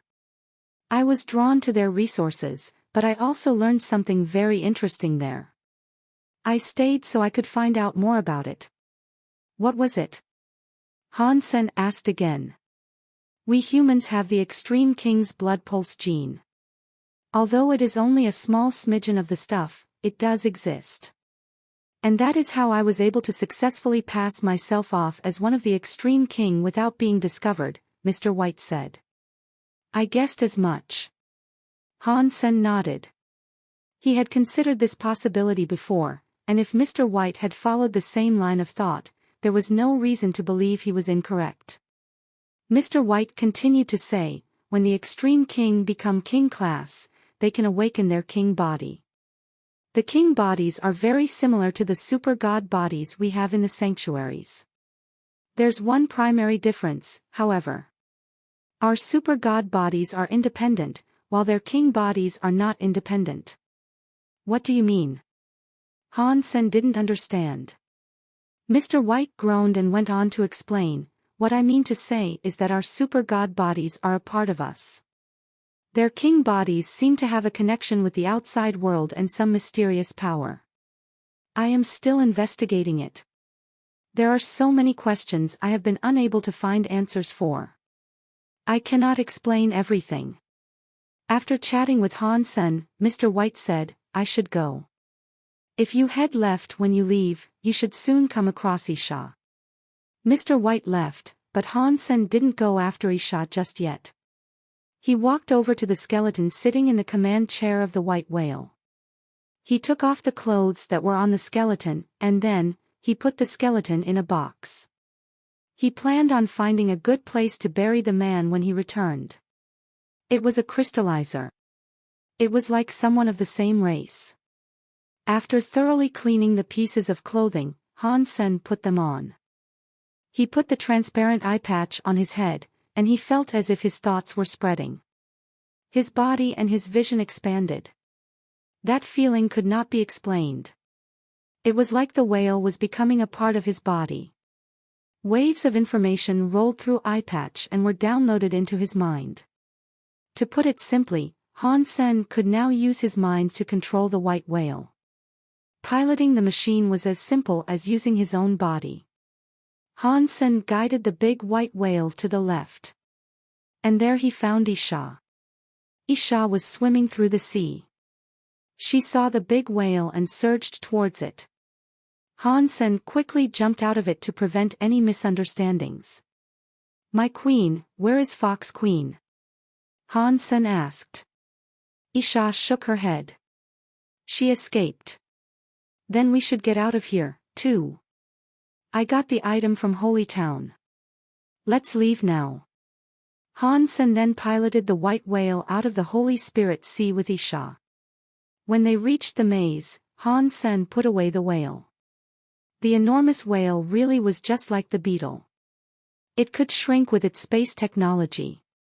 It shrank until it disappeared into the eye patch. It was like a little whale placed inside a bottle, and it looked magical. Chapter 2296 Can't Stop You. Isha and Han Sen returned to the base of the Ice Blue Knights, where they ran into Ice Blue Knight King. It was fairly obvious that he had been unable to navigate the palace maze, and had thus decided to return. When he saw Isha and Han Sen come back together, Ice Blue Knight King's eyes widened. "Knife! I am so glad to learn that you are still alive," Ice Blue Knight King said, coming up to her. "I'm afraid that my survival might not be a good thing for you," Isha growled. Ice Blue Knight King frowned. "Isha, what makes you say that? I am alive. That means no one is allowed to bully my student. Do you understand now why that might not be a good thing? It would have been better for you if I had remained dead," Isha said, her voice as hard as stone.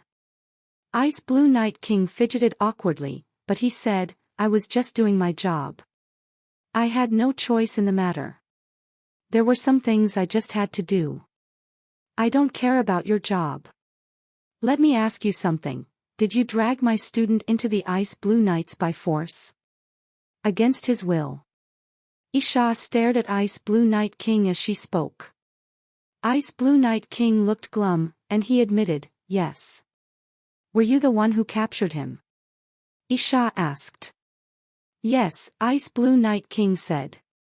"If you were unable to look after him, why would you drag my student all the way out here? Is that how you manage the Ice Blue Knights?" Isha hissed. Ice Blue Knight King could not speak. His face turned red. Another Ice Blue Knight who was accompanying Ice Blue Knight King stepped forward to angrily tell her off. "Knife, don't be so rude. You are a member of the Ice Blue Knights yourself. How can you speak like that to your captain? From now on, I have no affiliation with the Ice Blue Knights. It's over." Isha looked at them all with disdain. Ice Blue Knight King frowned and said, "Knife, I understand the reasons for this mood of yours, but there are some things you can't just say. I will pretend I did not hear what you just said. If you want to talk, we can do so later and in private. There is nothing more for us to talk about. Let's go." Han Sr. Isha turned around to leave. "Knife! Don't be ridiculous.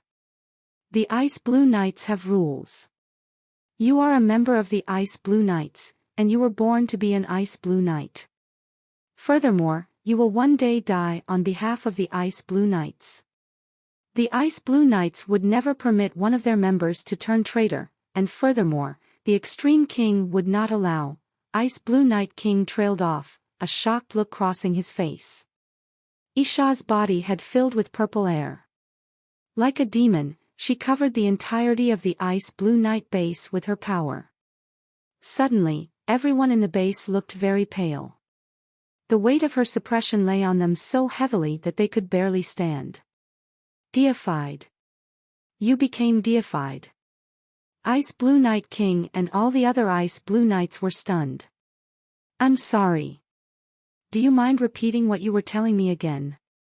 Isha turned an unyielding gaze on Ice Blue Knight King and the others. The King-class Ice Blue Knights had all turned pale. No one dared look Isha in the eyes now. Ice Blue Knight King had also paled, and a series of emotions crossed his face, too quickly to recognize. He ultimately sighed, and said, I have my own reasons to want you to stay, but since you are already deified, I suppose the Ice Blue Knights don't stand a chance in keeping you here. In that case, I give you permission to leave. Isha did not look at Ice Blue Knight King. She took Han Sen with her and departed the Ice Blue Knight base. My queen, that was awesome. Those Ice Blue Knights all looked so cocky, but they were ready to pee themselves before your glory, Han Sen told her as he piloted the white whale away from the base. After Isha and Han Sen departed the Ice Blue Knights, they used the big white whale to travel through space. They were headed back to Narrow Moon. Isha was holding Bauer. She fed Bauer pieces of fruit as she spoke. The 10 sets of Knights of the Extreme King. They all sound so powerful. They inspire fear across the Geno universe, spreading the belief that every knight has the power to destroy a race. But inside the Extreme King, the knights are still just pawns. They do the dirty work and little more. They aren't given important missions. If any of the members of the knights manage to become deified, they are permitted to leave. They are no longer bound to the knights. This is a rule of the Extreme Kings. Ice Blue Knight King could not have fought against that. A powerful regiment of knights like the Ice Blue Knights are still only considered pawns. Han Sen was shocked to hear this. They don't have any deified members. If you think that is the primary army of the Extreme King, you are profoundly underestimating their might. Isha smiled, then went on to say, the primary army of the Extreme King is composed of the Royal Knights. They only recruit pure members of the Extreme King, however. And all entrants have to be at least King class. They have very high requirements when it comes to having the right blood and background. Aside from the Royal Knights, the Extreme King have many other organizations as well. Most of those are simply less famous. The Extreme King are so strong that very few races are able to compete with them. Even higher races like Sky Palace wouldn't stand a chance against the Extreme King in a fight. They rely on the power of the very high to make the Extreme King avoid them. That's the only reason that the Extreme King have never touched Sky Palace. I see. Han Sen did not understand how the Extreme King worked. He thought for a minute, then asked, then what is Narrow Moon to the Extreme King? We do not belong to anyone. Isha sighed, and then said, I told you before. Our elder was a servant of Hell King at one point, but Hell King's time has long since passed. Now, the ruler of the Extreme King is known as White King. Narrow Moon has never had a deified member before. But becoming deified would change little for rebate politics. A rebate would never be considered pure of race, and so they could never choose a side. They would be puppets. As long as my queen is here, the rebate will become one of the most famous high races in the entire universe. Han Sen was quick to lick her boots. Isha was his biggest supporter. The safety and security of Han Sen and his friends and family all depended on Isha. Isha rolled her eyes.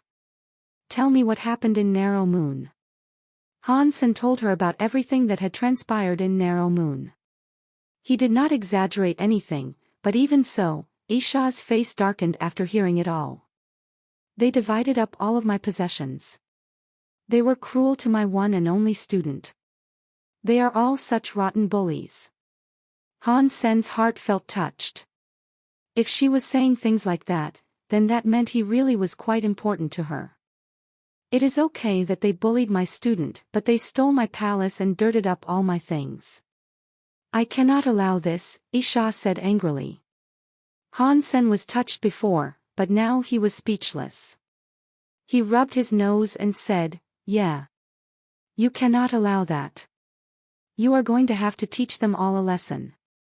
Chapter 2297 The only queen as the white whale left the ice blue system, Han Sen guided it towards where Night River King had been stationed. He was unable to find anything out of the ordinary there, however, and he couldn't find a single trace of that weird purple stuff that Night River King had mentioned repeatedly. Han Sen even went to see the Ice Blue Knight who had taken over Night River King's position, but the knight hadn't seen anything strange during his time stationed there. Weird. What was that purple thing Night River King was talking about? What about the journal entries he made in code? Han Sen didn't understand, but he didn't plan on lingering in the system to figure it out either. Han Sen turned the white whale out of the system, plotting a course back to Narrow Moon. He didn't see Under Overbearing again, and neither did he see the black hole spider. They did encounter many more of those galactic shrimp. The attacks of the shrimp were unable to penetrate the defenses of the white whale, though. And added to that, none of the creatures were as fast as the white whale. Having a powerful ship like the white whale ensured their safety as they traveled, assuming that they only ran into ordinary xenogenics like the galactic shrimp. If they got into trouble, it would be because they bumped into a creature like Under Overbearing or the black hole spider. Of course, even if that happened, they had the deified elite Isha on board. They had good luck in their travels. Isha and Han Sen were able to depart the systems of chaos with absolute safety. They would soon be back in Narrow Moon. Dude, what happened? Why has every noble across every planet been ordered to go to Full Moon Hall? Haven't you heard? Knife Queen is back. Knife Queen is back.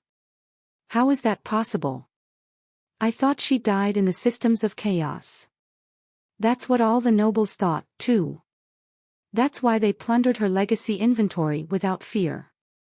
But she has really come back, and not just that, she's come back deified. What? Queen has become deified. This is awesome. We rebate finally have a deified elite in our ranks. Who would dare underestimate us now? Queen is way too powerful. Teehee. It might be good for us, but what about the nobles who divided up her things? They stole her legacy and crushed her student Han Sen under their feet. Now that she has come back deified, they must be shivering in their boots. They had it coming. They think they're so high and mighty, bullying a student. I'm happy that those nobles are going to get told off. They always bully us, don't they? And we can never fight back. Now that they are in trouble. Well, it's what they deserve. As Narrow Moon's people were discussing Knife Queen's return, a serious discussion was being held in Full Moon Hall. No, absolutely not. Miss Knife. Han Sen is just an outsider.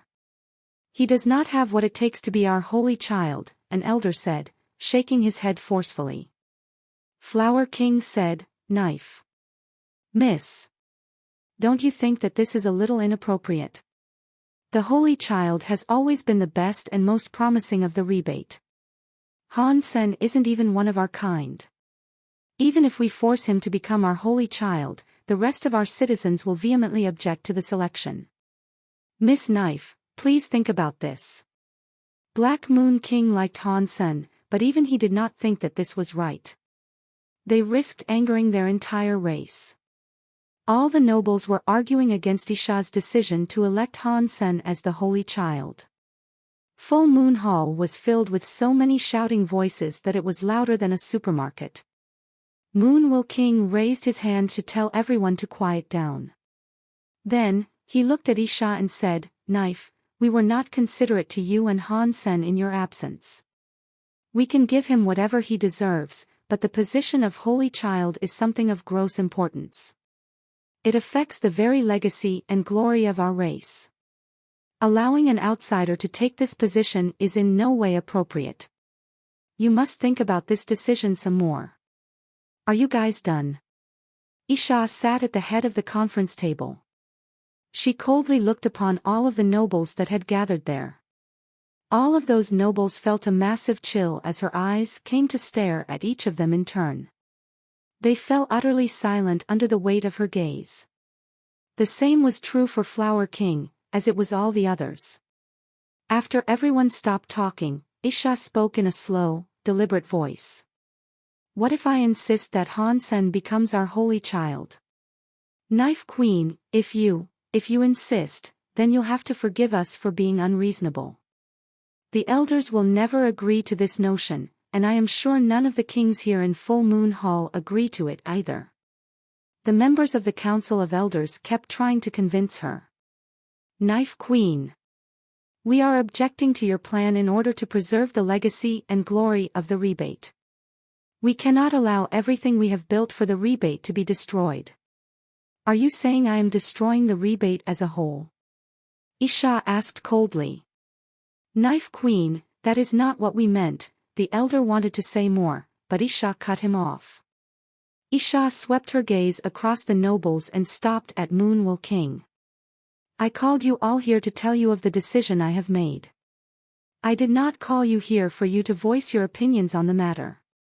Starting from today, Han Sen is the holy child of the rebate.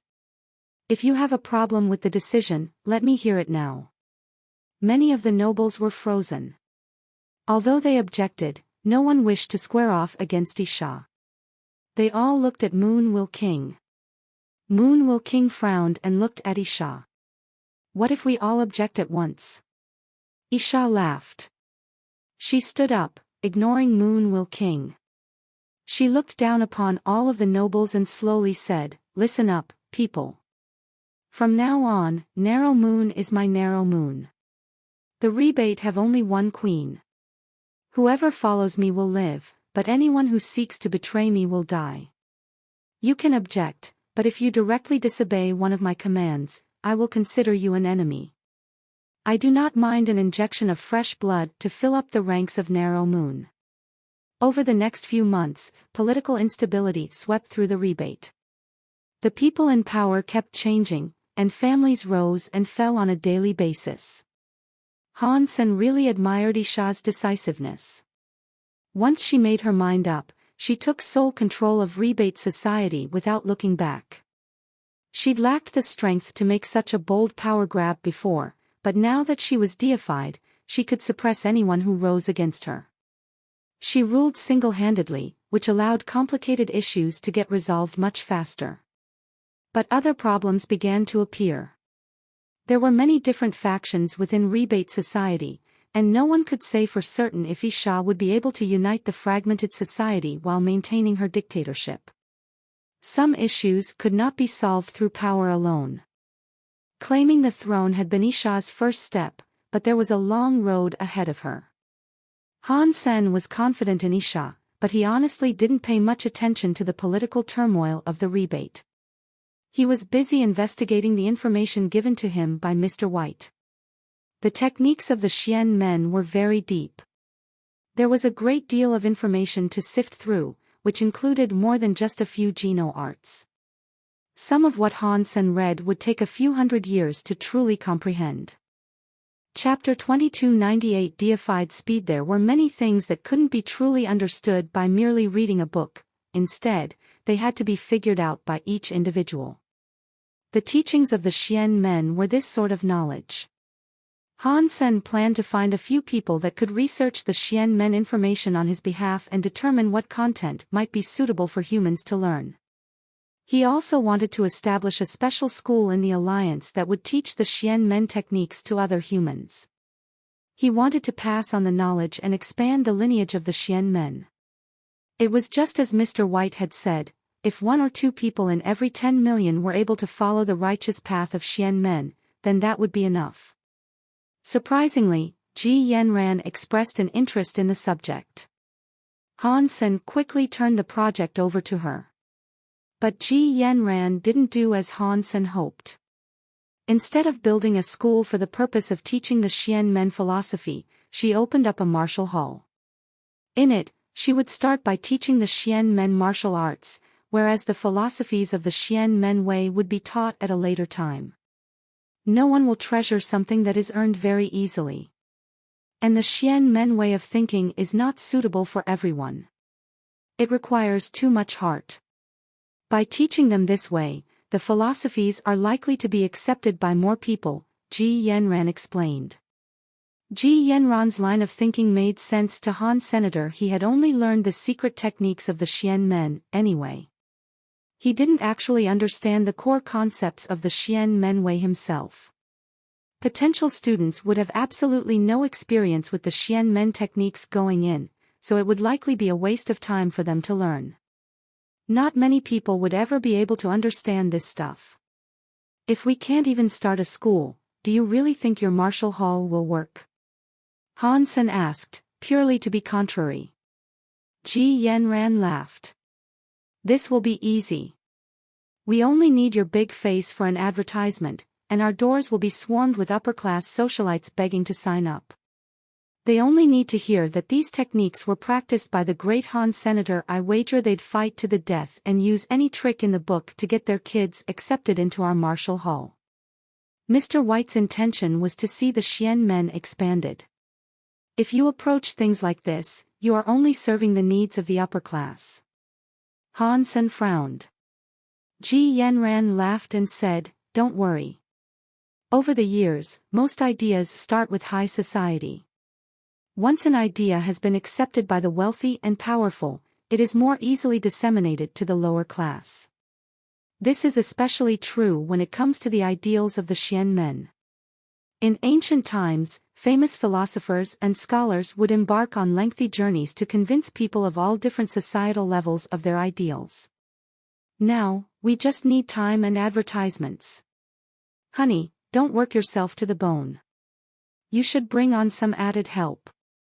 Han Sen could not be bothered to help her himself, of course. If she was willing to shoulder the responsibility, then that was fine with him. The box Han Sen had taken from Holy Town was locked, so he couldn't open it. He had tried to pry it open in many different ways, but nothing worked. Even Isha's power had been insufficient to break the jade stone box. Because Han Sen hadn't been able to find out what was inside, he put the box away for the moment. Instead, he turned his attention to the bone needle. It was the one Han Sen took from the palace maze. There were 12 drops of deified blood still inside it. They represented 12 different deified blood pulses. Han Sen did not use them. First, he wanted to research them. Because Han Sen's body still contained more ghost bone power than he could use, he currently had no need for the energy that the deified blood pulses offered. He pondered the blood pulses for a while, and he eventually decided to have a drop anyway. Han Sen chose to consume the drop he had retrieved from the blood demon. It was of the blood element. He wanted to see if it might help his blood pulse sutra. Han Sen lifted the bone needle above his chest. And then, he thrust it into his heart. This was not an intravenous injection like one would receive from an ordinary doctor. If a normal person tried this as Han Sen did, they would most definitely die. Do not try this at home. The bone needle pierced right through his heart, and a drop of deified blood spilled into him. Han Sen was about to begin refining the deified blood when he suddenly heard an announcement play in his head. Successful infusion of deified gene.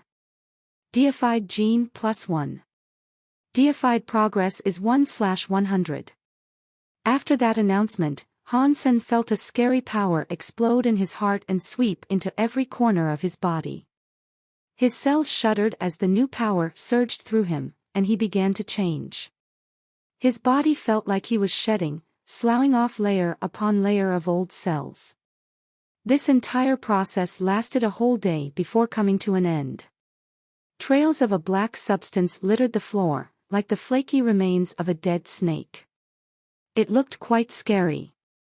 Han Sen, Super God Spirit Body Gene Battle Body, Mutant Blood, Duke, Spell, Marquise, Dongxian, Marquise, Jade Skin, Duke, Level, Duke Genes, 17 Deified Progress, 1/100 Lifespan, 1100. Han Sen was shocked. He did not know what deified progress meant. Are deified genes different from the genes that come before? What does deified progress mean? Does this mean I will be deified once the number reaches 100? I can achieve deified status without maxing out any other genes. Han Sen could not figure out what was going on. Han Sen studied himself after receiving his one deified gene. His body had changed. It was like his genes had all improved. What hadn't improved, though, was his fitness. It was still at the level of a duke. Han Sen tried to refine another deified drop of blood. The process was exactly the same. Han Sen's body changed again, and he received an additional deified gene point. His deified progress became 2 out of 100. His fitness did not increase much. But if he was able to earn deified genes, that meant it was a power that humans could accept. That relaxed many of Han Sen's worries, and he absorbed the rest of the deified blood. Over the next 2 weeks, Han Sen refined his deified blood. His deified progress became 12 out of 100, and after the refining process, his fitness increased by quite a bit. But strangely, Han Sen didn't gain any special blood pulse powers after receiving the deified blood pulses. Where can I get more deified genes? Once I reach 100, I guess I'll be able to find out what it does, Han Sen thought to himself. It would be too difficult to kill deified beings by himself, though. At his current strength, it was an impossible task. It's a shame that the little red bird ate my son Raven. If it hadn't, I could have given it a try. Perhaps I could eat the flesh of deified creatures, Han Sen thought to himself. Thinking about the little red bird, Han Sen checked on the egg inside the bird's nest again. Han Sen was shocked. A number of weird substance chains had appeared from the nest and were drilling into the red egg. The red color of the egg was shining brightly, as if it was being consumed by a red fire. Chapter 2299 The Little Red Bird Hatches. Is the little red bird about to hatch? Han Sen thought in surprise. But as he watched, the color gradually drained from Han Sen's face. The substance chains connected to the bird's nest started to pull back into the egg, and the nest began to fall apart piece by piece. Pieces of dry grass fell away from the nest, turning to dust in midair. Before they reached the ground, they had dissolved into nothing. Oh no! Is this little guy going to drain all the power out of the nest? Han Sen reached out to save the nest, but when his hand touched the red flame, his body aged and withered. Within a second, he was so old that he looked to be on the verge of death. Han Sen jerked his hand back. When his hand was no longer close to the red flame, his body returned to normal. He didn't look old anymore. The sight of the disintegrating bird's nest made Han Sen's heart bleed. And there was another reason that this was a very serious problem. Queen Bai Wei had told him to hold on to the bird's nest. What if Queen Bai Wei returned for the missing nest? What would he do then? That line of thinking was pointless, however. The egg had already absorbed most of the nest's power. The dry grass had turned into dust, and there was nothing he could do to reverse the process. The egg's red flame burned hotter and hotter, and the egg itself became thinner and more transparent. As the egg became translucent, he could see what was inside it. The little red bird was still curled inside the egg, sleeping peacefully. Its body was full of fire, and it looked as if it was awaking from its slumber.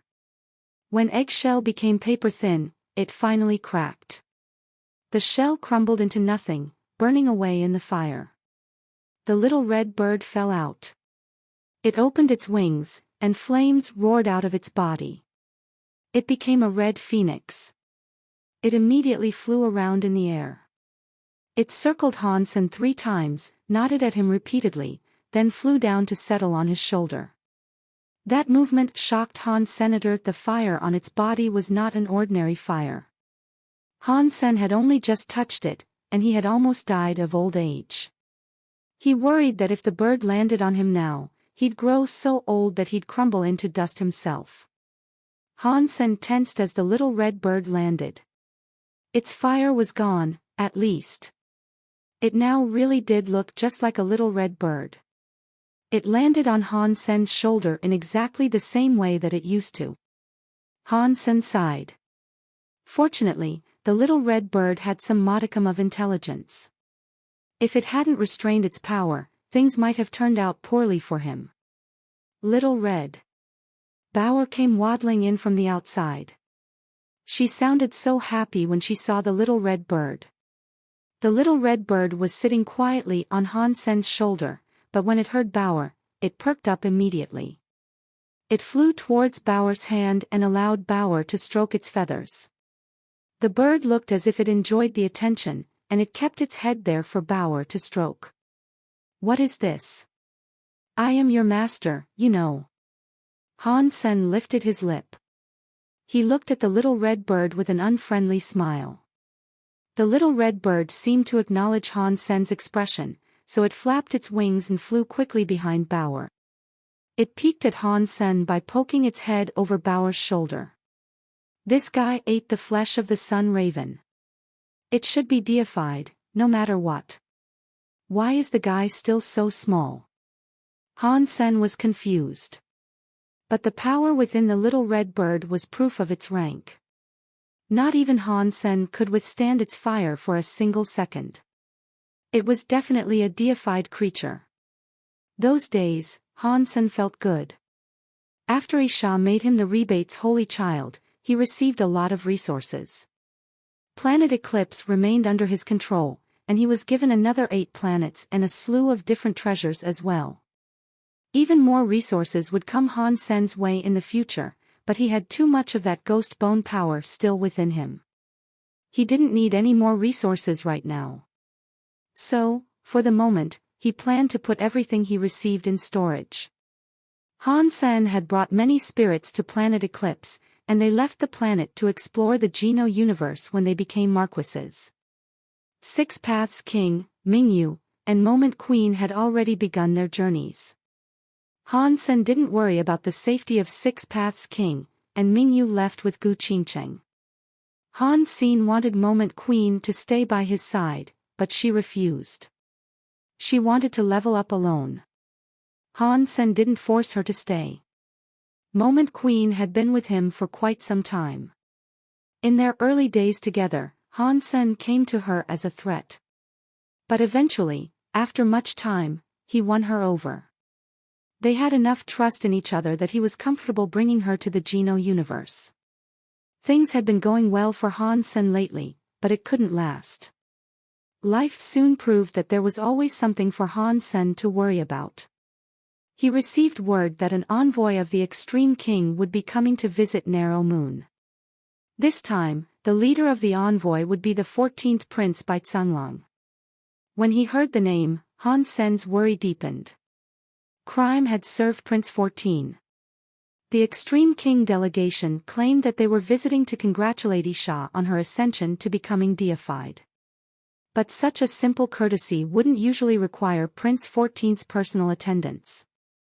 Amongst a smaller race like the Rebate, a deified warrior was practically a god. For the Extreme King, though, achieving deified status just made someone exceptional. They wouldn't send a delegation all this way just to congratulate Isha on an achievement that many of their own members had made. When Han Sen learned that Bai Wei was a part of the envoy, he knew that Mr. White had been correct. He would be forced to go with the Extreme King. If Mr. White's guess is correct, going with the Extreme King will be very dangerous for me. Zero and Menger shouldn't go, because I might not be able to protect them from the Extreme King. They should stay in Narrow Moon under Isha's protection. They will be treated well, and now that I have resources, they should become dukes without too much difficulty. It might even be possible for them to make it to king rank. I have to take the Blood Kirin, though. Its power can surely help. But should I bring the little red bird? Han Sen was hesitating. Han Sen was deep in thought, but he looked up suddenly, turning his face toward the entrance of the garden. There, he saw a blue-clothed man leading a lady in white into his garden. The woman in white was Queen Bai Wei. Han Sen didn't know who the blue-clothed man was, but judging from the way he walked, Han Sen could guess that the man was Prince 14 Baizanglong. Han Sen wasn't surprised that they had come looking for him, but he was surprised that no one had warned him before the two showed up in his garden. Normally, someone should have reported their arrival. Even if they forced their way in, someone should still have gotten a message to Han Senator, but Han Sen had received no warnings. Business in the base continued as usual. Bai Tsunglong brought Bai Wei right into the deepest part of the garden. Han Sen frowned and examined Bai Tsunglong. He looked like a man in his 30s. He was not pretty, but he had a noticeable air of casual strength about him. He walked as if he had no cares in the world. He looked so free. Although he was walking through Han Sen's garden, Bai Tsunglong behaved as if he was at home. He walked up to Han Sen and sat down next to him.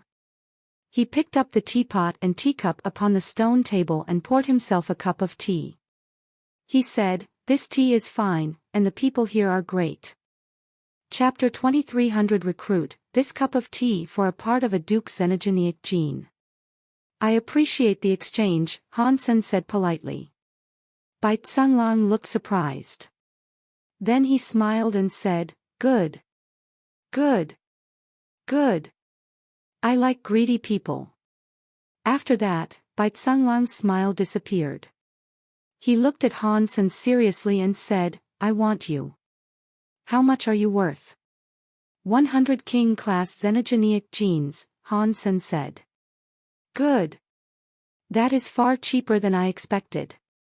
"You are certainly worth the price," Bai Tsunglong answered without hesitation. He nodded vigorously. For 1 year, Han Sen finished. Bai Tsunglong looked at Han Sen with shock. 100 king-class xenogeneic genes was not a high price for Prince 14 of the Extreme King. But 100 king-class xenogeneic genes for a measly year of service from a duke. That was something that had never happened before.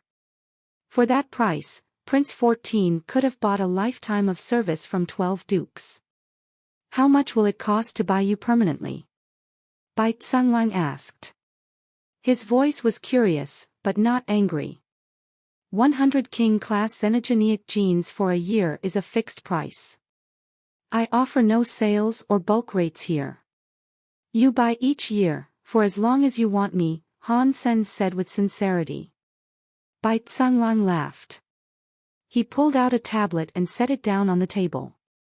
He said, "I will use this to purchase your services for 100 years. I am leaving tomorrow. It is your decision whether or not you will choose to accompany us." After that, Bai Tsunglong stood up and left. He did not look back. Han Sen looked at the tablet on the table. It was a green jade tablet that was around the size of a man's hand. Both sides bore depictions of dragons, and they each looked as if they were clutching a ball between their claws. On both sides of the tablet, the name Tsunglong was written. "This is Brother 14's Royal Guard tablet. You need to be at least king class to be considered one of his Royal Guard," Bai Wei explained. Although Prince 14 had left, she was still standing there, staring at Han Sr. "I am just a minor duke. I'm not worth Prince 14 bending the rules for, I assure you," Han Sen said, while playing with the tablet. "Brother 14 came here to recruit your teacher Knife Queen, but she refused. He is now going for the second best option, which is you. He wants you because you are her student." Bai Wei paused and then went on to say, "It seems like you have made him angry. There is nothing I can do about that. I won't agree to a deal just because someone is having a hissy fit." Han Sen shrugged. Bai Wei suddenly reached her hand out to Han Sr. "Give it to me." "What?" Han Sen asked, pretending to be surprised. "Don't give me that. Hand over the undying bird nest," Bai Wei grunted. "You can't take it away." "Why should I give it back?" Han Sen felt sick. The bird's nest had been destroyed by the little red bird, so there was nothing to return. "Whether I take it or leave it is my decision. And I'm telling you to give it back." Bai Wei's voice was cold. "I would like to return it, but the item broke the last time I used it." Han Sen opened his hands with the confession, looking apologetic. Han Sen didn't think he could hide the fact that the bird's nest was gone, so he had no choice but to admit the truth. When Bai Wei heard his apology, she laughed. She smiled at him and said, "I'd expect a better excuse from a thief. You know, the Bai family is not one you can so easily shrug off and ignore. Bai Wei didn't believe for a second that the undying bird nest, which was a deified item, had been broken. Not even a deified elite could break it. It is true. I'm not lying. Han Sen looked at her very earnestly, forcing an innocent expression onto his face. Bai Wei sneered and rolled her eyes. She wasn't happy to hear about this. Fine. If you do not want to return it, pay back your debt by being my royal guard. Bai Wei poured herself a cup of tea, as if she was some sort of repo woman. 10 years. Han Sen gritted his teeth as if he had just made a big decision. Bai Wei smiled clearly. She had a sip of tea before saying flatly, "Serving me is just a way of paying interest on the loan. When you return the undying bird nest, then you can go. I will do nothing to stop you." How does that work? Han Sen blinked. Bai Wei smiled. Give me the undying bird nest or be my royal guard. The choice is yours to make. I do not like forcing people into doing something they do not wish to do. He couldn't refuse both options. The nest was gone, but if he refused to go with them, he'd be forced to fight them. That was also beyond his abilities. Bai Wei sighed and said, "Actually, you have no choice. Brother 14 won't give up easily. I bet that if you don't become my royal guard, he will do everything he can to bring you in close to him. His purpose, ultimately, is your teacher knife queen, mind. You will be used as a pawn or a tool to get to her." After pausing, Bai Wei went on to say, "At least my desire for your service is genuine.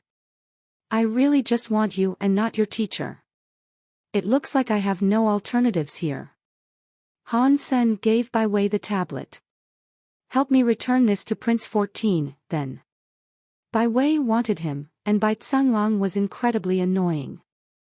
Han Sen would opt for Bai Wei if it meant he didn't have to deal with the irritating prince.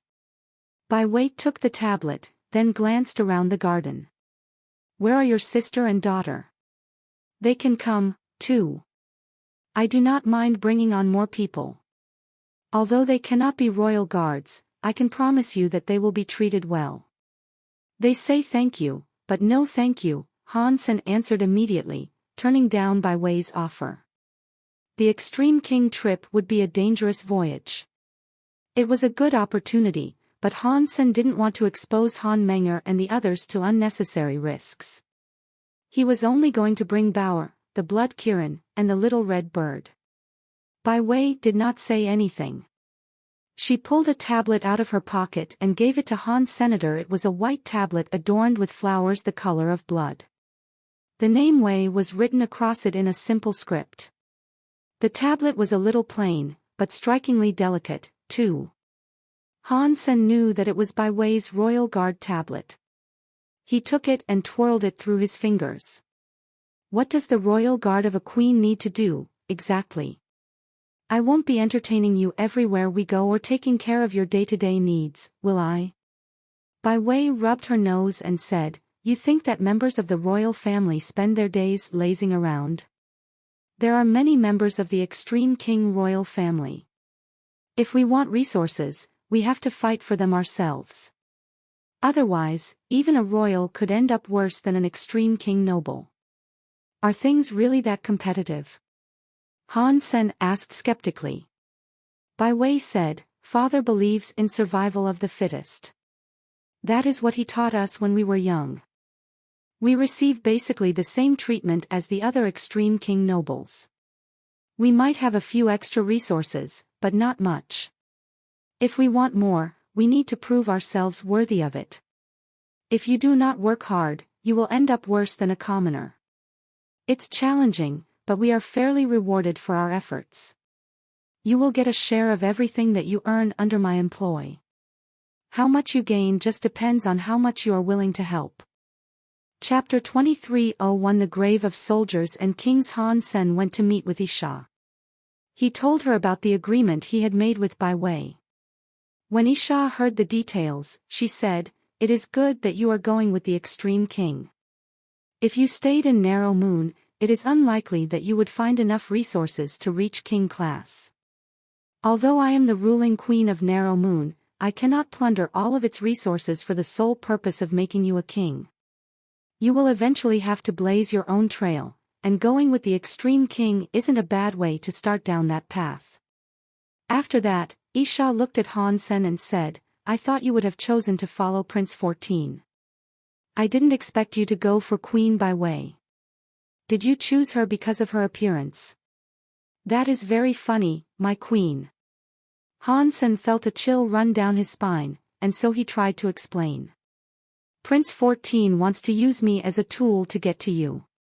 There is no way I would allow that to happen. Isha nodded and said, Prince 14 did want me, that is right. But Prince 14 has much more powerful backers than Queen Bai Wei. You would earn far more resources by following him. Choosing to follow Bai Wei is a pretty bad decision. Is Bai Zhanglang that much more important? Han Sen hadn't contemplated this possibility. His mother is of the dragon. Therefore, he has the support of both the dragon and the extreme king, and he can exploit both of their resources. Queen Bai Wei is just the daughter of a servant in the extreme king. And that servant is now dead. Compared to most of the extreme king royals, Bai Wei's base of support is very weak.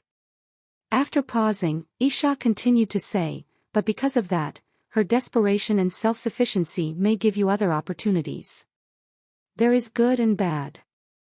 Following her might not be too bad of a decision. Han Sen agreed. He didn't plan on being with the extreme king forever, though. All he wanted was to gain some more resources. Even if Bai Wei wasn't the best connected of the royalty, she was still a queen. She had a far better opportunity to gain resources than any commoner did, that was for sure. She just needed to earn those resources for herself. Han Sen packed his stuff and left with Bai Wei. During the journey, he spent a lot of his time refining his stores of ghost bone power to strengthen the story of genes. The story of genes kept growing stronger, but it would still be a while before it reached Duke class. Even once he refined all of the ghost bone power, Han Sen wasn't sure it would be enough to make him a duke. When Bai Zhanglang saw Han Sen board a battleship with Bai Wei, the prince stopped paying attention to him. Bai Zhanglang wanted Han Sen because of his affiliation with Isha. He wasn't that interested in Han Sen himself. A duke wasn't worth very much if he didn't have connections with more powerful people. Han Sen had rejected his invitation, too. That had upset Bai Zhanglang, but the prince wouldn't hold it against him. At first, Han Sen thought that Bai Zhanglang had let the matter drop out of respect for Bai Wei, but that wasn't the real reason. In truth, Bai Zhanglang still desired Isha. Since he would have to try other methods to recruit Isha, he didn't plan on bringing Han Sen any harm for now. To Bai Zhanglang, Han Sen had made a hilarious mistake by joining Bai Wei. He figured it would not be long before Han Sen expressed regret in his decision. You only brought her? Bai Wei asked in surprise when she saw Han Sen's young daughter. The extreme king wasn't an easy place for children. Instead of bringing the powerful Han Menger, Han Sen was being accompanied by a small infant. It was enough to make Bai Wei frown. My daughter and I are very close. Without me, she cannot fall asleep. Han Sen smiled and did not explain much. The extreme king's main xenogenic space was known as the King's Kingdom. The system was very big. It was almost as big as the systems of chaos. Bai Wei was a royal, but she did not live in a palace. Bai King wanted his royal family to be independent, so they were given a small planet in the King's Kingdom as their starting point. Bai Wei's planet was called Planet Wind Zone. Once Han Sen reached the planet, he quickly understood why Bai Wei was having such a hard time amongst the extreme king. Planet Wind Zone's environment was terrible, and there were very few resources available. It seemed as if Bai Wei was getting the shaft on her starter planet. No member of the royal family should have ended up on such a barren planet. After bringing Han Sen to the living quarters, Bai Wei turned to address him seriously. Now you see the squalor of my condition. I was going to finish the mission assigned to me by my father and bring back the undying bird nest. If I did that, I'd have been given a planet with many resources. But now I have nothing. So, we have no time to relax. Settle in, but be ready to start working tomorrow. Bai Wei was living in a castle. The castle was in the center of a city, but the city looked very poor. It made Han Sen frown. The servants and the knights in the castle were of a low caste. It was obvious that Bai Wei was having a very hard time living there. My queen, do you have any enemies in your race? Han Sen could not help but ask. Bai Wei's face did not change. I am a royal, but my mother was a mere servant. There was never a way I could become a proper leader or anything. As long as I don't challenge others for stuff, I won't get bothered. But Princess Ten and her mother are different. Han Sen listened attentively, but it didn't seem like Bai Wei wanted to talk about it. She just told Han Sen to rest, then she left. But even though she hadn't explained much, Han Sen could make some guesses. He had heard stories about infighting in the royal family. But the internal politics of the extreme king didn't matter to Han Senator. He was only concerned with how he could earn resources from the extreme king. Quickly, Han Sen realized that the extreme king had resources everywhere.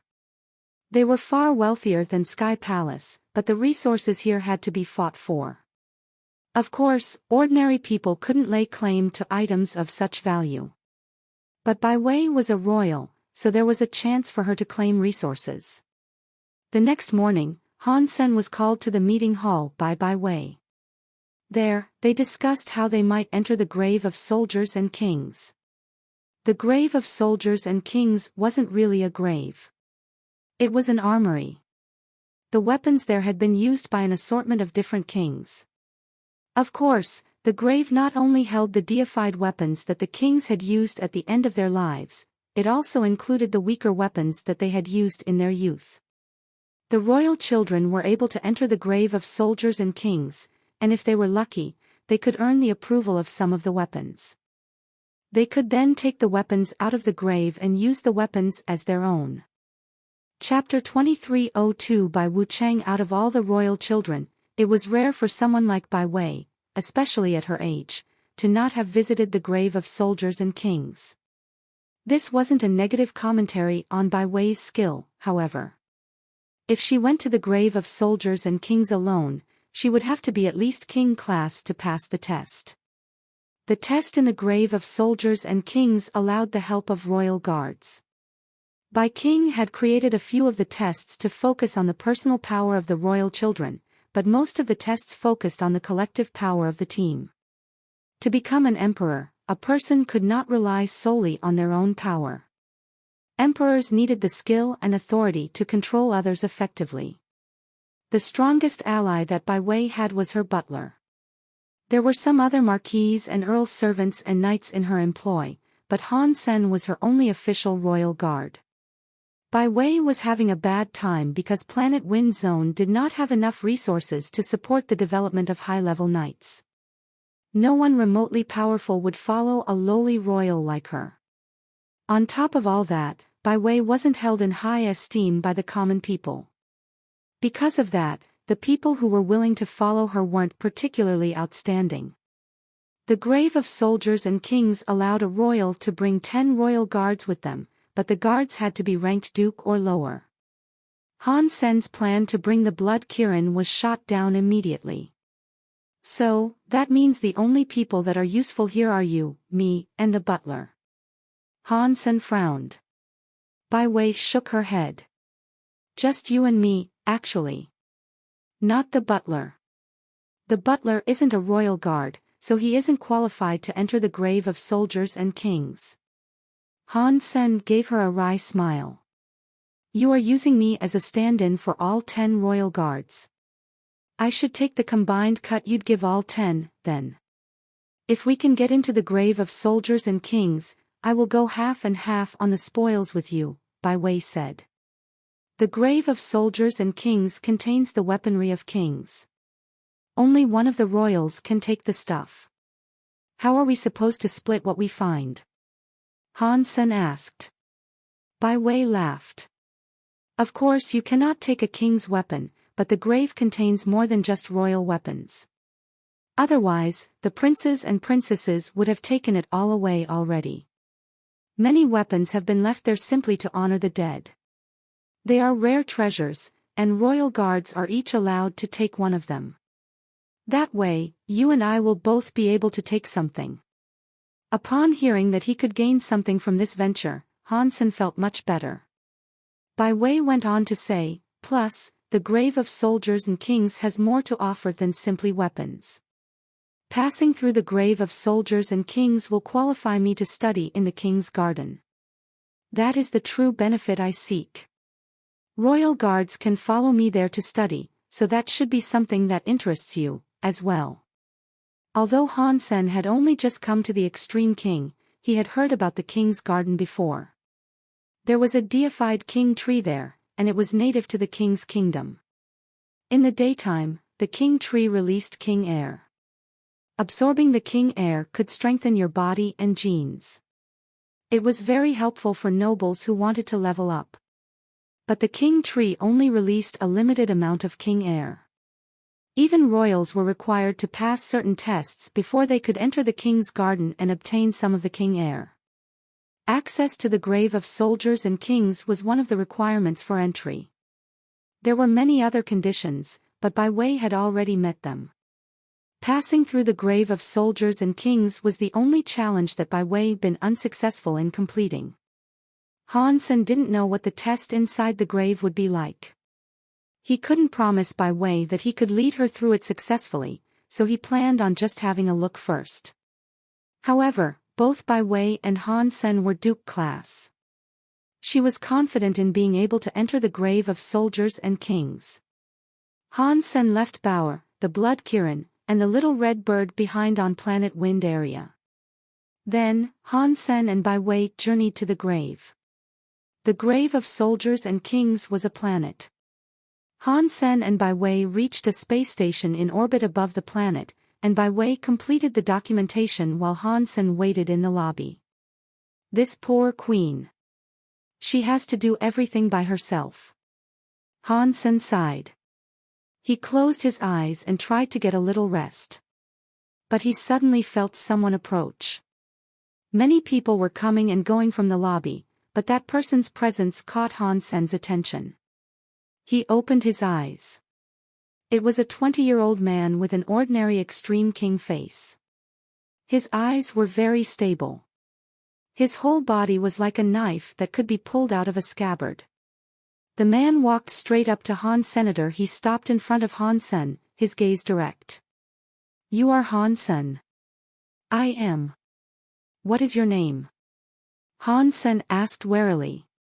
He had only just come to the Extreme King, but already someone was looking for him. Bai Wucheng, the young man answered seriously. Hearing that name, Han Sen was surprised. He thought, this name is a bomb. I wonder what genius decided to give his son such an awesome name. Are they not afraid their son might die? Bai Wucheng ignored Han Sen's hesitation. Are you the Han Sen that is affiliated with Lone Bamboo? The one with the title of Knife and Sword Master? I am that Han Sen, but that title is just a name people use to make fun of me. You cannot take it seriously, Han Sen said. Bai Wucheng nodded. That's fine, as long as you are the one. I wanted to fight Lone Bamboo, but I've never gotten the chance. Since you are here, I will fight you first. Bai Wucheng pulled a card out of his pocket and gave it to Han Sr. Take this card. I will wait for you inside tomorrow night. After that, Bai Wucheng didn't wait for Han Sen to give a response. He simply left. What is this? I did not even give him an answer. Han Sen wanted to call after Bai Wucheng, but as he stepped forward, he realized that the man was already gone. He had walked out of the lobby and left the space station. Who was that guy? Han Sen looked at the card in his hand, assuming that it was a calling card. It was a black card with white text that simply read, by Wuchang. There was nothing else. It said nothing about Bai Wuchang's position amongst the extreme king.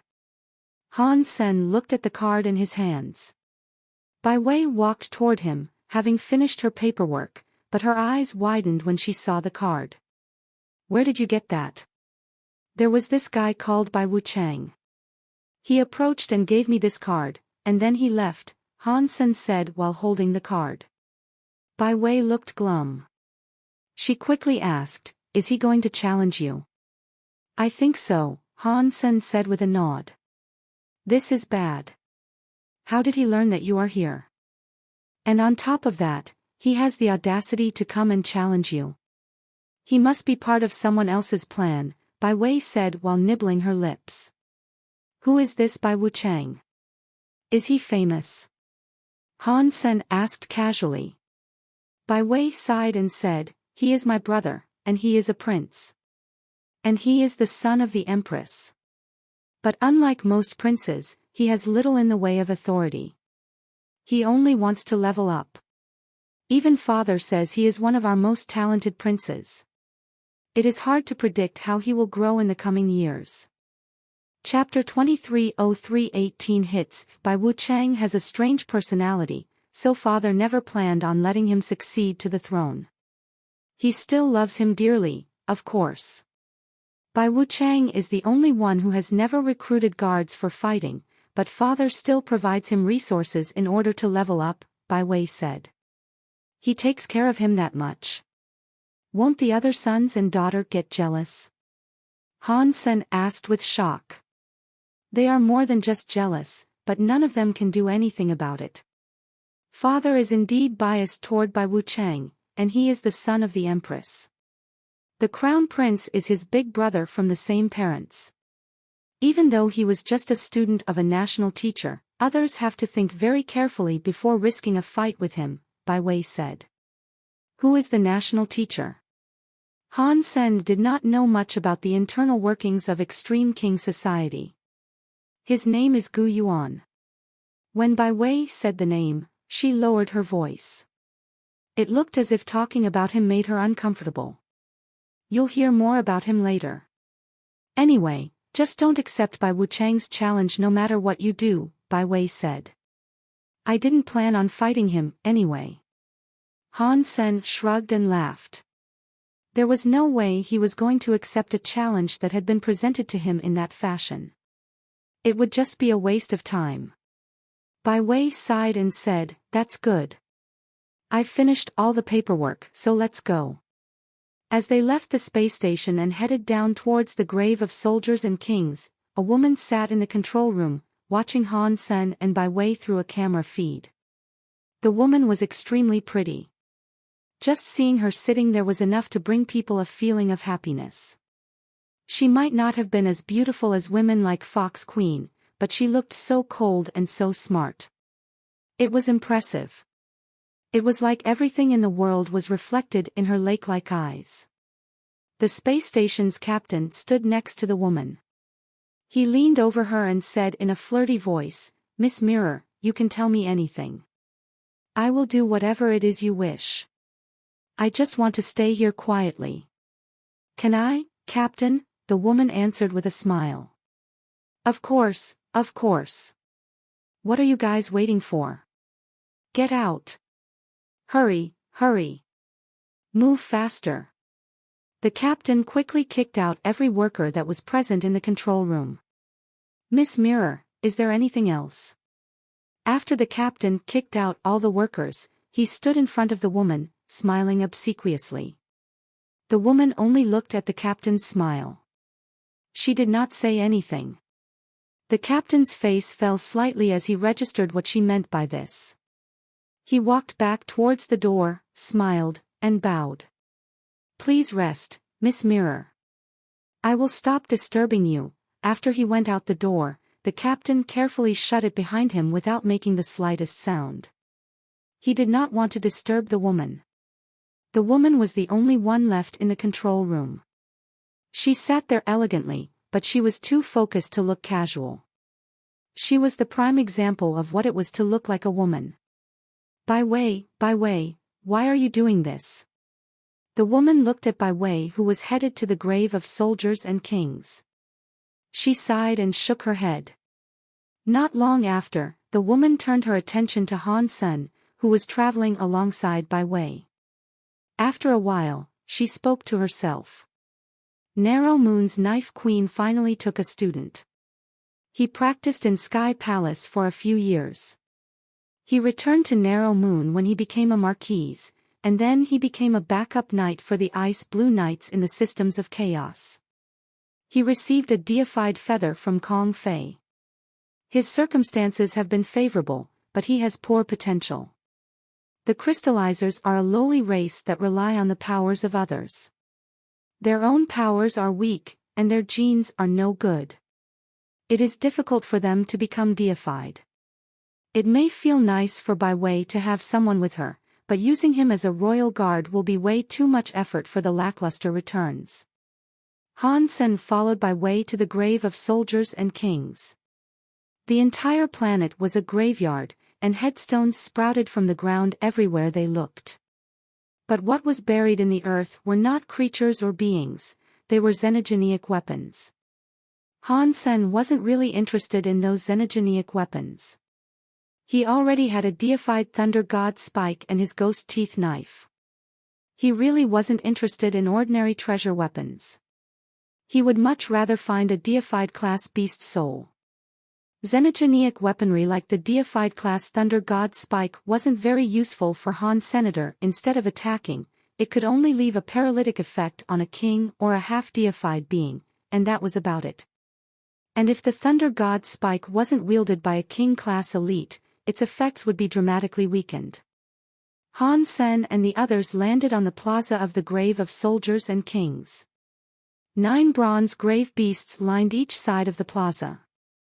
The moment Han Sen stepped onto the plaza, the 18 bronze beasts came alive. They didn't look as if they were going to attack Han Sen and Bai Wei, though. They opened their mouths, then each of the beasts spat a weapon out onto the plaza. The 18 weapons were each different, and they all sat in front of their respective grave beast. Bai Wei was in battle mode already, and she said to Han Sen, "Each of these weapons will attack us once. We have to use our power to repel each strike. If we do that, we will be qualified to enter the grave of soldiers and kings to collect a weapon. We aren't allowed to use any xenogenic treasures. If we do, it is counted as a failure." As Bai Wei spoke, a lance gathered up a frightening amount of power. A black flame wreathed the weapon, as if a fiery demon was holding the lance. It came thrusting at Han Sen and Bai Wei. "I will block the first 9 attacks, while you block the last 9 attacks," Bai Wei said, preparing to intercept the lance's attack. But Han Sen stepped forward in front of Bai Wei, smiled, and said, "Let me go first. When I cannot hold on anymore, you can take over with your attack." As the lance flew toward them like a demonic dragon, Han Sen summoned Jadeskin. He threw his fist against the tip of the lance. The woman in the control room frowned as she saw Han Sen send a punch toward the lance. The 18 weapon test isn't solely for testing the power of the royal children. It also teaches them that different powers require unique responses. That is the only way to pass the test. Han Sen is just fighting fire with fire. Even if he manages to destroy the lance's attack, his own power will be damaged, too. When he tries to withstand the attacks of the other weapons, the strain will become harder and harder for him. He is strong, but he lacks a brain. A reckless man like this, well, I have no idea how he managed to earn the same title as Lone Bamboo. As the woman's attention flicked back to the screen, Han Sen's fist had already collided with the demonic dragon lance's tip. The fist and the spike came against each other. Boom! Under the force of that punch, the demonic dragon's body was crushed. It became dust, scattering everywhere. Chapter 2304. Using a fist to punch 18 soldiers. The 18 weapon strikes get stronger the closer to the end you are. The first hit is about the level of an ordinary duke level striking with full strength. I suppose that an ordinary duke could break the lance with brute force. His fitness isn't too bad, then.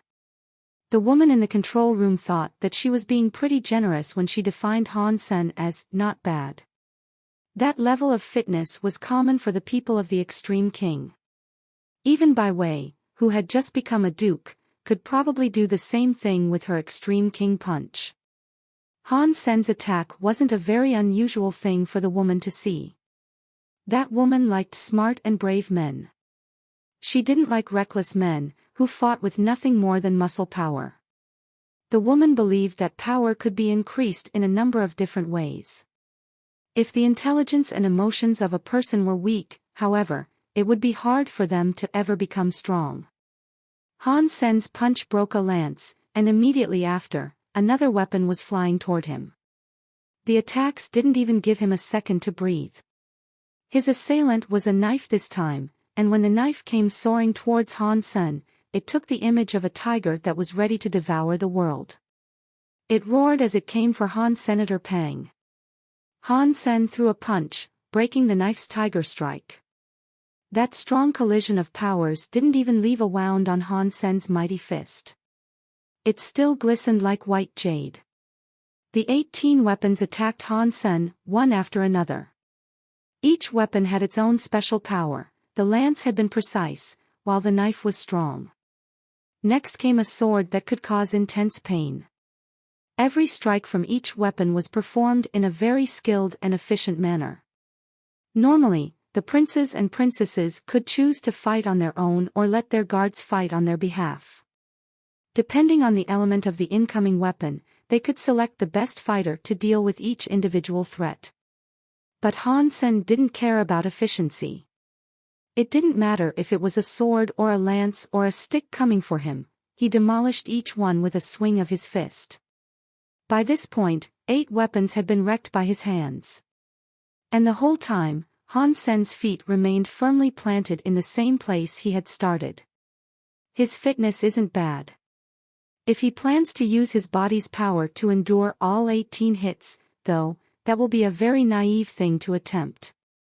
Even if Lone Bamboo was here, he wouldn't be able to perform such a feat. The woman looked shocked. There were many who could break 8 weapons, but Han Sen was acting as if nothing remotely remarkable had occurred. Not just any duke could remain so calm under such circumstances. The 8 punches so far could easily earn Han Sen recognition as one of the top dukes. It was frightening to think that a duke who hadn't awakened their astral body could reach this level. Bai Wei stood behind Han Sen, and she looked a little bit confused. She understood that the 18 weapons would become a lot stronger towards the end. She wasn't confident she could complete the second set of 9 attacks. She had wanted Han Sen to do the last 9, while she did the first 9. But Han Sen had started fighting immediately. She was worried that Han Sen wouldn't have enough strength to reach the end. After all, Han Sen was just an original body duke. He wasn't like an astral body duke that could utilize the powers of a planet. He wasn't like a celestial body duke either, who could use the power of the universe to heal themselves. Han Sen evidently planned to absorb all 18 hits. Bai Wei didn't think she could do something like that. If she had what it took, she wouldn't have asked Han Sen for help. Clearly, Bai Wei's worries were unfounded. The 18 weapons kept on attacking, but Han Sen was still as stable as a mountain. 1 hit, 1 weapon. He broke each and every attack. Regardless of the power or craftiness of the weapon's attacks, they could not escape Han Sen's powerful punches. A dozen weapons had been destroyed by Han Sen, and he was still behaving as if nothing out of the ordinary had happened. Bai Wei was staring at him in surprise, while the woman in the control room looked very strange. Boom! Han Sen punched the final weapon, and the woman in the control room looked stunned. No wonder he is considered to be on the same level as Lone Bamboo. He really does just depend on the power of the body. He is quite the character. But people like that can easily find themselves suppressed by higher-level enemies. After all, he is quite reckless. The woman then thought of something. She laughed and resumed talking to herself. This is good. Someone with such simple power will be easy to control. He won't be able to cause much trouble. He'll be a decent royal guard after all. Bai Wei made a fine choice. After that, the woman stood up and walked out of the control room. Now that Bai Wei and Han Sen had entered the grave of soldiers and kings, the camera would not be able to record them. There was no point in her hanging around. When the space station's captain saw the woman leaving, he wiped the cold sweat from his brow. That was too scary. It is fortunate that Miss Mirror didn't get angry. Being Bai King's little sister, the woman was very famous.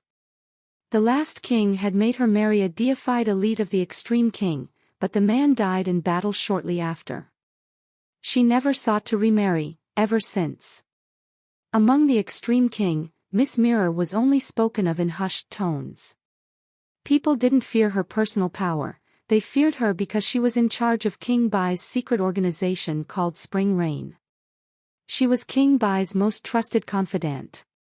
Miss Mirror named her organization Spring Rain, but no one was ever really sure why.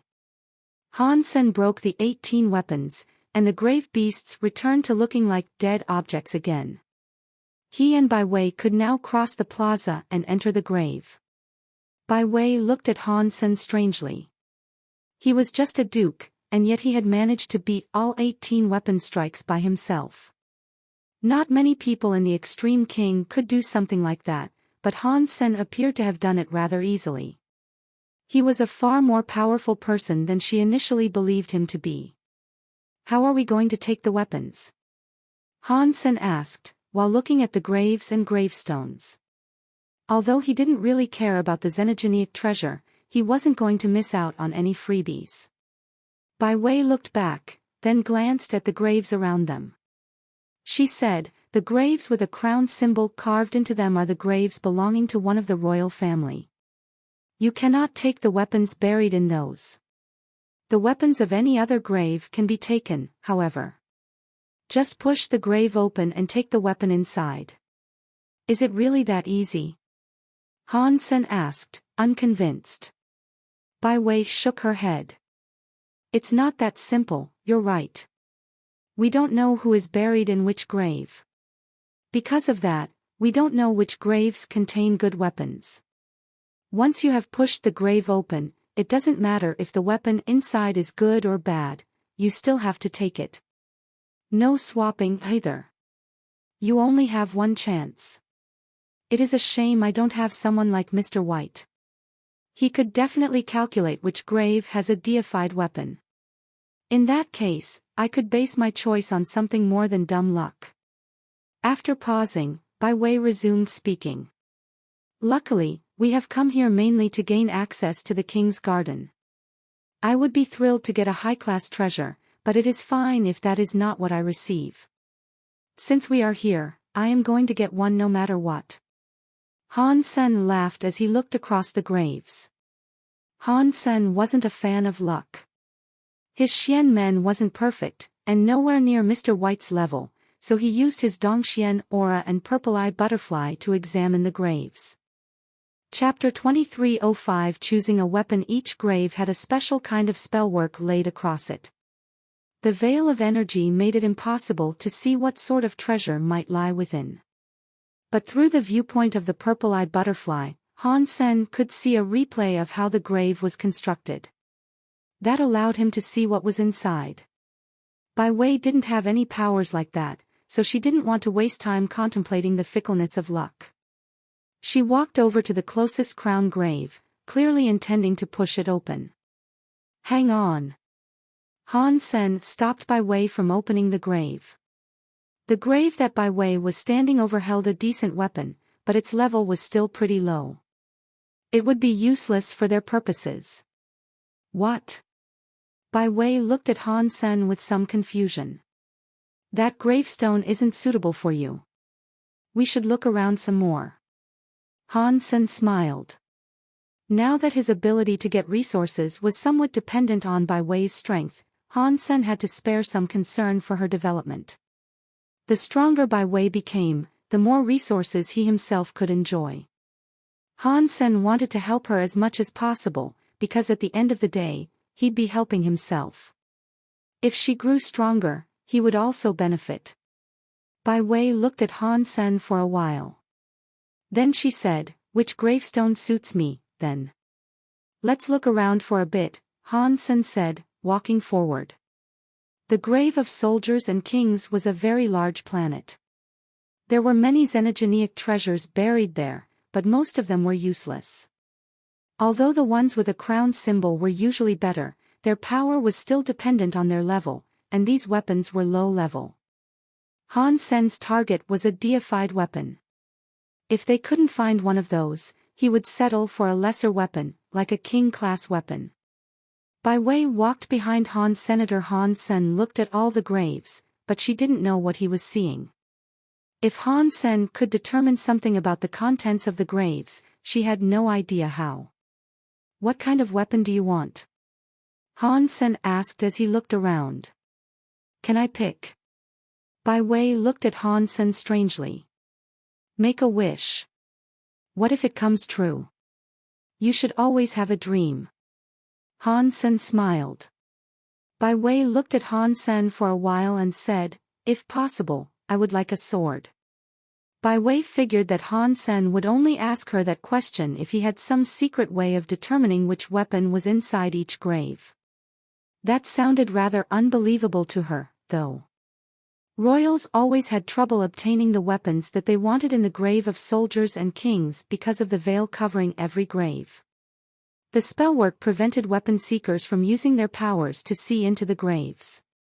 Inside the grave, only two powers could be used: luck and intense calculations. Luck was something very important both for commoners and nobles. At least, that's what Bai Wei believed. Even the mathematics necessary to find the weapons was a quantification of luck. So, choosing a weapon was a test of luck, regardless of whether you attempted to calculate their positions like Mr. White would.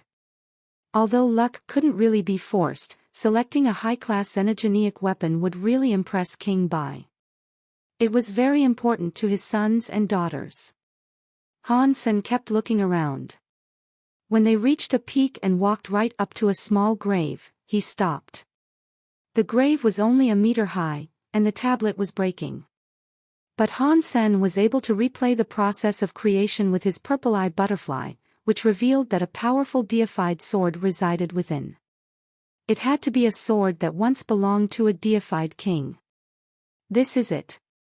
Han Sen pointed at the little grave. "What is in the grave?" Bai Wei didn't move.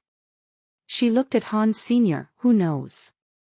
Perhaps it will be something that makes your wish come true." Han Sen laughed. After Bai Wei heard him, she stared at the grave for a while. Then, she turned around to leave. "You don't want to open it?" Han Sen asked Bai Wei in shock. "I trust your judgment, but please, find another grave for me. I would like a king-class weapon, if possible," Bai Wei said seriously. Han Sen nodded. He kept leading Bai Wei. He started to look at Bai Wei differently. Although Bai Wei was the daughter of a king, she wasn't loved and she hadn't been raised with a silver spoon. She wouldn't have many chances to receive a deified item. Now that there was one in front of her, she was willing to give it up. Not many people could do something like that. The grave of soldiers and kings was a test for all the princes and princesses.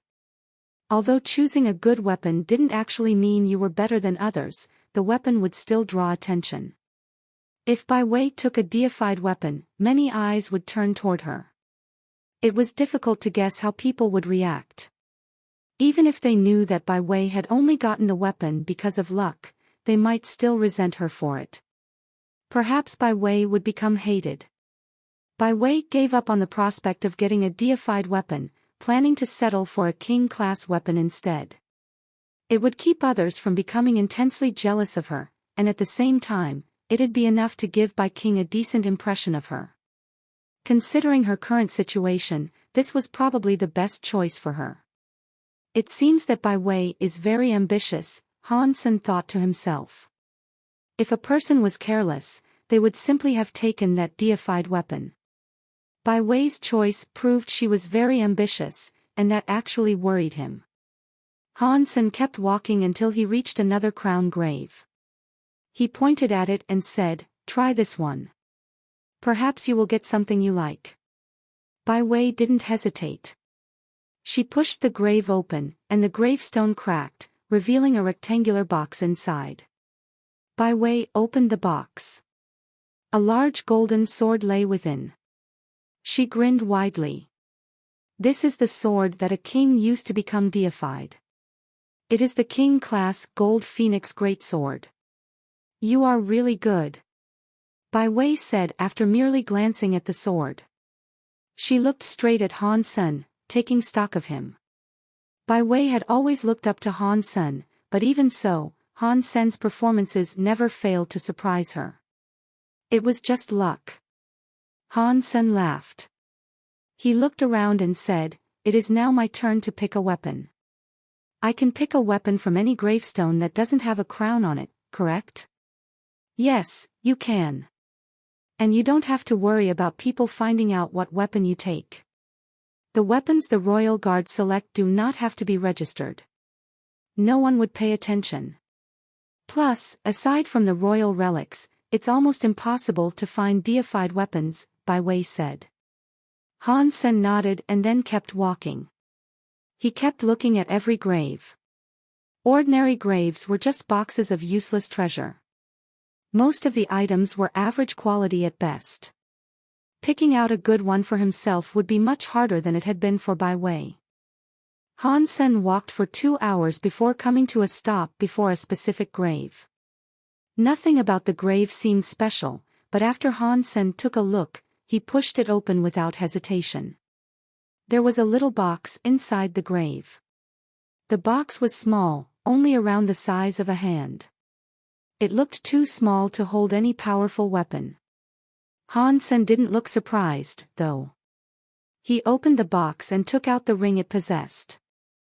Chapter 2306 King Tree. The ring gleamed a beautiful silver, and there was a green jewel-like eye at its top. It looked gorgeous. Han Sen turned the ring over and over in his hands, his face set in intense concentration. He had chosen the ring because he was unable to identify its level. If something could block the vision of the purple-eyed butterfly, then it had to be good. There was every chance that it was also a deified item. Han Sen wasn't as concerned with consequences as Bai Wei had been, so he picked this ring immediately. But as Han Sen played with the ring, he realized he was unable to activate whatever power it possessed. Han Sen tried to trigger it by sending his own power into the ring, but there was no response. It was like an ordinary toy. Why is there a ring here? What level is it? Bai Wei, upon seeing the ring, couldn't help but frown. There should only have been weapons in the grave of soldiers and kings. She had never heard of anything else being found. I don't know. Maybe I can't activate it because the power of my element isn't correctly aligned, Han Sen thought. Then, he put the ring on his finger and said, "I have already chosen this, so there's no time for regret. Come on, let's go." Bai Wei looked at the ring on Han Sen's hand, and she didn't say anything. Together, they left the grave of soldiers and kings and hurried towards the king's garden. Bai Wei didn't really care about the weapon she had chosen. She was in a rush to leave the grave so that she could finally train in the king's garden. The king's garden was at the center of the king's kingdom. Han Sen and Bai Wei journeyed into the heart of the king's kingdom, and suddenly, Han Sen's eyes brightened. A giant xenogeniac emerged from the darkness of space and flew right past them. It was as big as a planet, and it looked like a dinosaur from ancient times, but flames crackled across its body. That is a flaming demon dragon. It is a deified xenogeniac that patrols the entirety of the king's kingdom, Bai Wei said. The king's kingdom was grander than Han Sen had imagined. There were many strange things there that continually snared his attention. So much so that he found it difficult to look away from the sights. Everywhere he looked, a myriad of creatures swept past them. Suddenly, Han Sen saw something. He could not control his face at the sight, and so his jaw went slack. "What is it?" Bai Wei asked apprehensively. She had seen Han Sen in all sorts of dangerous situations before, but he had never made a face like that. "What is that?" Han Sen asked, pointing out in front of them. Han Sen pointed to an area in the system that had no day or night cycle. There was a giant building that looked like a star, but rather than residing on a planet, the entire building hung in space. It was an ancient tower. It hung ethereally in space, like some kind of strange mirage. It was very old, mysterious, and cold. It felt like it didn't belong to that world, as it didn't match anything around it. The tower was made of black stones, and it had 7 floors. A black bell hung from each corner of the tower, but the bells weren't tolling at all, it was like they were frozen. They hung completely motionless, looking rather dead. It wasn't the tower's strange appearance that shocked Han Sen, he was caught off guard by the fact that the tower looked exactly like Destiny's tower. But this tower had been built from black stones, while Destiny's tower was made entirely of metal. Everything else was the same, though. And when Han Sen saw the word Destiny written on the side of the tower, his stomach clenched. The word wasn't written in the common language of the Geno universe either. It was written in one of the ancient languages of the Alliance. Bai Wei followed Han Sen's finger to the old tower that hung in space. After a pause, she said, "That is our holy tower. Only people who have performed amazing deeds are allowed to study in there." Holy tower. Han Sen looked at Bai Wei with some confusion, hoping she could explain. Bai Wei shook her head. "I don't know much about the holy tower. I only know that it is very mysterious. Anyone who enters it will become much stronger when they come back out. But only those of the extreme king who have performed amazing feats are allowed entry, and no one who comes back out of the tower talks about what they saw inside. I don't know what is in there." After pausing, Bai Wei said, "I have heard there is a mysterious Geno art in there. It's a powerful art that provides great aid to any who learn it. But the people who go in usually emerge having learned different Geno arts. It's difficult to guess what actually happens in the tower, and these are just rumors. I don't know how true they are. Only those who enter will know what is inside. Is it something that some ancestor of the extreme king left behind?" Han Sen asked, trying to suppress his shock. "I don't think so. The legends say that the Holy Tower already existed when the king's kingdom's xenogeniac space was discovered. It is the same with Sky Palace's White Jade Jing. No one really knows why they exist. Is this Destiny Tower connected with my Destiny's Tower? Going by what I've learned of history here, when the Extreme King's Holy Tower appeared, there should not have been any humans yet. Why is there Alliance text on the tower, then?" Han Sen couldn't stop thinking about this, but he could not figure it out. Han Sen was dying to enter the tower to take a look, but he wouldn't be allowed to even get close to the tower. It took all of his willpower to keep from staring at that ancient tower. To distract himself, he turned his attention back to the king's garden. King's Garden wasn't a planet, but a piece of land floating in space. It looked larger and lusher than a planet, though. A giant tree stood in the middle of the island in space, the tree's enormous canopy shading the entire landmass. It was too big to be properly described. The tree's body was black, and its leaves were yellow. It looked very pretty. After they got close to King's Garden, Han Sen felt just how scary that king tree was. Even a random leaf was bigger than an entire football stadium. Weird symbols were etched all across the leaves. As Han Sen got closer, the symbols turned out to be the veins of the leaves. But each vein was unique, and they all possessed a mysterious, shifting power. The king tree is the extreme king's source of culture.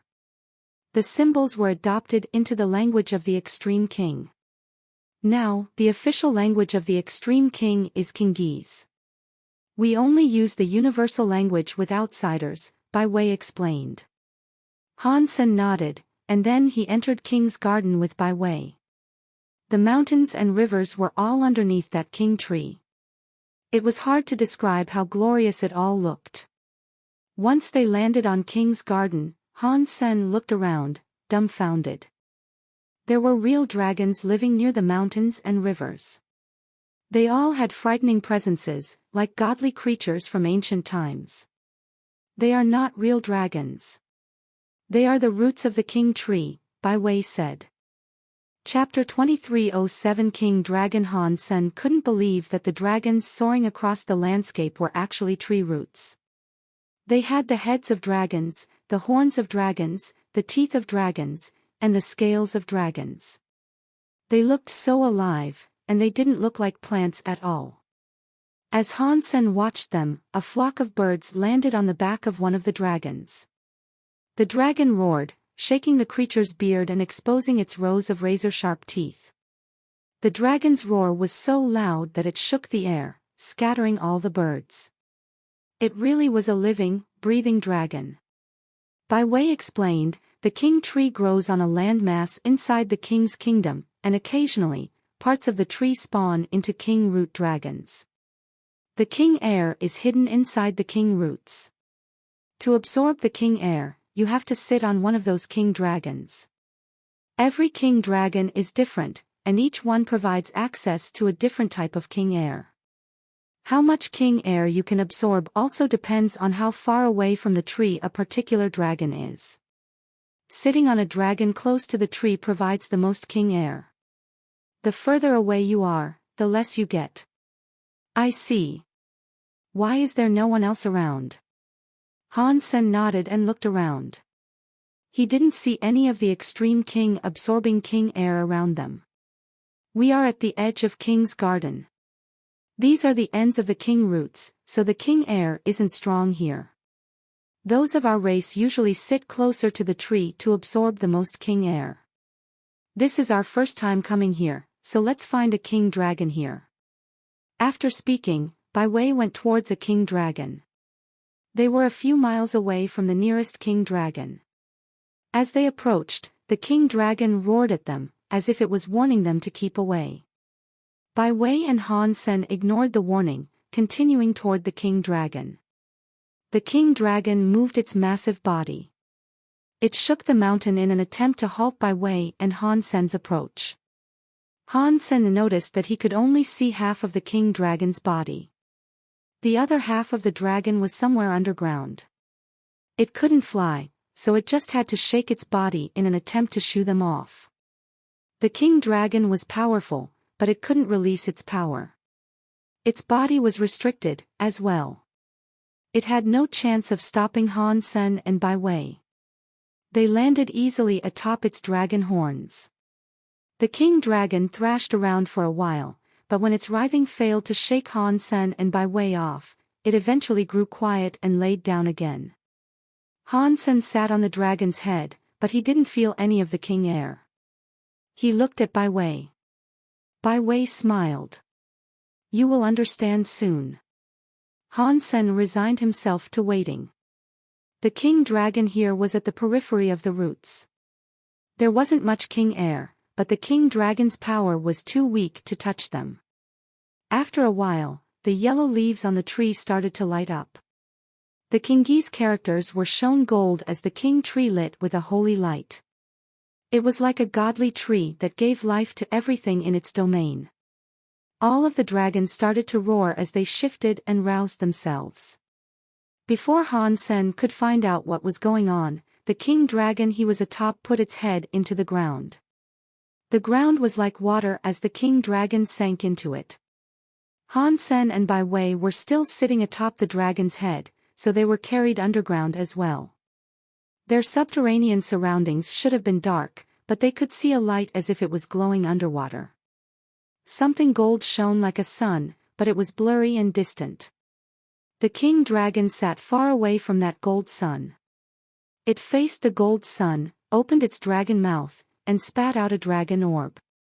The sun released golden light that shot into the dragon orb. The glow of the dragon orb increased. Han Sen was frozen. He was still wrapping his mind around the fact that they were underground. Come and absorb the king air. What are you waiting for? Bai Wei reminded Han Sen, as she cast a Geno art. When Bai Wei cast her Geno art, the golden sun released some gold light into her body. Her form was suddenly surrounded by a layer of golden holy light. Han Sen cast the story of genes to try to absorb that golden light. He felt something hot running into him, combining with his sense of being, but there wasn't much of it. Refining his ghost bone power would be faster. The legs of a mosquito are still meat, and so Han Sen did his best to absorb as much of that golden light as possible. But after 1 hour, the king dragon retrieved its dragon orb. It roared and brought them back up to the surface. There's not enough king air, and we have too little time to absorb it. Han Sen shook his head. This king dragon is part of the outer reaches of the king tree. To get closer to the king pulse and make it last longer, you must find a king dragon that is connected to the primary roots, Bai Wei said. Well, what are we waiting for? Han Sen was dying to find a source of purer power. The primary roots are usually taken. If we get close, we'll have to fight others for it. Bai Wei sighed. There must be a few of them that arrive late, Han Sen said. Bai Wei shook her head. In here, power is the rule that governs everything. If you have the power, you can take over whatever you wish to. If you don't have power, you have to make use of an ordinary beard. You can do whatever you want, as long as you don't kill anyone. That father you guys have isn't very caring. Doesn't he treat the daughters nicer? Han Sen looked depressed. No, Bai Wei answered without a second thought. In that case, we really will have to go and take what we want, Han Sen said. Then, he walked deeper into the king tree. Bai Wei said nothing, and she simply followed Han Senator. They were both dukes, and there were only 2 of them. Getting one of the primary roots would be next to impossible. After all, only king-class elites took primary roots, and they always had a team of royal guards beside them. It would be difficult to fight people like that for a root. Bai Wei wasn't planning on fighting, though. She wanted to try her luck and see if she could just find an unoccupied primary root. After all, the royal children weren't allowed to go there every day. And the royal guards had to be accompanied by royal children, so they couldn't go alone. So, if they were lucky, it wouldn't be difficult to find a primary root. The closer to the king tree they got, the scarier the king dragons became. Most king dragons were a dirty yellow color. It wasn't long before they encountered a king dragon that had gold scales. It was just resting on the ground. That's the king dragon of a primary root. Bai Wei was ecstatic because no one else was making use of the gold dragon. It was obviously not taken. Han Sen and Bai Wei carefully sat down atop the gold king dragon. The gold king dragon was still asleep, though, and it didn't appear to have noticed their presence. The 2 of them just sat on its head. These king dragons have just absorbed some king air. They won't go back into the ground for a while, so let's wait here. Bai Wei was in fine spirits, and she smiled at Han Sen. Han Sen and Bai Wei spent a few hours waiting atop the golden king dragon. The king dragon still hadn't gone underground when a few men approached them. That made Bai Wei feel rather nervous. Because Han Sen's eyes were better than Bai Wei's, he knew exactly who was coming. The sight made him frown. The leader of the group was none other than Prince 14 Bai Cunlong. The people following him had to be his royal guards. There were 4 of them, 2 of the Lane race, 1 Ghana, and 1 female of the extreme king. The 4 guards had an intimidating aura. They had to be at least king class, and on top of that, the female extreme king was familiar to Han Senator. When Han Sen looked closer, however, he realized that he didn't actually know her. Brother 14. When Bai Wei saw Bai Canglang, her face paled.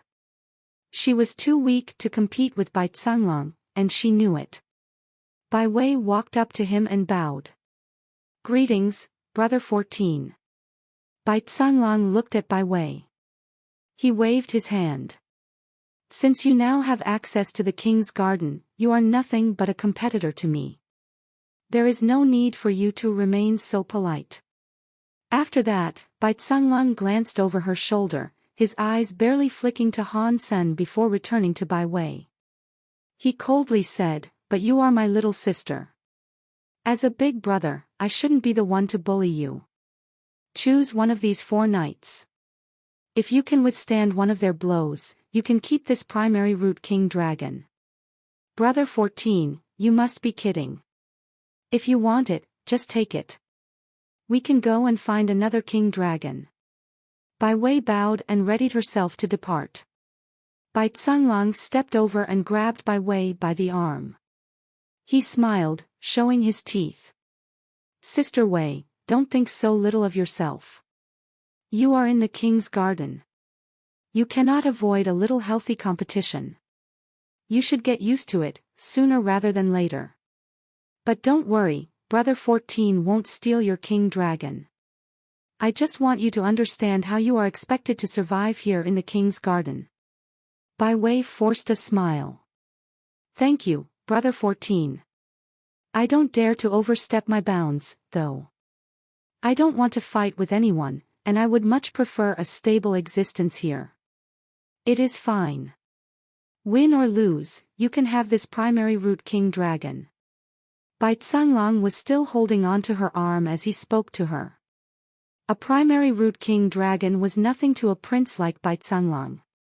If he did not take this one, it would be easy for him to find another. Bai Canglang was forcing Bai Wei into this position because of Han Senator. He wanted Han Sen to know that following Bai Wei was a big mistake. Han Sen saw that Bai Canglang had grabbed Bai Wei's arm and was keeping her there. So, he walked over smoothly and bowed to Bai Wei. If you insist, Prince 14, then I am willing to do this for my queen. Bai Wei was about to say something, but Bai Canglang had started speaking already. Ah, you are Knife Queen's student indeed. So brave. I greatly admire brave individuals like you. Please pick one of the 4 guards next to me. Whether you withstand the attack or not, you will still keep this king dragon. After that, Bai Canglang turned to the 4 guards in his company. Han Sen is Knife Queen's student. I am good friends with Knife Queen. You guys cannot hurt her student too much, so please don't go overkill with your powers. Okay. Han Sen looked at the 4 guards and hesitated. He went to the extreme king female guard and said, "If you please. Red Sleeve, do not hurt him," Bai Canglang said firmly to the female guard. Yes, the female guard answered. She walked in front of Canglang to stand directly before Han Sr. "I am Han Senator. What is your name?" Han Sen greeted the female guard. It didn't really matter which guard he selected. Every single one there was a higher level than him. He had selected her simply because he thought she seemed familiar. He just couldn't remember where he might have seen her before. By doing this, he hoped to jog his memory and confirm his sense of familiarity. Red Sleeve, the female guard answered shortly. She raised her fist and said, "If you can take my punch without falling, then you win." After that, the fist started to glow with light. The light was like a moon, and wherever the moon shone, the fabric of space twisted. Han Sen shifted his body a little. He felt as if the area around him was being stretched. After he moved his body, he was still where he had been. Space powers. Han Sen was shocked. Red Sleeve's fist hurtled toward him. It was like a moon falling. Han Sen moved, but her powers seemed to be locking him in place. And that moon was coming closer. Han Sen squinted and looked at that coming moon. If he couldn't dodge, then he wasn't going to dodge. He lifted a fist and punched towards the moon. Bai Wei looked ill. Red Sleeve was a king-class elite. She might have even been half-deified. Han Sen, on the other hand, had only just become a duke. No matter how strong he was, there was no way he could fight Red Sleeve in such a manner. Bai Wei knew exactly what Bai Tsunlong was up to with all these theatrics. If Han Sen took this punch, he would be seriously injured, if not killed outright. Pang! At that moment, Red Sleeve's fist came into contact with Han Sen's own fist. The moon shattered like glass, and the space nearby also broke, cracks running through reality around Han Sen's body. Bai Wei was stunned. She had been sure that Red Sleeve wouldn't dare kill anyone inside King's Garden, but the woman had exerted her power with the obvious intent to kill. Han Sen's body had been annihilated by space power. Unless Han Sen had a very strong revival power, he wouldn't even have a chance to recover over time. Living was no longer possible. Han Sen's body was ripped open. His form then exploded like water, scattering everywhere. But then, another image of Han Sen became visible in exactly the same place that he had previously stood. He was in perfect condition, and he was just standing there. The Han Sen that the moon had wrecked was just a doppelganger built using the moon technique. I am useless.